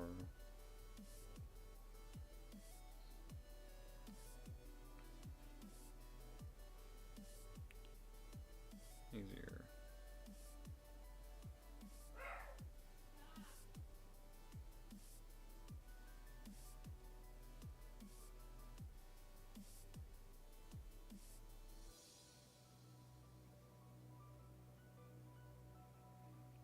Okay, let's go. Let's get it. Still excited about that video idea I had? I am still excited about the video idea I had. I've, like, even come up with a couple more, like, ideas about it, like how to get it done. I didn't work as much, like, after the stream on it as I was gonna, like, thinking I was gonna do, because we ended early. But I came up with a couple ideas for it. It's depending on how it goes. Oh, shiny check for you. Dang. Depending on how it goes, it could be a video. And depending on how often I work on it, it could be a video that, like, has its own schedule away from the inconsistent schedule of the rest of the videos.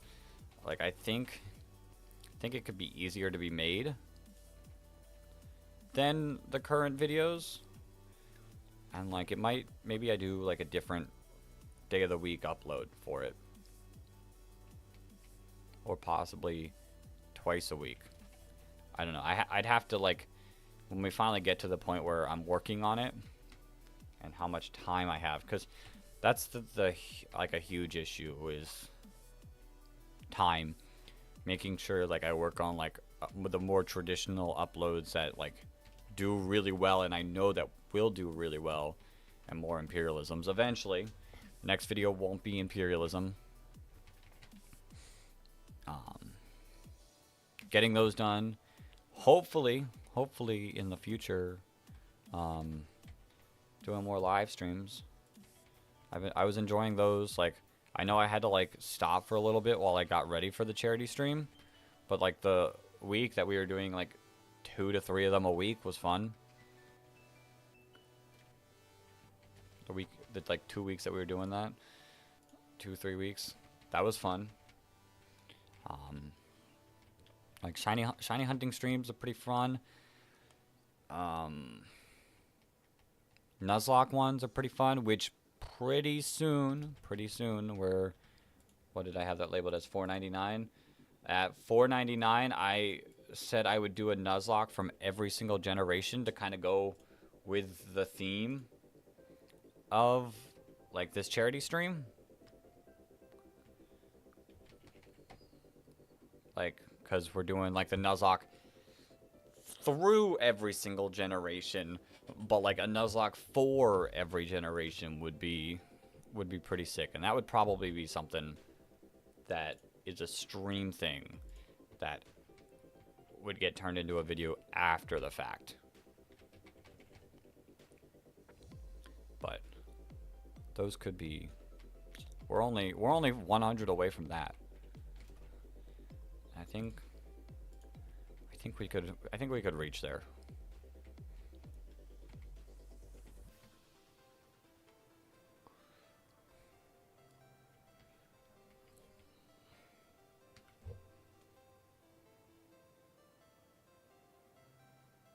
No shiny.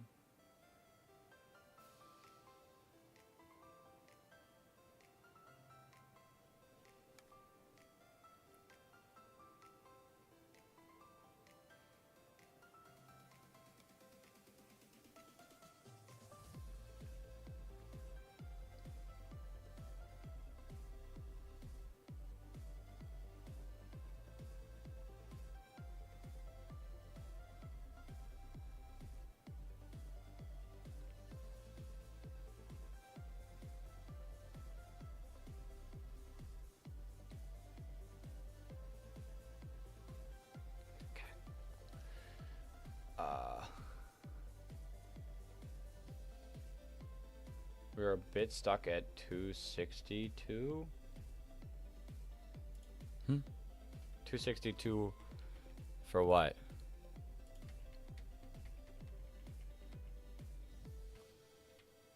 I looked down for a little bit, so I don't know exactly what I was saying, so I'm not sure what that's related to.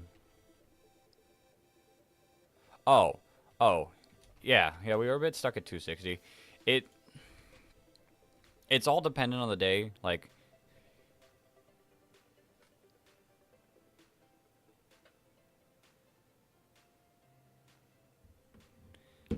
It's all dependent on the day and the time of the day. Like right now, more people are home because of the like storm, like, so a lot more of the people that I share it to tended to be at work during the week, or so like time-wise, like that's why we'll see some people here now, like from across the seas, and then at night we'll start to see like more U.S. based people. Like it's kind of time-wise, and like the weekends obviously are gonna like push more, and like a lot of people like to tend to come in on like the last day or two and donate. Like if I did it all in one day, I feel like more people would come in that one day and do it. But the fact that we span it across the week, people are like, okay, well, it's not done yet. I'll have time. I'll come back later. And then at the end of the week, they're like, okay, it's time. Like I think that happened last year where we got like a bit of a push on the last day. So it's always possible.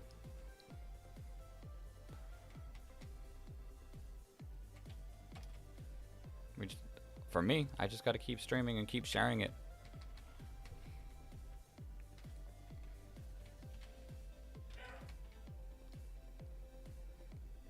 And just have fun. Like we're just having fun. Today's just very, very chill. I feel very, very like relaxed today. Just clicking A, checking the Pokemon, resetting, talking. I mean, obviously, in 1 penny, whenever that happens, like, it's gonna happen, because if it's the last day and we're still sitting at 399.99, I'll donate a penny.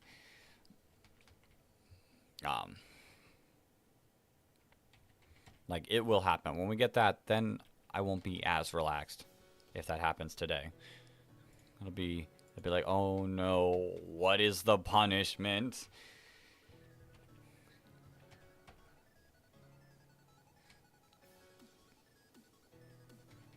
But for now, we just keep soft resetting.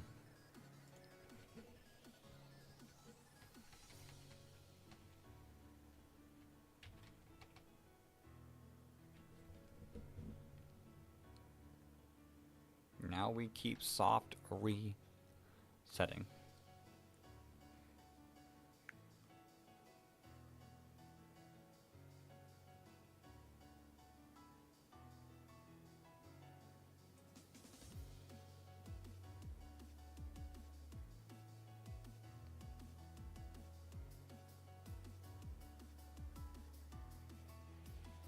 I also still have to you do random, you have to figure out what shirt you want and how I'm going to get it to you. Like how I'm going to order it for you.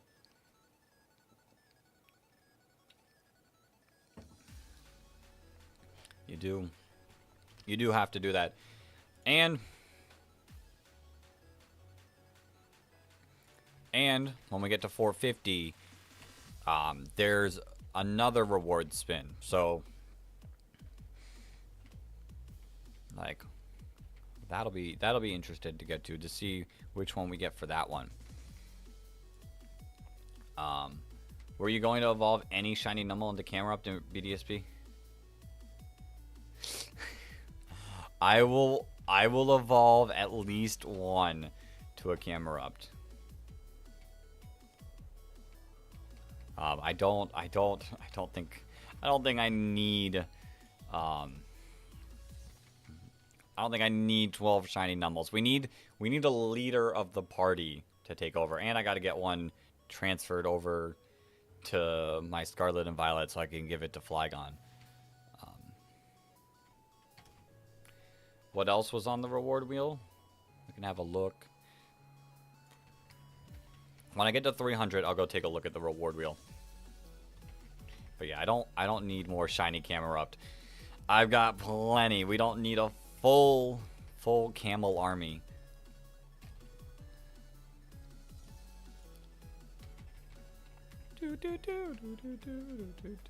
I don't know why I have my headphones on. I can't hear anything. It is just quiet, just nothingness. Which, as soon as this charity stream is done, I'm gonna update my audio driver, because that's what they said is the problem. Like, Troubleshooter said is the problem. So, but I hear nothing right now. No notifications, no music. But I've got the Emerald. I'm sure it's the same theme. I got the star like sound in my head. Okay, 300 is the next one. This is $2.99, and it's not shiny. But 300 though, 300 is a shiny.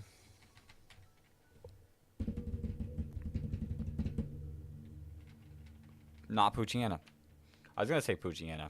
Okay, I'll take a look at the reward wheel.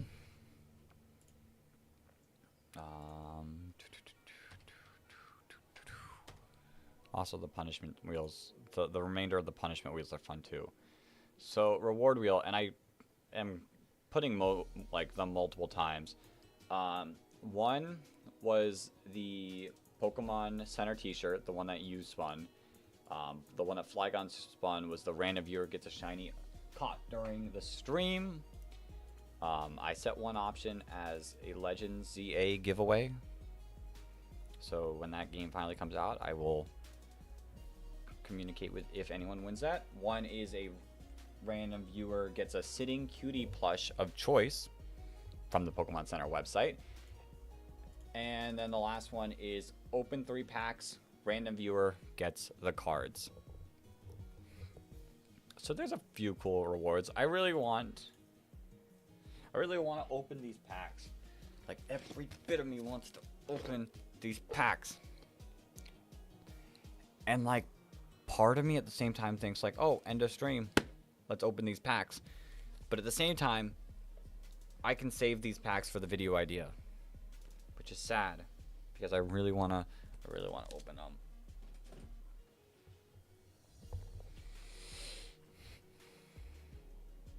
But I think for the sake of like smartness, it would be best to save them for that video. If I fully commit to it, I've got an idea of what the video idea is, but like I don't know if you do. I'm be honest, I don't know if anyone could guess it.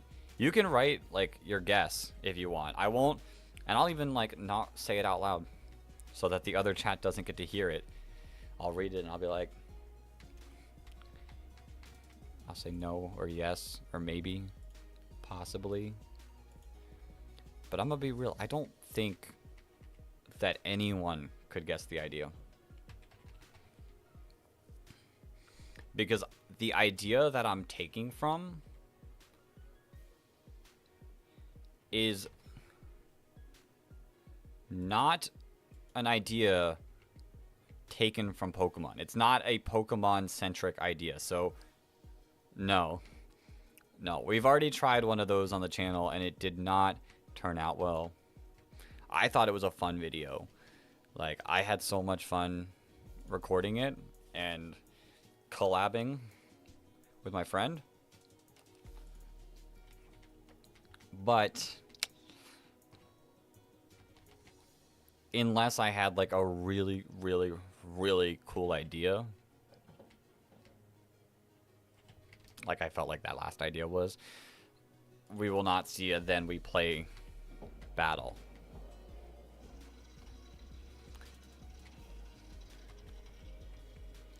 I would be willing to do it on someone else's channel. Like if one of my friends was like, hey, you want to hop on my channel and record a video with me and do that? I'd be like, sure.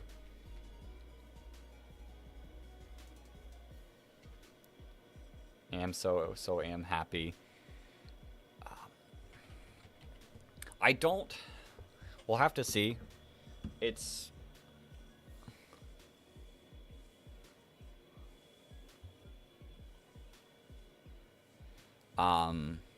We'll have to see if it's like liked and enjoyed by people, because it is a bit different from imperialism, and it's kind of a multi-video series. I mean, there's no kind of in it. It would be multiple videos. It wouldn't just be one video. And, you know, those videos don't do the greatest in the world, especially Pokemon nowadays. But it's different. It's not a playthrough, so don't think it's a playthrough or a Nuzlocke or anything of that where I'm only doing like one gym battle at a time. That wouldn't happen. But if everything goes smoothly and I do really enjoy the idea as I'm making it, I'll probably test like at least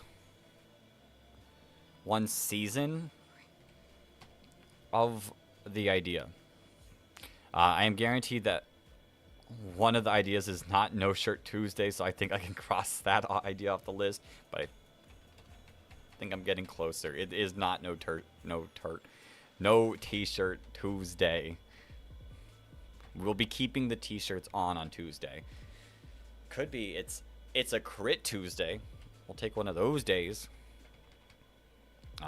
This Maractus is absorbing all my water attacks on land. No. That's rough. That's pretty rough. At least you're keeping them alive, right? Right, they're water absorb.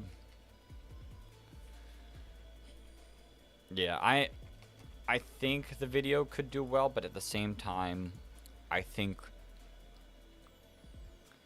it could have like a similar reaction to the Then We fights, where it doesn't do Storm Drain. Hey, at least you're making them stronger.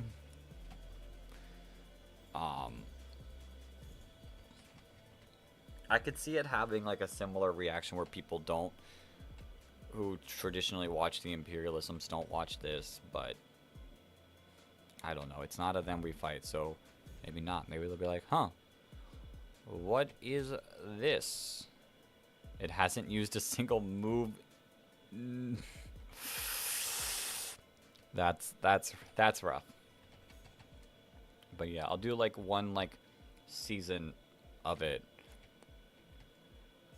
And if it's well received, then can think about future seasons of it. It's all a test. You gotta just keep using needles. Oh, acupressure. Acupressure. Maybe it's just powering itself up. I got that love-hate relationship for Aractus. Has helped me, but also has destroyed me. True. Because, like, especially when... Because Random's taking down Lando. So, especially during that fight, you don't want something that's basically saving the Landorus.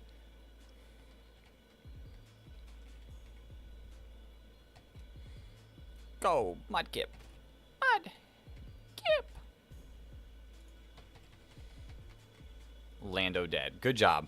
Good job. At least you didn't lose because of the Maractus shiny check. Every check here is a shiny check. And we didn't get it. But I do think that the video has potential. It's unique in the Pokemon side of things. And where I'm taking it from, I can only take certain...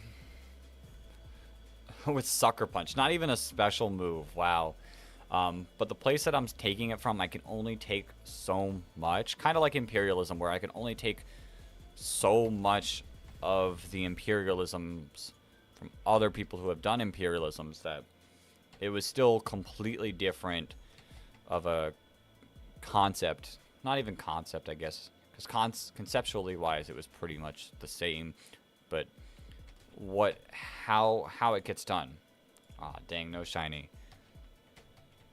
Like, in sports games, they have the freedom just to click the simulate button and watch the thing, and then bam, like, there's no,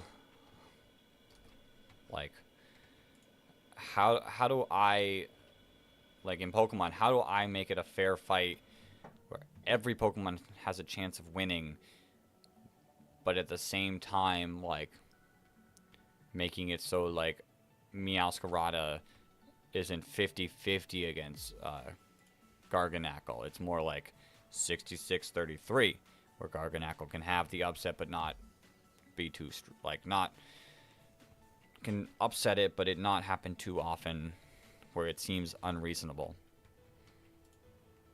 Which was the first issue with the first Imperialism. There was no sense of, like, super effectiveness. And I think the system we have, unless I can completely, like, take my hands off of it and somehow let, like, say, like, game IQ, game AI make the choices, I think we have a pretty solid system of what it chooses. First would be having all the mons at the same stats, like IVs. Which, I'm gonna be honest, because I've learned certain things, I can do certain things a little more fairly now.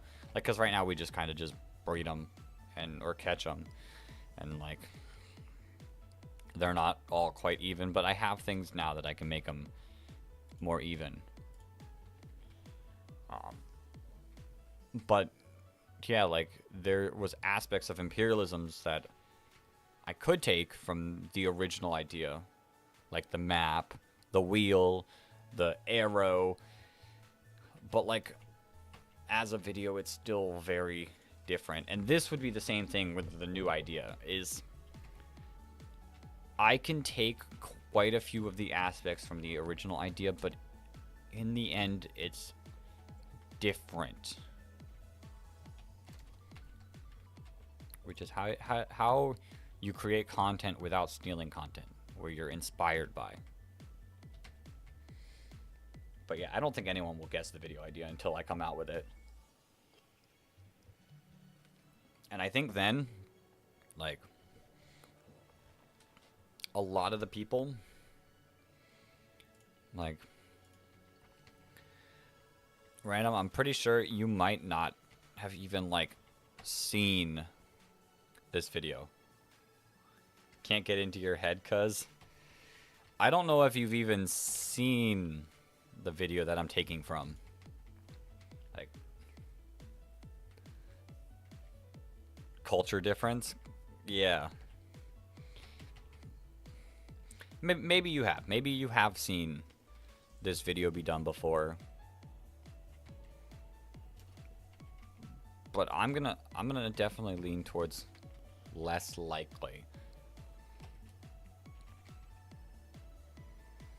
I watch such a wide variety of content.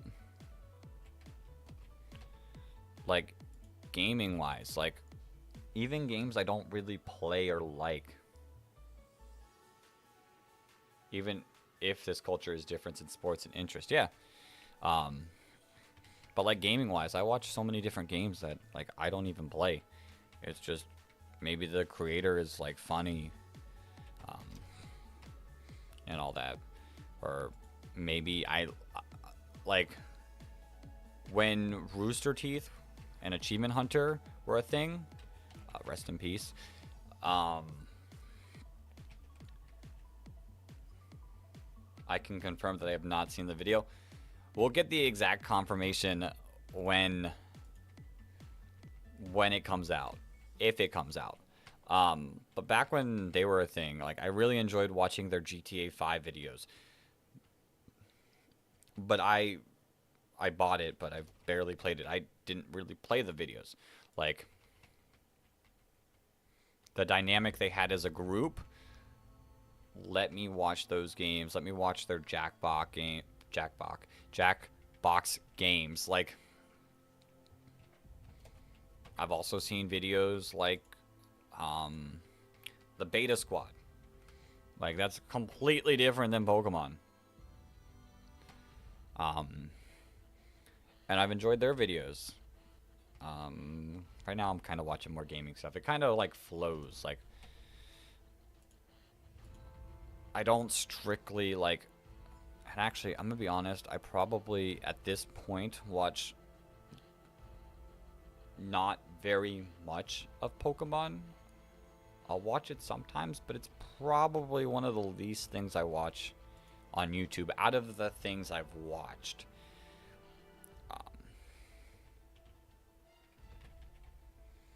Just because, I don't know, there's a lot of like things that don't completely interest me. Like,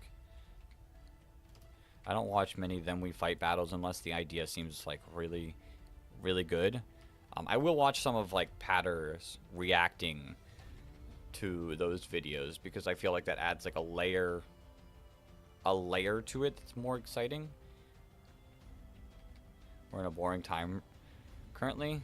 Yeah, until we get a new game. I think like the people,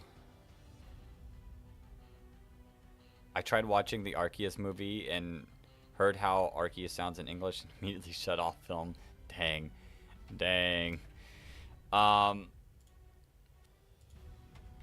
Yeah, but I don't, we're in a boring time currently, but I don't know if Legend ZA fixes this.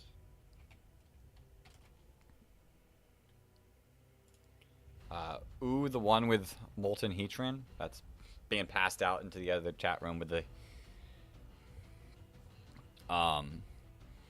because I think even with like ZA, people are going to be making a lot of the same content until like a new idea comes along that a lot of people get on the wave.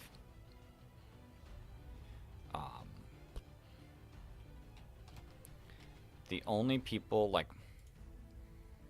I will say the people that I enjoy watching like the most are the people that come up with the more like unique videos, like PM7, the one you shared to me the other day. Like those are the ones I tend to watch more often. Just gotta find that idea. Exactly. Exactly. Or I really enjoy that one guy, which I can look him up because I feel like he deserves a name placement because of like me enjoying his videos. Poke Phenomenal, which this guy, and I really enjoy Mr. Imperialisms themselves. I really enjoy his "Can I beat Norman with every Pokemon in Hoenn?" and the extra rules he's added with that. Like that video one is really fun to watch. I don't really watch his other ones like the hardcore Nuzlocke, monkeys only ones, but the ones where he's like, "Can I beat Whitney with every Pokemon in Johto?" You see, you know that one. He's one of the ones I watch. This guy doesn't make these this video as much anymore because obviously like you can't keep making the same video over and over again. But the guy that made who played the one games where he did 2 Nuzlocks at the same time, where he played 12 maps at the same time, his one where he played 100 games of Pokemon at the same time. Rylox is his name. Those videos were cool too.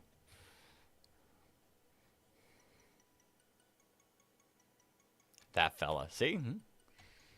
See, like there are people who make like really cool, unique videos.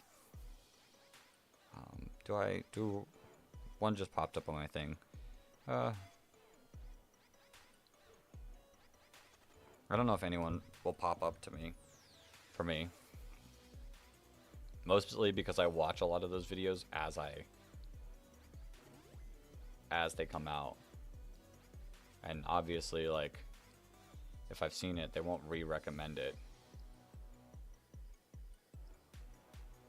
Lots of that is true, but it's still really good content. But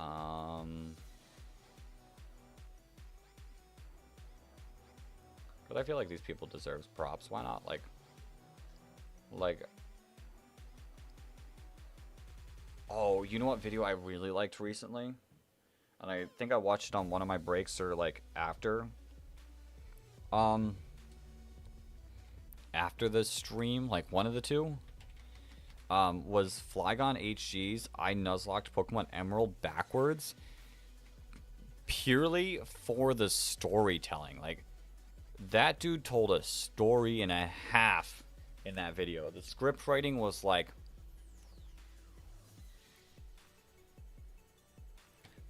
that script writing was like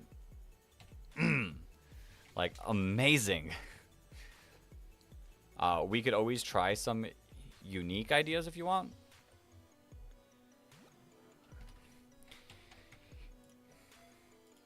I mean, like, throwing out unique ideas is definitely the biggest way to go. It's just like figuring out like the unique ideas and how to like properly do them. Flygon is good at those things. See, I've watched a couple of his videos. I don't watch too many of those videos, but like that video was really, really good. And then I recently watched Powders react to his video where he did a Nuzlocke of Pokemon below 400 base stats in Fire Red. And the script writing in that video was phenomenal too. Like the story of Beverly and Bill, the Butterfree and Beedrill. What were their other names? There was the Lickitung that wanted a popsicle. There was Onyx, which was the first one to faint. Good. Good, get that thing out of here. Farfetch. There was the Ditto he never used. What other Pokemon were there? There was quite a few. Actually, an idea did pop up in my head, just not your cup of tea. Yet, at least. I mean, if you want to, share with the class or share with me. I don't even, like, have to, like, fully read out the idea. I can just say, that sounds interesting. I have a few ideas in a Discord I haven't really used too often that I created because I wanted to, like, get on top of things and, like, stay consistent with it, and that just didn't happen for some reason.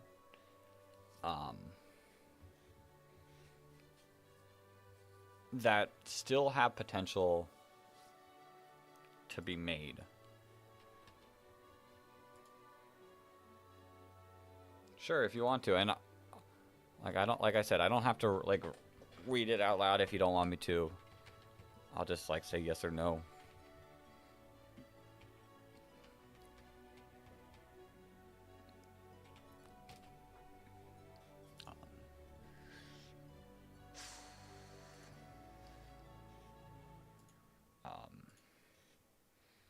Like if we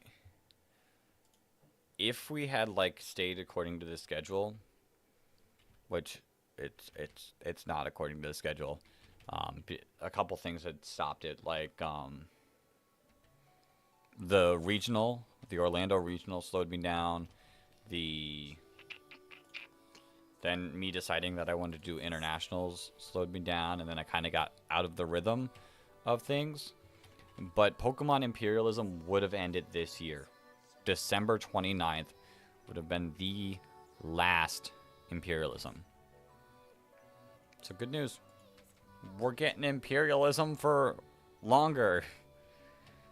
Maybe not the last Imperialism, but the last, like, it would have been the World Championship one.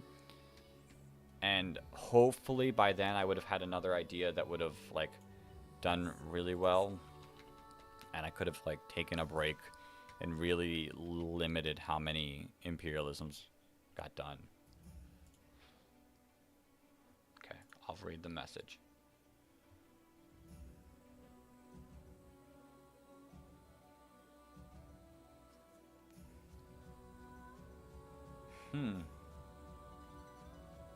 Like, do I have to make the music?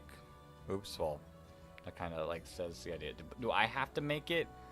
Or, like, is that all of the visual context I get? Like, I can't see the game, and I only get that context, and I have to be like, okay, that explains what's happening right now. Like, there's two different ways. Like, do I have to go, or is it like, I hear, do, do, do, do, do, do, do. Not really to either.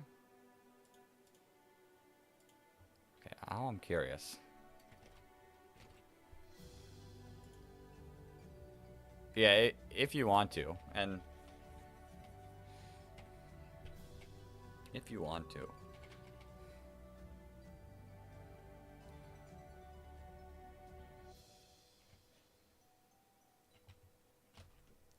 Okay, 362.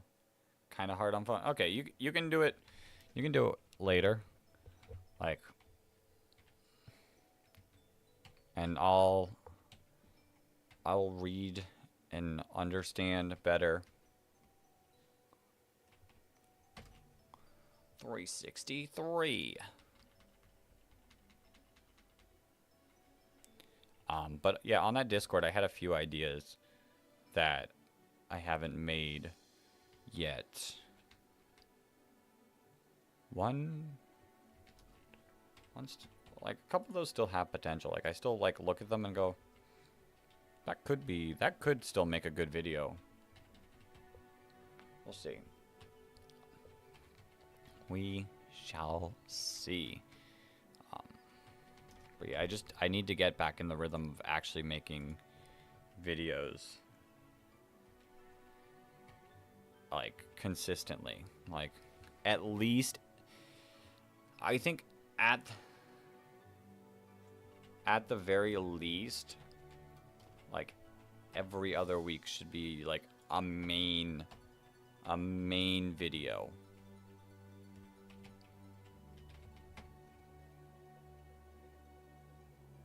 And, like, if I can't do that, then once a month. But I think every other week, like, kind of works. I mean, I think it could work, but just not your kind of video to make. Well, like, the thing is like, what is my video to make? Because realistically, the only, like, I didn't look at that. What if that...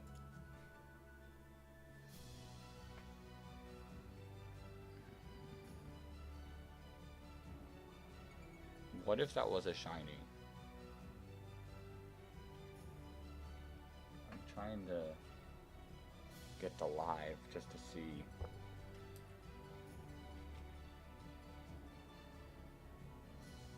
Because I might be able to see a tinge of purple if I...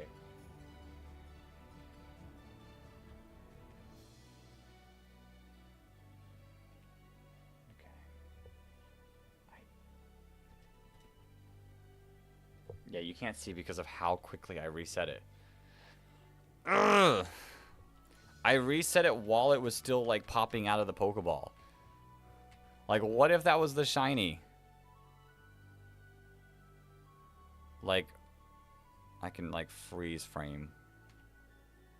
Like, that's where I reset it. Is right there. Is right at this exact moment. Is where I reset that last game. You can't tell. You cannot tell if that is shiny. But yeah, like, what is my video? Where is my lane? Because realistically, compared to other throws, it's like there was not like any bit of like, it was still just bright white light when it reset. So like there wasn't even like a tinge of color yet. Like I couldn't even like see a tinge of color because it was just flashing light. I took a picture of that, could not tell if it was shiny because there was no color yet. It was just like bright white.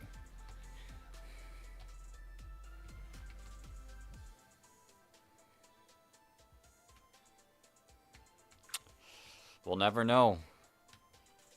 Could it be... Is it the Mudkip that got away?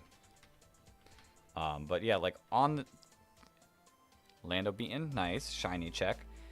Like on the channel, we have my very, very first video, which was a shiny race. And like, this was like the start of me like working towards more quality videos. Shiny check. That was the start of me working on more like quality videos, but it was edited from a stream. So like it wasn't like the highest of quality yet, but it was like the step in the direction. Then the second one was surprise trading until I get a shiny Pokemon, which I thought, which was definitely like progress.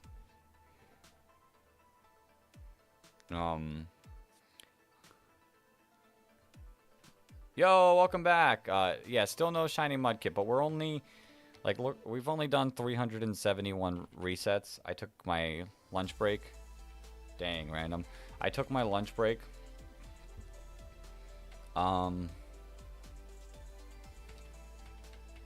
and we're only at 372 encounters, so like it's not likely to happen anytime soon. So we're just chilling, just talking, kind of talking like video talking, like about uploads on my channel. So we're just kind of chilling. But yeah, I had that shiny trading until I got a shiny Pokemon as my second video that did really, really well comparatively to any video I've ever done. But there was one issue with it. Is I didn't add enough. I didn't add anything to keep people watching the entire video.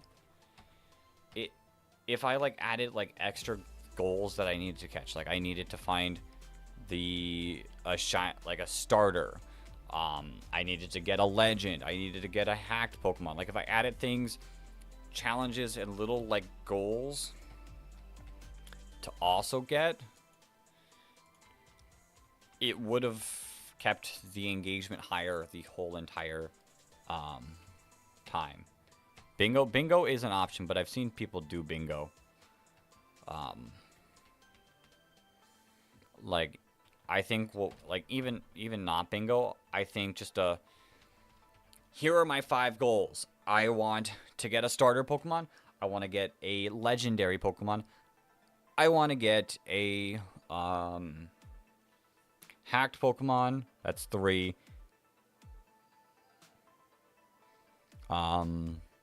I want to get like the shiny Pokemon be the end goal.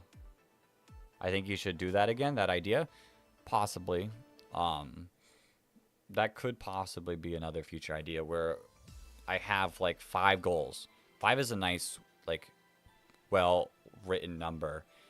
But I only had the shiny as the goal, so people went to the start of the video, saw the idea, skipped to the end, watched my reaction to the shiny, and then we battled. No.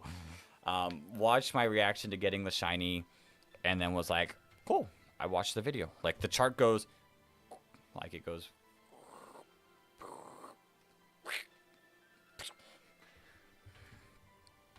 So it's just, it's keeping people engaged the whole video. Whereas, like, Imperialism, there are some people who would skip to the end to just, like, see who wins.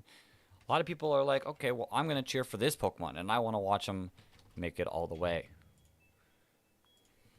Like, Imperialism doesn't have that, like, drastic of a view chart. It kind of just stays. It'll drop, like, normal videos, but it'll just kind of stay the whole way. Where is it? Where is it? Where is it? Me.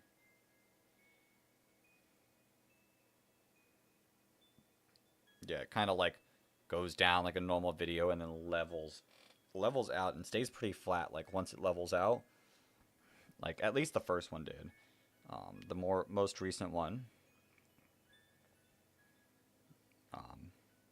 did about the same thing. It's a little more spiky,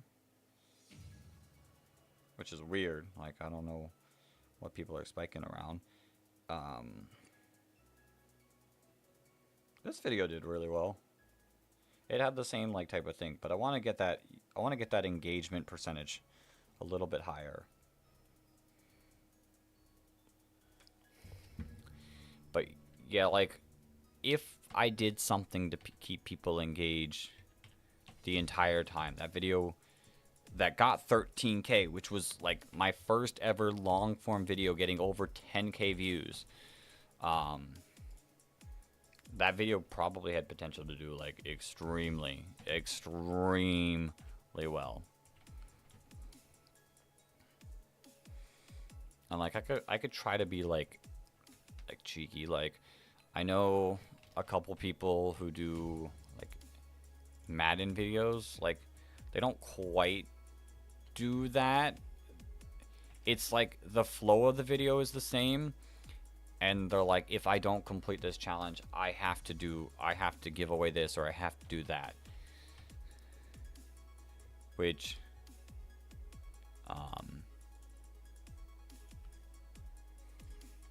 yes, sounds a little cheap in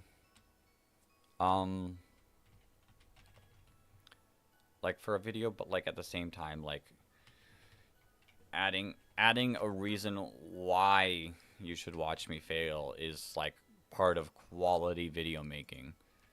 Any opinions on the different Kyurem forms and which one you would potentially prefer? So I understand that Kyurem White is the stronger of them, but the fact that I could use Kyurem Black back in like Gen 6 time, like competitively, because it wasn't in Ubers, I personally prefer Kyurem Black. Like, I like it a little bit more just because I actually got, like, I was able to use it.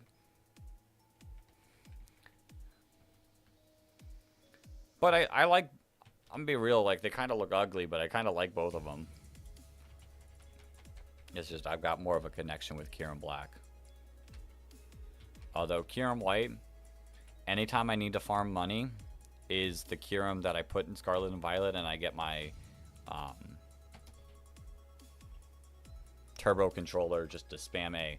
It's not 100% perfect, but if I am like watching something and I pay decently enough attention, like I can just set the turbo, set it to A, and then just have it go and just periodically check on it. Kind of disappointing that after the DLC there is no 100% guaranteed way like there was before, which it wasn't even 100, it was like 99% like you should win. Like, so I could fall asleep most nights and make a couple million in cash. Now it's a little, doesn't work quite as well, and because of that I think the lotto machine is a little bit better. So I've used Kyurem White for purposes that make me like it, but I do think the fact that I've used Kyurem Black more, I personally just like it more. That was a whole ramble on just 2 questions. Now Kyurem, like regular Kyurem, I'm just kind of It doesn't like, I don't like it, but I don't like dislike it. It's just there.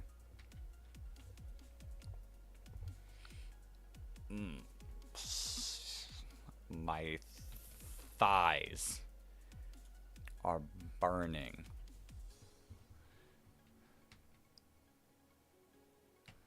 I get so busy collecting Pokemon IF.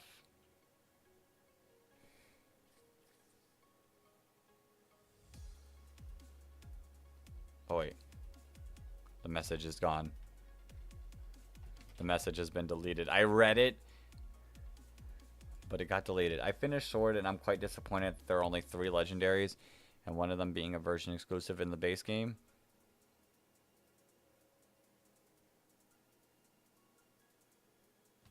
Well, yeah, it wasn't you, Random. It was over in the main side. Well, in the base game, there is only 3 legendaries. In the DLC, there's the 2 Urshifu forms, Calyrex, Spectre, Glacier, and then we don't have to count it because they're forms, but Shadow Rider Calyrex, Ice Rider Calyrex, Regieleki, and Regidrago. So that's 7 plus 3. That's 10 full legendaries, like total for the whole entire game. I get so busy collecting Pokemon, I feel like I don't get the chance to use half as many as I like. I feel that. I feel that, which is partially why I like Nuzlocke. As little as I do them, I like Nuzlocke because you get to use Pokemon that you don't traditionally use. Like Simple Barrel, why would I use that in my normal playthrough of Platinum? And it kind of like lets you use some stuff. Same thing with competitive Pokemon. Like, I get to use Pokemon that I wouldn't traditionally use in a game. Like, I wouldn't use Farigiraf in a normal playthrough. But for Rigorath on my VGC team, yeah, I'll use it. There was another aspect of it that I thought of, not like Nuzlocking. Oh, and if I ever replay games, I will only, like, when I replay, and now I kind of do it when I'm playing through my first playthrough too, is I will only use Pokemon of said region. So, like, if I play Ultra Sun and Ultra Moon as a casual playthrough, I will just take a look at only Alola Pokemon, and I'll be like, well, sure, I'll pick Poplio as my starter, so that's my water type. I'll catch a Serena and use it as my grass type. I'll use an Alolan Marowak. Like, and quite often I'll pick Pokemon that I don't normally use. Like, back to my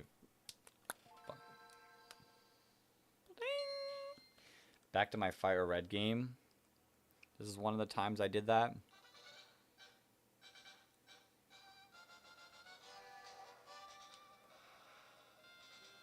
Peak music right there. Oh, that sounded so good.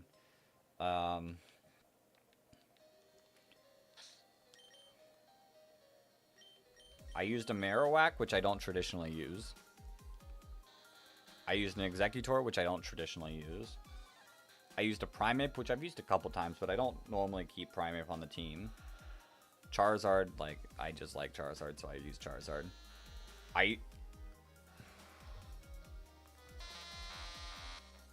What the Electabuzz cries? I used Electabuzz. I never use Electabuzz. If I use an electric type, it would normally be Magneton. I always use Vaporeon. Vaporeon or Jolteon. Jolteon is normally my electric type user.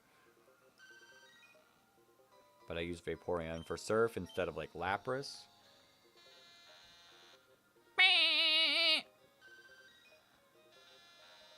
What type of cry is that? But I used quite a few Pokemon that I didn't normally use. I want to say Executor was a late game addition. I think I had Parasect on this team beforehand. Okay, while I'm here, I have to check the Lugia once.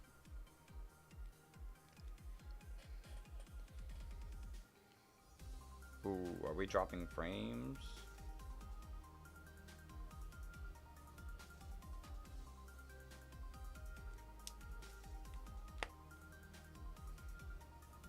We are dropping frames.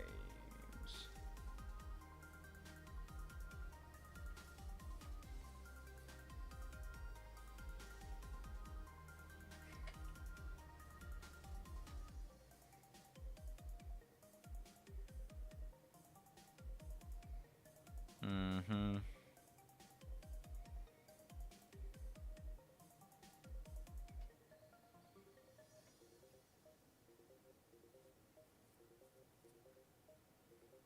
Yeah, it's pretty bad. It's pretty bad. Oh, chill out. Chill out. You can pick. You're working yourself up.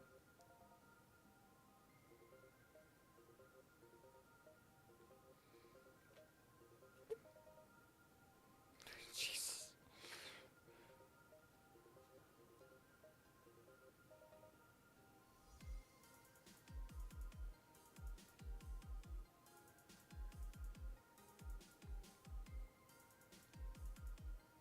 It's not even like getting close to picking itself back up. It's just frame drop after frame drop. Like, I don't even want to talk too much because, like, if I talk too much, how much do you guys even hear? Come on.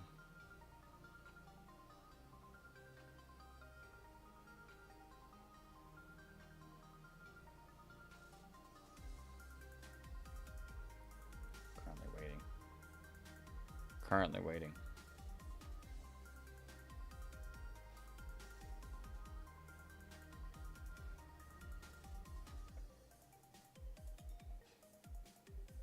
it's so bad.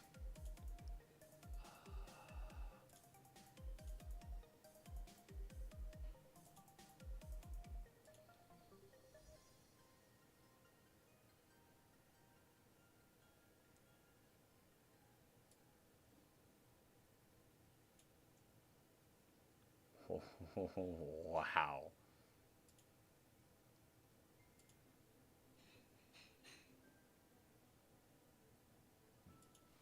Well, talk to you later. Gonna finish this den up and head back on PC. Sounds good. If we can regreen.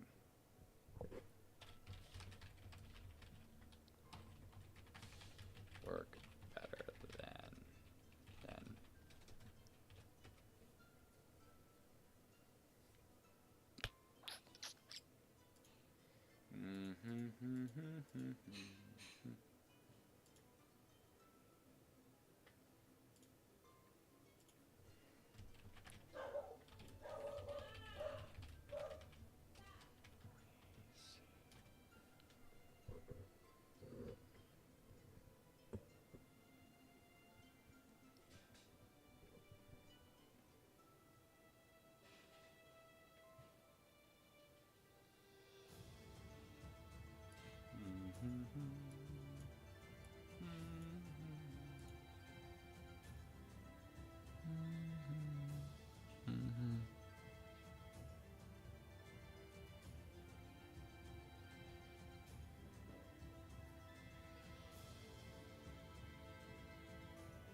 Okay, it looks maybe good now. Looks like we're good now. Just wanted to see, like, if there was like any like reason. It probably just has to do with storm related. Like, not that the storm's here, but issues caused by the storm, maybe? I don't know. But we're just gonna go now. What's crazy, and like, we've streamed for 5 hours. Almost 5.5 hours. Your one and true savior has returned from the other side. Welcome back, Random. We've streamed for 5.5 hours, and in the matter of those few minutes, we dropped 3% of our frames.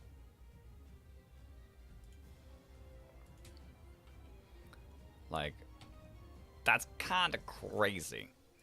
Like, it was like dropping like probably a good like 50 to 75% of the frames at a time. But we look good now. I'll keep an eye. Loco. Lando O-code all 4 of my mons in a single turn. Oof. No shiny mon. Dang. Oh yeah, we were kind of like talking about like video stuff, video related stuff. I like not even just my channel stuff, but I do really. Sure, Random. I'll read it. I do really like talking like YouTube stuff. And like it doesn't have to be my own personal content, but I do like talking content.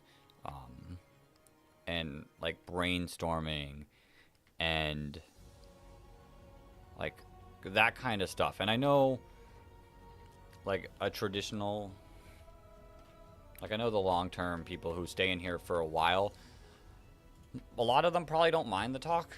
I know some people that like might get kind of bored. They might be like, "Oh, why are you talking about this? Just play Pokemon, and let's talk about other stuff."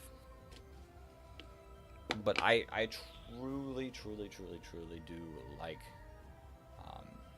YouTube and the conceptualizing stuff, talking about why like a video might have done bad.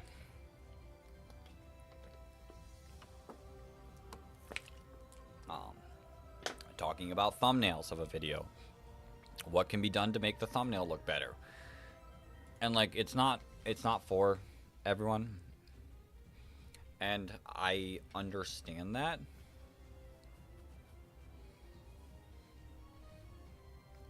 Because most people who come onto YouTube, like unless they're personally making stuff, a lot of people are just like, I just give me the video, that's all I want.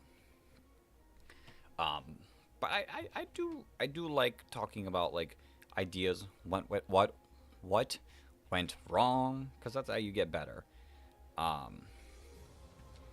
We kind of went over like the second video where I did the surprise trade, which I could always do that again and just do it better.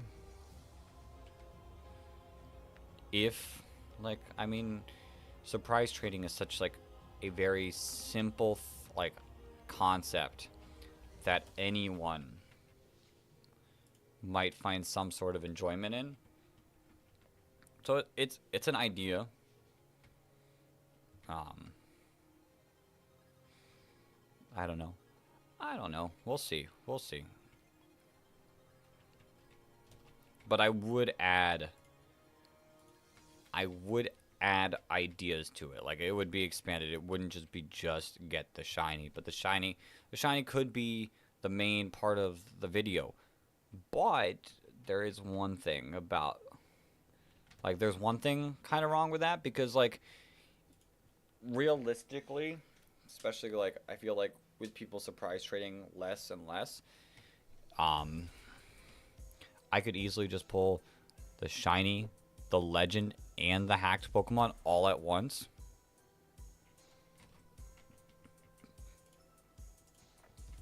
So you gotta fiddle around with it. the third video on the channel, which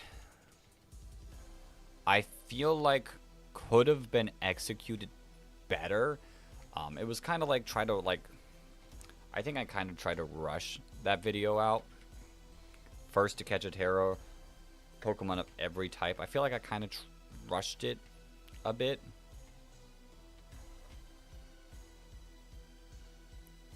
And like, there were plenty of things that could have been done better. I don't think at this point of time, like, that's not a video that can be remade. Gotta go, but do take care and good luck on your hunt. We'll tune in next chance I get. I shall see you later.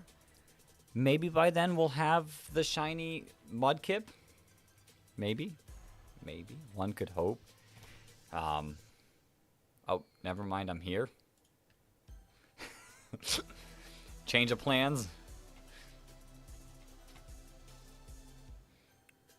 Change of plans.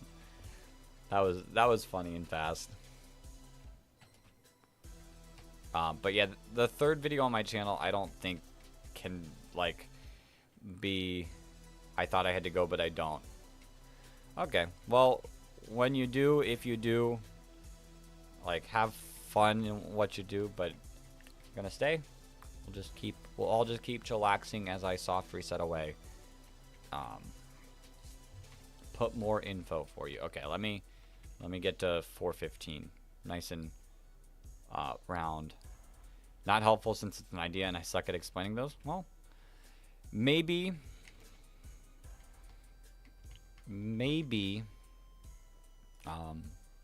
it could just still help me understand the idea better. I like to be here for the long haul. Sick. Me too. Like, and people who tend to stay for the long haul are more likely to see the shiny. It wasn't 414 though. Like, if you're here for the shiny, that's the best part to be here. Okay.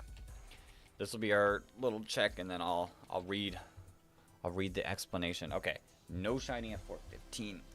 Ooh, that hurt.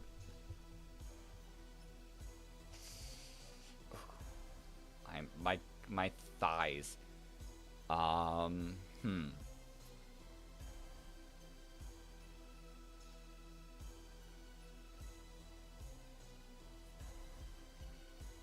Interesting. Kind of like the one stream.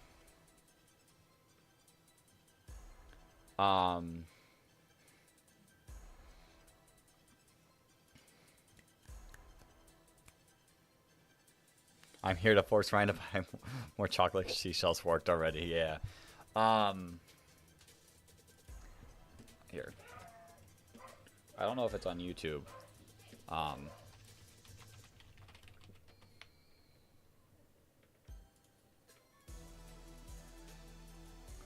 Kind of like this.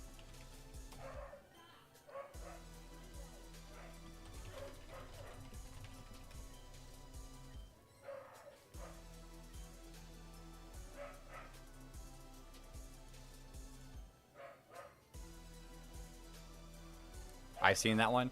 Okay. Oh, do I have it playing? Makes sense. I think. I don't know if you heard that bit. Well, a bit.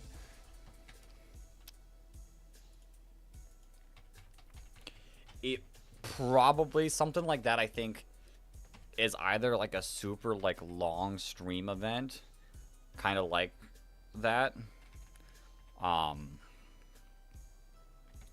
or a lot easier. It would be like specifically for like the big battles.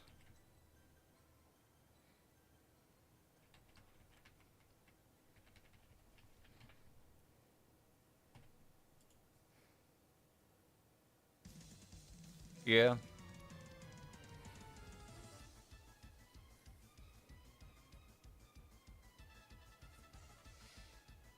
But you gotta, at the same time, it has to be copyright free.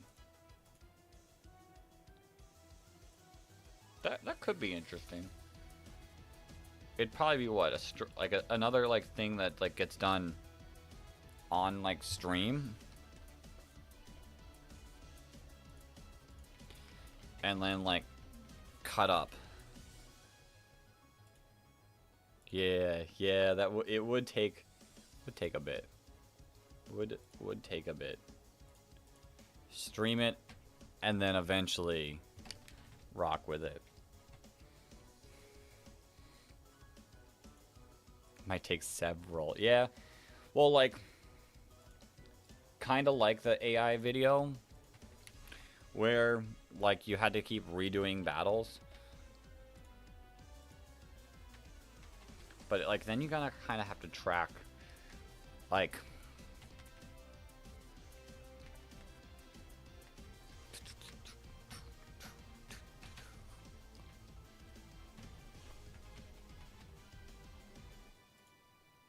.420. Are we gonna blaze it with our mudkip?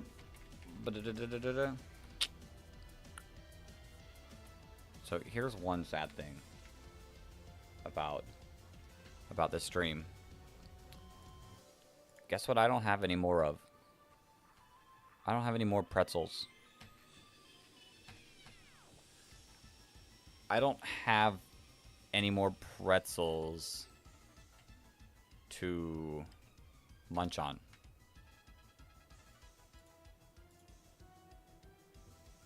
Yeah, that one I don't think would take as long. Like just doing the main battles. I don't think that would take as long of a thing.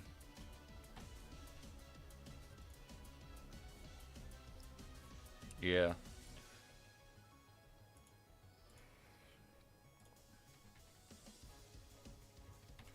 Decks without pretzels. This sounds like it is a serious problem. No pretzels.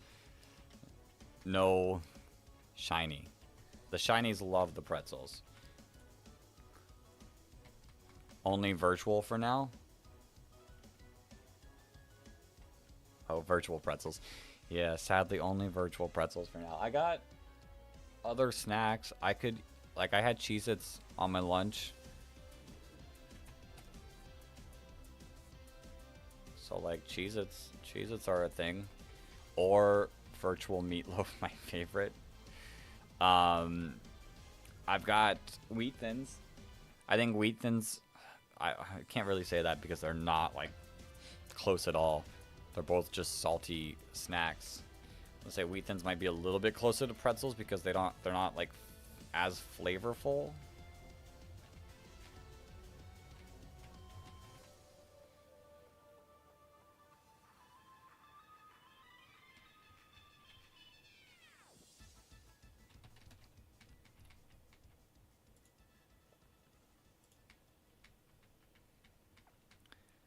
The only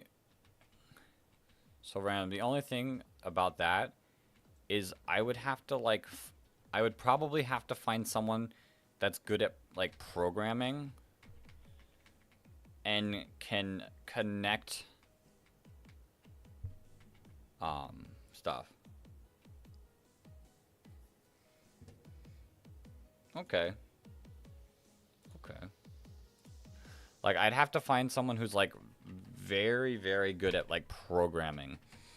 And then I'm kind of more just, like, sitting there as, like, a commentator, which I guess I do in Imperialism. I'm more commentating it and adding, like, a background to the music playing and, like, all that.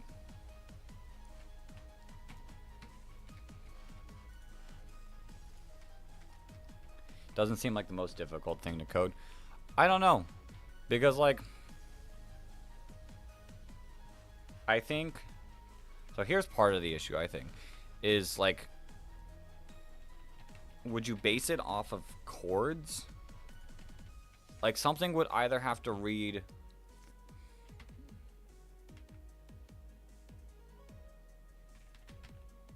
But, like...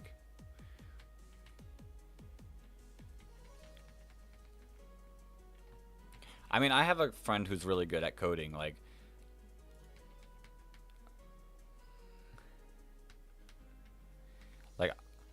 I have a friend who's really good at coding. Maybe it just reads like the chord. Like, can Drake's favorite chord, A minor, win the entire thing? Like, if something can track that, then maybe. Maybe.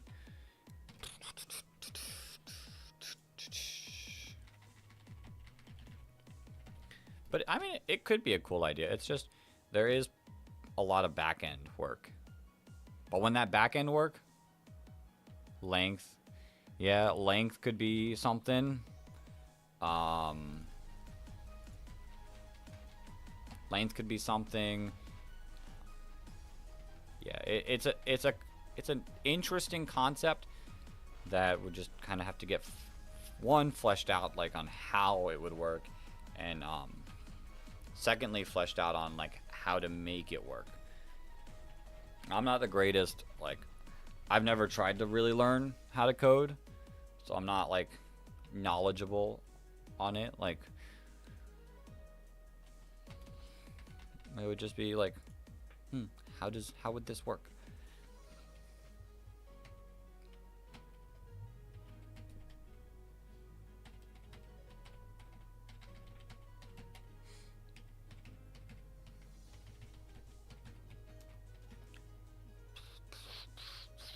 And how many keys are in Pokemon? Because here's the thing, like in a Pokemon battle, you really only need left, right, up, down, A, B. Left, right, up, down, A, B. 6. No, it's like...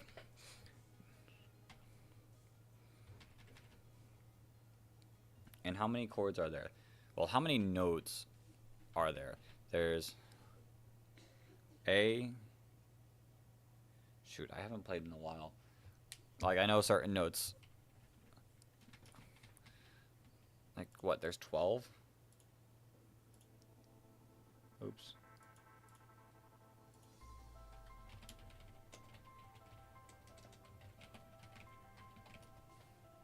Yeah, 12. I knew it was 12. So, each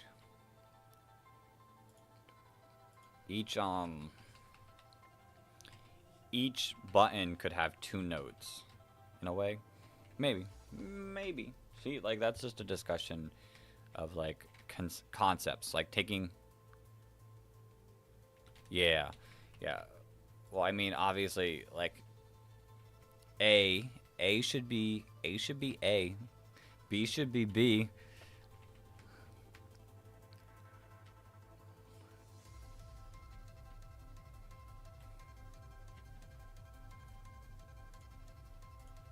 It's kind of concepts. Like, there's a lot of video ideas that I kind of get, and like, I don't have any notebooks with me, or at least like right at like my disposal. Like, I write a lot of concepts down, and then I like flesh them out in my notebook. Do I see anyone nearby?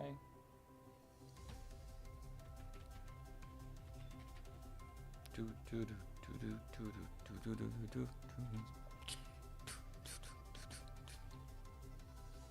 give me 1 second.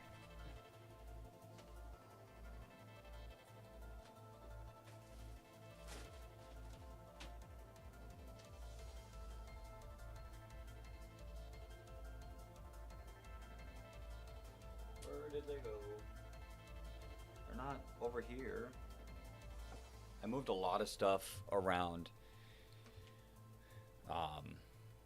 leading up to this stream, so I don't know where I put my notebooks.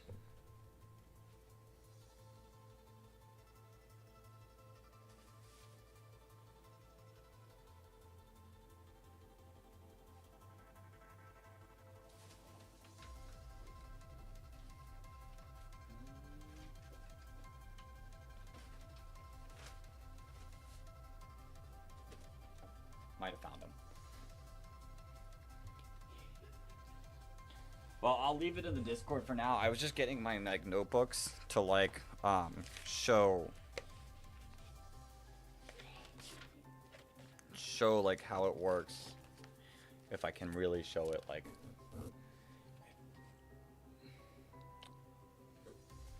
doesn't really. If I bring it back here, you guys can kind of see it.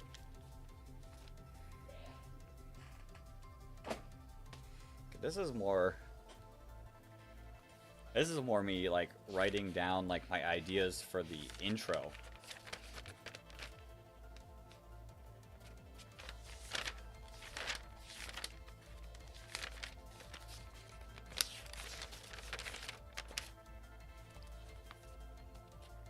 The light, yeah, the light, and the fact that I turn autofocus off on my webcam, because like if I was doing this with the autofocus on, it would just get a mess. Like with it off, it kind of doesn't mess with stuff. So it's not gonna focus in on this. This is just gonna be a bright piece of paper, especially because my light is like right there. But like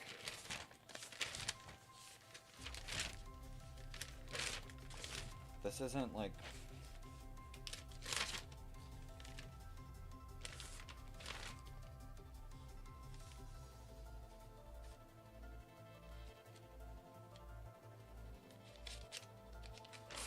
let me see if I can find an idea that I really like fleshed out well.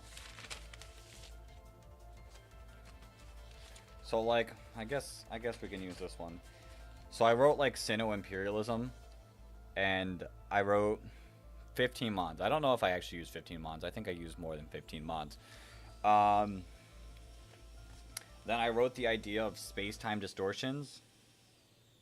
Every 5 turn, bring a Pokemon back, distort space, change generation, which I didn't end up doing, but there was an idea to change the generation back to like Gen 4 and do battles in a Gen 4 like engine and mechanic wise, and then I was like, no, I don't have the ability to do that.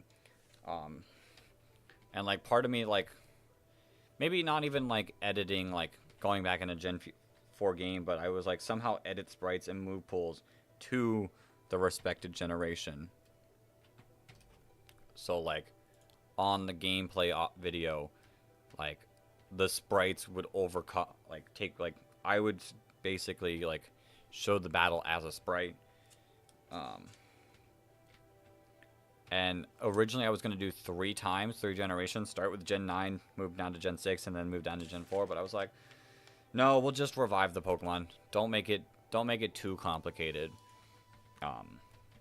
And I already had the Imperialism idea basically down, so it's not as fleshed out like as a new idea would be. But then I wrote down every single possible Sinnoh Pokemon that was in Scarlet and Violet. I wrote them all down. And then I kind of just checked-marked which Pokemon would be... like, which Pokemon have to be in the video. Floatzel, Gallade, Luxray, Staraptor, Garchomp, Lucario, Leafeon, Glaceon, Magnezone, Weavile, Rotom, Yanmega, Mamoswine, Gliscor, Rhyperior, Electivire, Magmortar, Rampardos, Bastodon. I kind of had to... I was like, okay, these Pokemon need to be there. And like some of them have to, like, you can't do one without the other. You can't do Rampardos without Bastodon. You can't do Rhyperior, Electivire, Magmortar without each other because they're like together. So kind of worked it out. I crossed off mons that I definitely did not want to use, like Kricketune, Pachirisu, Lumineon. And all that. Did you have a note for Gen 5? This isn't my Gen. I don't know. I get a lot of notebooks. I like me some notebooks. That one's my newest notebook. Did I include? There's nothing in this notebook. This one's basically a new notebook. I don't think. This notebook had a lot of like. Whoa. Whoa, this is my goals from last year. Every 100 spin punishment wheel. $25 from one donation. Walk in place for 5 minutes. $50 from one donation. Delete all Pokeballs. This is me planning out my last year charity stream. Did I or did I not use Bear Tick? I feel like I probably didn't use Bear Tick. Or did I play that game in a different game? Bear Tick was in? Oh. I can't remember who was in and who wasn't. How far did Bear Tick get? Okay, let's see. Let me open up the video.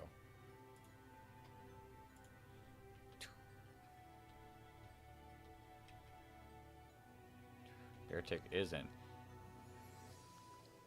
Not far.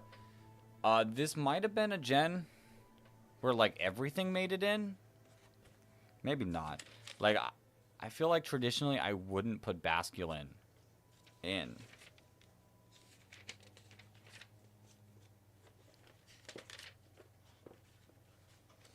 Like Basculin feels like a Pokemon that I wouldn't include. Oh, here's my race to a level. Oh. Whoa! Here's the notes to the original Pokemon Imperialism. I wrote all the Pokemon, their evolutions, what levels they evolve on here.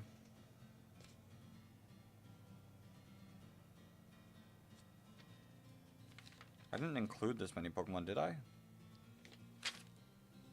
Yeah, I wrote like down like a whole bunch of concepts. Wrote my script on here. Imperialism 2, metronome only. Imperialism. Oh.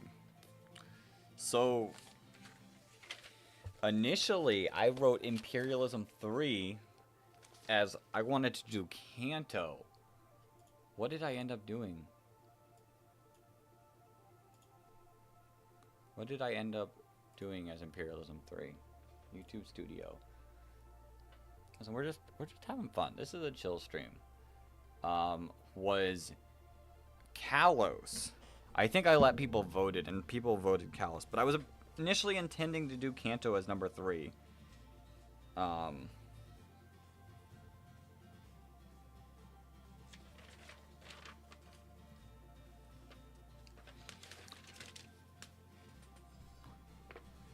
I did have a video, which I never ended up doing.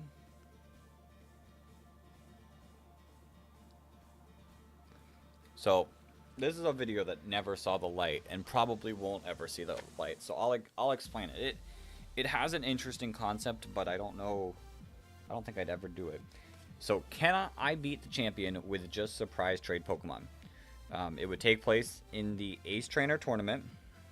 But the only way to win is I had to beat Gita or Nimona. Surprise trade Pokemon only. I can't do anything to them. This was like written back when, like, back before the first Imperialism came out, or right after. Like, this has been in this notebook for a while.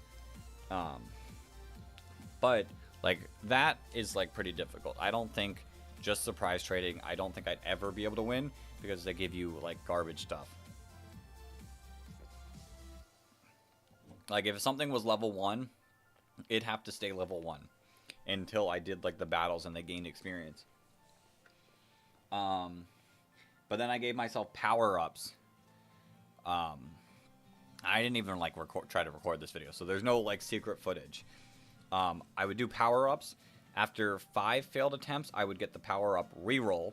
So, every round, I would be able to retrade one of my Pokemon.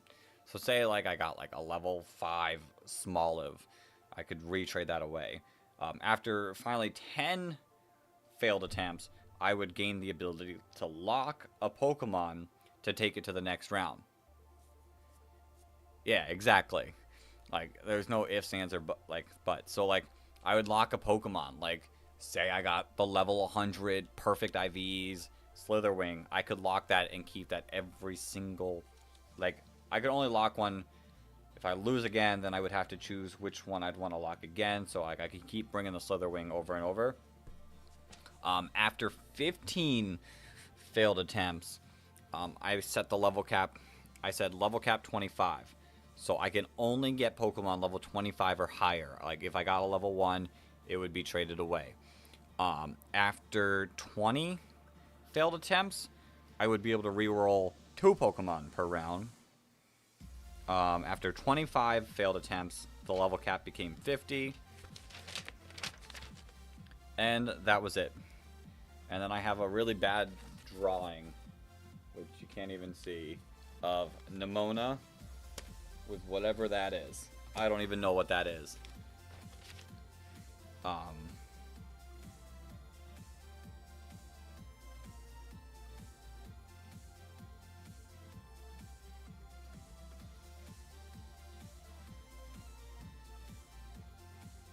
Yeah, it seemed interesting. I just never got the desire.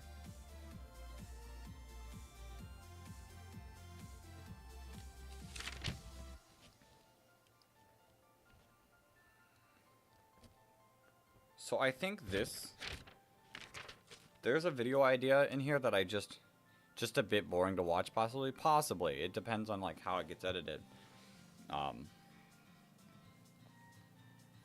Could be a stream idea, you know? I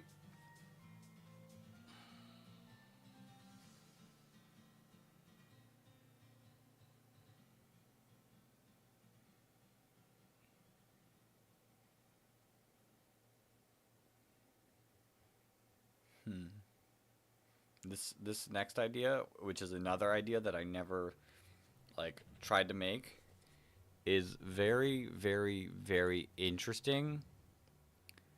And I don't know whether it's in a good way or a bad way. Like, what was I thinking?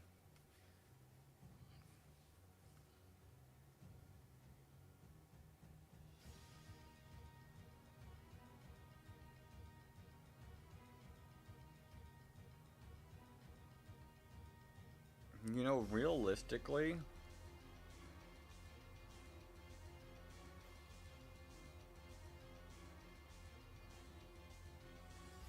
what does the human do now? Yeah, you just gotta, like, any video could be a decent idea. You just gotta make it good. This idea sounds like...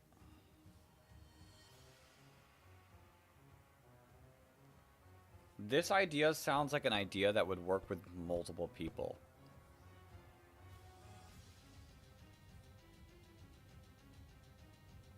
And I'm not reading it. Maybe I'm gonna keep this idea. I'm gonna keep this idea under wraps. I'm gonna keep this idea under wraps. It's weird, and it may never see the light of day, but maybe it has some future potential, but it would be a co-op idea. Like, other than the idea I initially written down, like, it'd have to be co-op. Oh, here's... Yeah, there's a possibility that the Unova Pokemon was just all of the Unova Pokemon available. Because I just have them all written down and what level they evolve. Like, I don't have too much... Also, I wrote Unova before Kalos. Weird. Kalos, the baby one, Imperialism, Unova. I just have every single Pokemon written down. That last page had their level. This page has their movesets. Icicle Crash, Aqua Jet, Slash, and Super Power for Beartic. And then all of the turns. Oh, here's...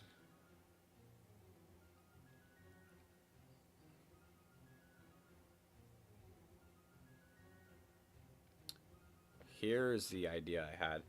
I had another idea of trading from the worst to the best Pokemon, which I would use Pokemon Home GTS. I'd try to get to like one of the highest ones, like Zacian, Zamazenta, Eternatus, Calyrex, Mewtwo, Rayquaza, Dialga, Palkia, Giratina, Koraidon, Miraidon, like any of those. And I would start with a Sunkern. And I would have challenges hourly. And kind of like the penny challenge. And I said I would only let myself increase by 24 less until 550 stats, like base 550 stats were released. So Sunkern, I don't know what it's at, probably like 205. I could only trade up to a 230 Pokemon. I didn't fully have that like fleshed out, so yeah. And I guess challenges would include shiny hunting, speedrun a game, hunt for a random Pokemon on a randomizer, surprise trade, Pokemon Squirtle. I don't know. That didn't get very far in the concept books. Then there were the shorts, some shorts ideas, which one of them is what I did, which was the Sprigatito versus Fuecoco versus Quaxley competition. And now, yeah, they were like a random assortment. I didn't fully have that idea like finished out. I just thought it could be interesting. It could be more interesting as like a shorts concept. Like, I don't know, maybe, but my idea, like, I know when I was like writing it down, my thoughts had to do with like the penny challenge and taking it from the worst possible thing and working your way up to the best. I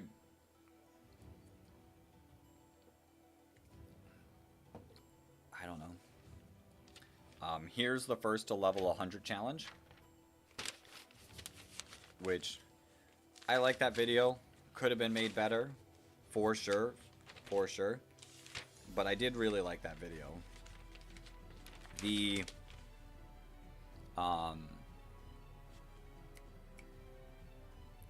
Pokemon Let's Go feature of it kind of made it a little off, which I think could have been done better, but overall, I liked that video. It didn't do too great, but I liked it.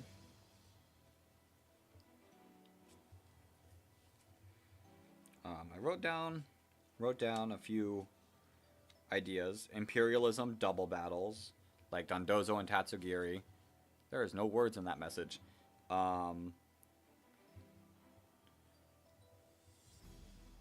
Pokemon Imperialism Paradox, Pokemon Imperialism Kanto, Johto, Hoenn, Sinnoh, Alola, Galar, Championship, Pokemon Imperial Legends. Oh, only legendary Pokemon. Starters, Pokemon Imperialism, but YouTube chooses.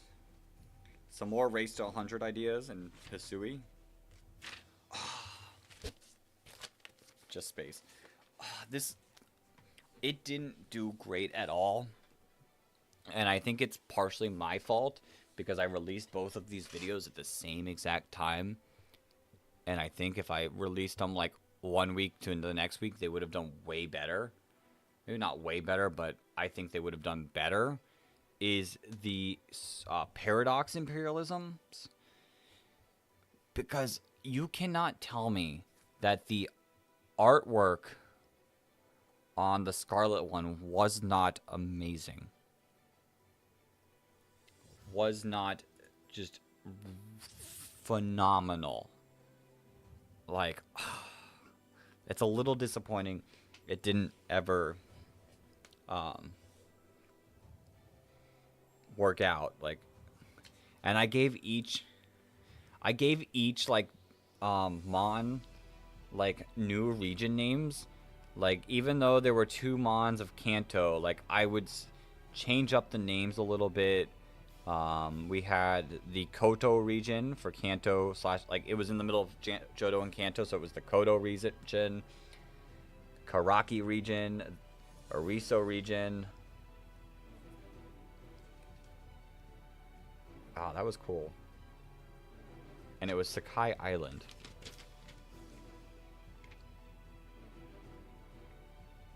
What the heck? Fanfi, Barbo, Surskit, what?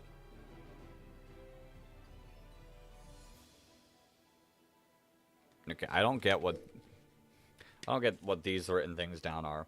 And then we had the Violet Imperialism. Whoa. My whole... Yeah, but I think which one did better? You know what's crazy? Is the future one did better. The future one has almost double the amount of views.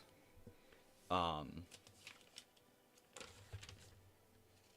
I wanted to kind of make there to be a bit of lore, which I didn't end up doing, but still.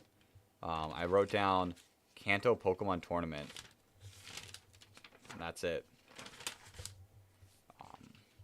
We have my very first VGC team,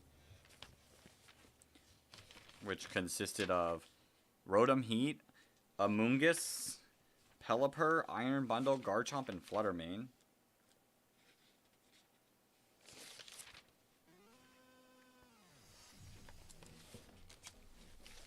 Also, at this time, I was still on my old channel, not the frames. Yeah, the frames are dropping right now.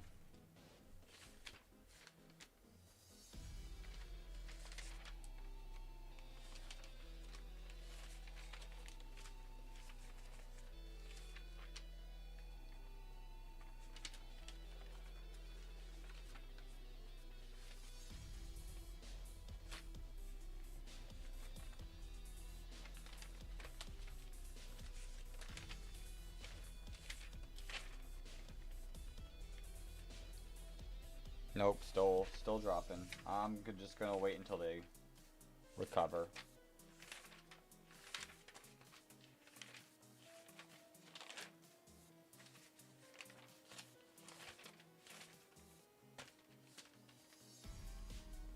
Here's the starter ones.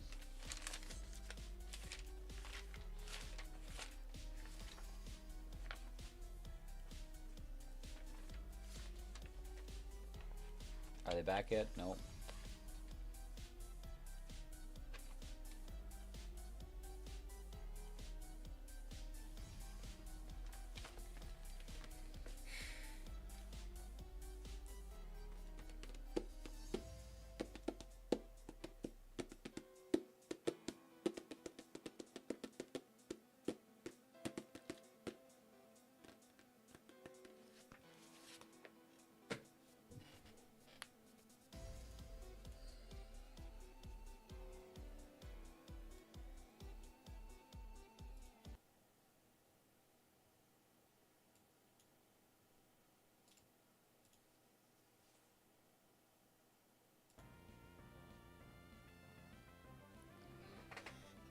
Maybe this will help.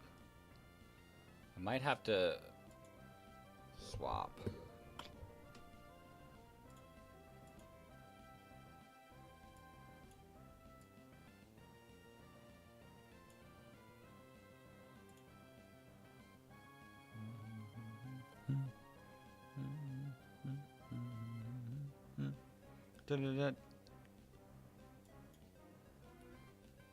Yeah. I'm open to discuss it. I don't know how well, like, I'm sure the frames are negatively impacting the video. I don't know how bad they impact the audio.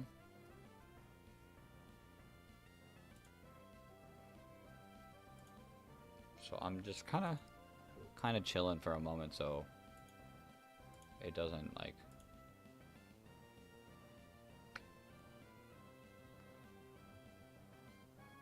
So like I don't like miss too much. Like I don't talk too much, and some things don't. Audio's all the same. Okay, if the audio's all the same, then I'll just keep speaking. It's just the moving all choppy. We'll see. We'll give it a moment. Maybe in a bit I might have to just restart the stream to let the internet, like maybe restart the internet possibly. While I'm watching the chop. Like I just freeze. Like it's so funny to watch. Like I can see it over there. I guess over there, but like to me it's over there. But I guess this is the direction I'm looking. So to you guys, it looks like I'm looking over there. I'll just see like me like this, and then I'll teleport to be like this, and I'll teleport to be like this. It's kind of funny. It's kind of funny. Yo, Zavi, welcome to the stream. We're dealing with a little bit of, by a little bit, a lot of frame dropping, but we're doing good.